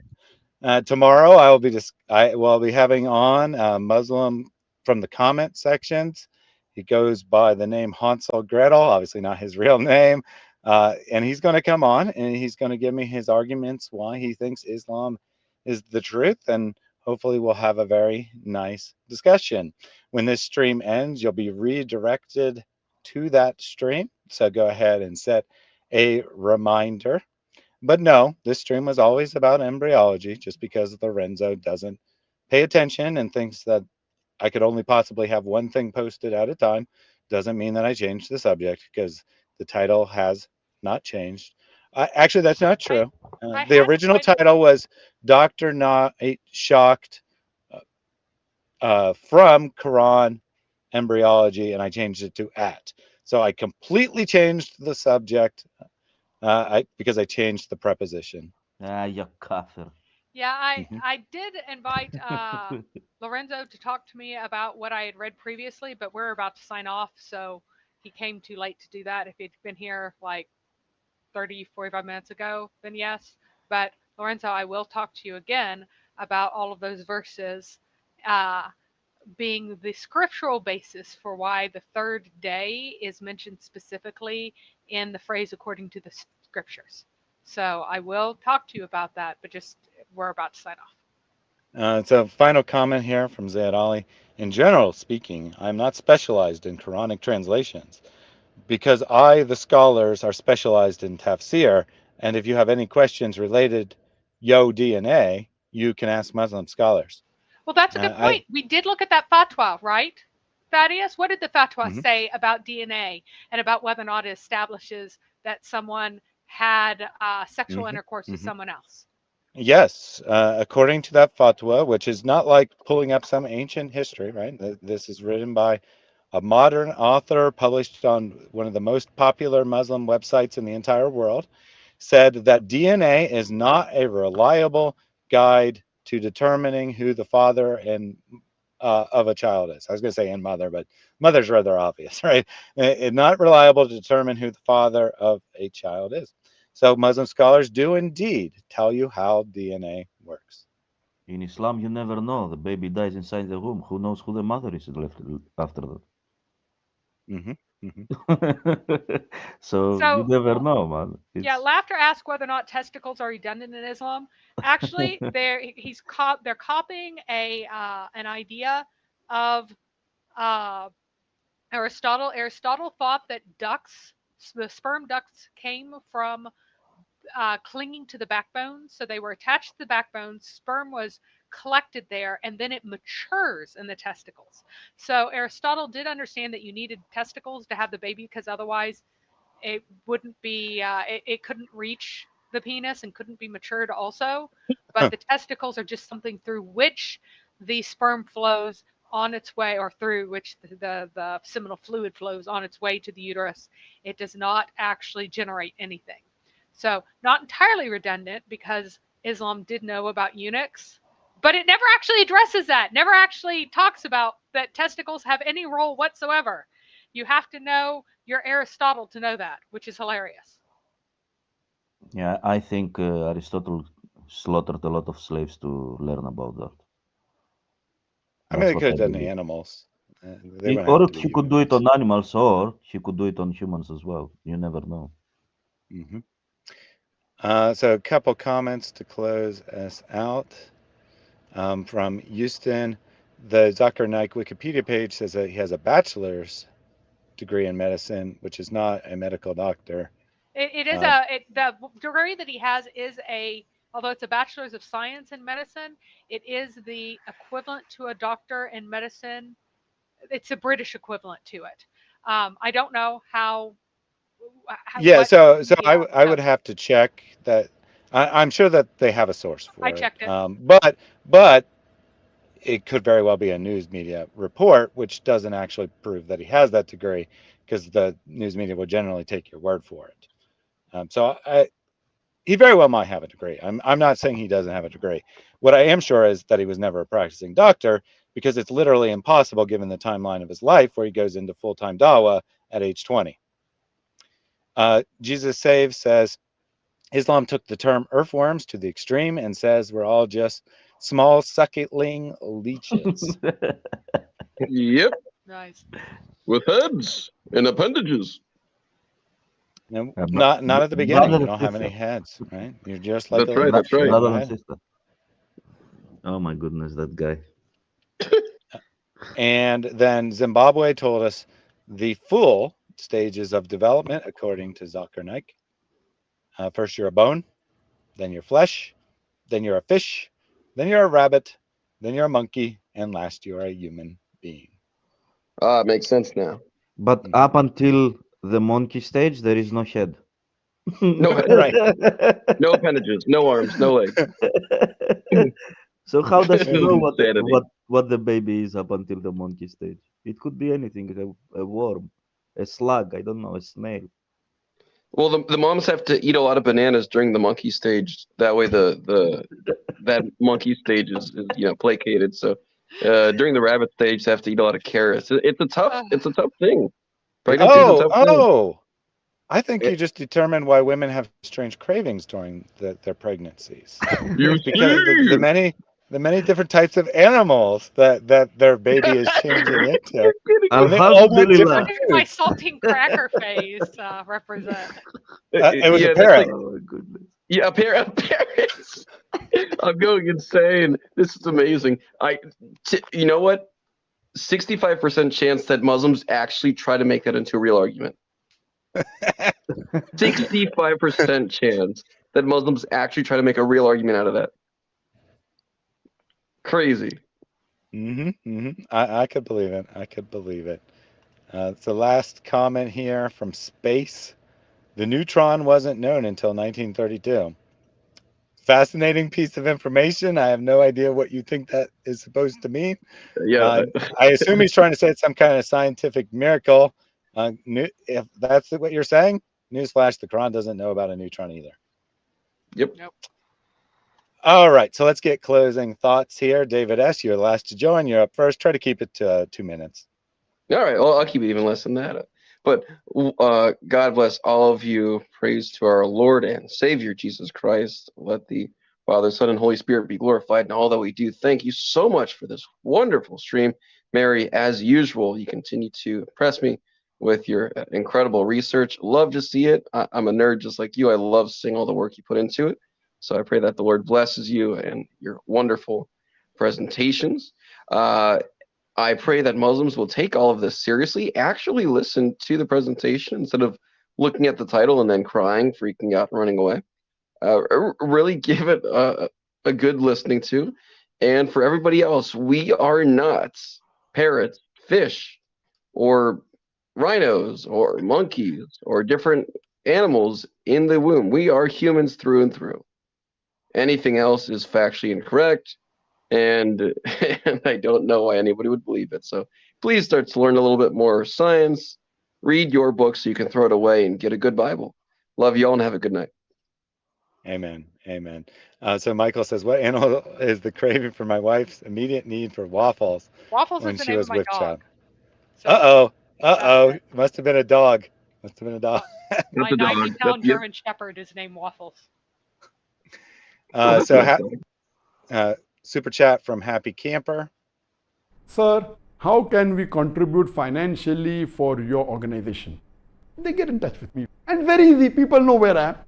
And once they get in touch with me to contribute without causing problem, to contribute in big amounts. And many people call me for lunch and for dinner and for meal, and for every meal they give big amounts, alhamdulillah. So those who really want to contribute, they come and meet me. It's a great clip considering we were just talking about food cravings and whatnot. And Zakir Naik, he regularly has lunches and dinner and every meal with his generous donors. So he would like some more generous donors. He's pregnant. Happy Camper says, were you surprised by Ali's latest video? And I was definitely surprised. I thought that he would either ignore it or he would say that people misinterpreted him, misunderstood him. But instead, he did something very honorable and said, no, I meant what I said. And if you don't like that, too bad. So I was surprised. I'll give him credit where credit is due. It was a good video. He has released a couple videos since that, but I was assuming you're talking about him saying that scientific miracles are debunked. All right. Dr. Zakir Naik, your final thoughts? I would like to say that the imposter that we saw in those 3 last videos, you shouldn't take his word of what he is saying, because the embryos are not the way he described. Not only that, if you believe what the imposter says in the previous 3-4 videos, then you have no objection to abortion and you have nothing to say about it, since they were animals before they became humans. So you just actually kill a lizard or a leech or something like that in the womb of a human being. Now, in a serious matter, the presentation was very good from a person that really opens the eyes of any listener and debunks this Islamic narrative that women are somehow inferior to men. And I think every time that I will come here, I will say that to remind to Mary how much we need women like Mary. We need Christian women like Mary. Why we need them? Because we know that women are smart. We know that they are intelligent. We know that they are eloquent, and they can make presentations much better than a book from 7th century of a guy that didn't even know how reproduction system works. And really, this is something very good. I just, if I would have a hat, how the saying says, I'm raising my hat to Mary, or I take my glasses off, or something like that. I don't know how to say it, but it is an amazing thing to have, and every time it is even more beautiful. And as about the guy that said about the uterus and the photo of the uterus that Mary showed, really, guys, you need to know biology before you make such stupid comments. You think that vagina is similar with uterus? It's what to say, like you never went to school. Do you even read the books that they give you? Do you even understand what they give you when you read them? It makes me actually wonder, how do you grow up like that without knowing so basic stuff? I mean, I had biology in high school and I still remember how it was. Well, that said, God bless you, everybody. Thank you for listening. Thank you for being here. And please share the video with everybody so that they will know that they cannot fool us anymore. Thank you very much, both of you guys. God bless you. And thank you for tuning in and for your helpful comments and the super chat you gave earlier as well. Mary, your closing thoughts? I'll finish while I'm typing. Uh, Uh, yeah, no worries, no worries. all right. So, Islam is a stupid religion, and it has a very stupid book. We have to read it on its own terms, guys. It should have miracles in it. It has a very clear description that's almost directly cribbed specifically from a passage in Galen. That's why there's the misunderstanding about bones and flesh, because it came from the specific Galen passage and it was confused. Okay? It needs to have truth. It doesn't necessarily have to be miraculous, meaning that nobody before knew it, but it has to be definitively true, and that's what it represents itself as. So if this is not the truth, that first it's dust, then liquid, then uh, clotted blood, a scab, then a chewed morsel of meat, then bones, then flesh, and that these things happen like 40 days for the liquid and all of that stuff. If that is not true, then Islam is false, okay? Because it's here to tell you and clarify what the truth is among all the different competing ideas that people had. It is to be the standard by which everything is judged. And if your standard is corrupted, if it is false, if it is not true, if you do not have female semen coming from the breasticle area, and if you do not have male semen coming from the backbone, and if these liquids do not create your baby, then Islam is false. It was made up by Muhammad and appeared authoritative to some really ignorant Bedouin dudes out in the desert and wasn't even taken seriously by anybody that they did not capture with a sword and convert at sword point in any civilized country in the world. Guys, we know which of the four boxes it is. We know that the Quran is false and does not have scientific statements, that there are no scientific statements. The science is inaccurate, but that it should be true. So we know that Islam is false. Okay? That is your quadrant. That is where you need to be if you take the Quran seriously. If you believe what it says about itself and what it represents about itself. If you take it seriously, then it is false. If you consider it to be a fairy tale and you can believe whatever you want, then you can imagine standards for it that it does not provide. You can lie about it, you can twist it, you can throw it away. You can take part of it and you can take the rest and throw it over your shoulder. You can distort it. You can perform tahrif, as Muslims constantly do. That is my final statement. Thank you very much for that. Thank you to everyone who tuned in today. People are having some fun with the animations at the end. Glad to see that. Glad to see that. I'll continue to add more animations and other things. I have quite a number of ideas. Each one takes some time to implement, so I'm going to just kind of add them one at a time. I'll be back tomorrow. I think it might be my earliest ever stream. We'll start at 10:30. I think. Yes, I'm pretty sure it's 10:30 Eastern time. I'll be talking with a Muslim who lives in India, kind of like Zakir Naik, or at least Zakir Naik used to before he was kicked out of the country for being a criminal. So because of the time difference, the only time that would make sense is for it to be fairly early in the morning for me and fairly late at night for him. No other time made any sense. So that's why it's going to be at that time. He's going to be giving some of his reasons why he believes Islam is the truth. And he's going to be challenging me on the truth of Christianity. So I'll be giving some of my reasons to believe that Christianity is the truth. Most likely, we will not be taking call-ins for that show. But that won't be the only stream I'll have tomorrow. I'll also have my weekly Bible study tomorrow on the Reasoned Worship channel. That will be from 6 to 8. And then as soon as that's done, I'll be joining El Iso Elohim's channel. We'll be asking the question whether or not Muslims pray to Muhammad. It's a very busy day tomorrow. I obviously took the day off work, and I'll be streaming basically all day long. So tune in for that. Uh, not really enough time, so I probably won't have anything new on the streaming front before that. But by the end of the weekend, I'll definitely have added some more things. I am taking Saturday off, so Sunday, Mary will be back. She'll be talking with Nadir Ahmed on slavery and Islam, and I'll make sure that there is a slavery themed animation for you to trigger at the very least. Awesome.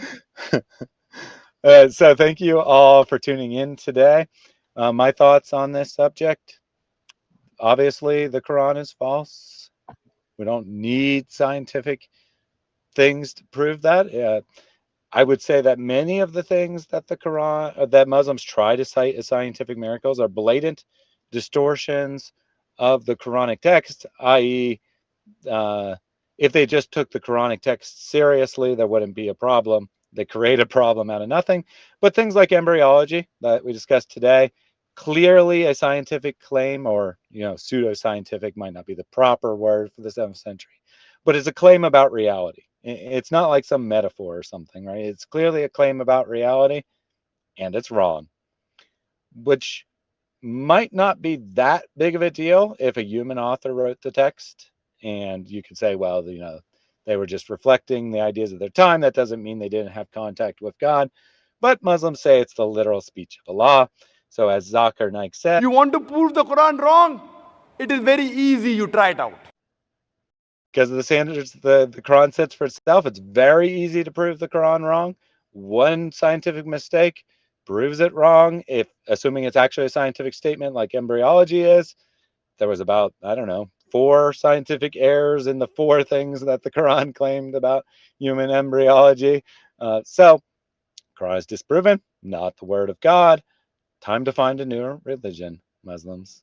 And I hope that you will consider Christianity, because just tune in tomorrow. Just tune in tomorrow and find out why I think Christianity holds up to scrutiny. Till we meet again, go and serve the Lord. God bless everyone.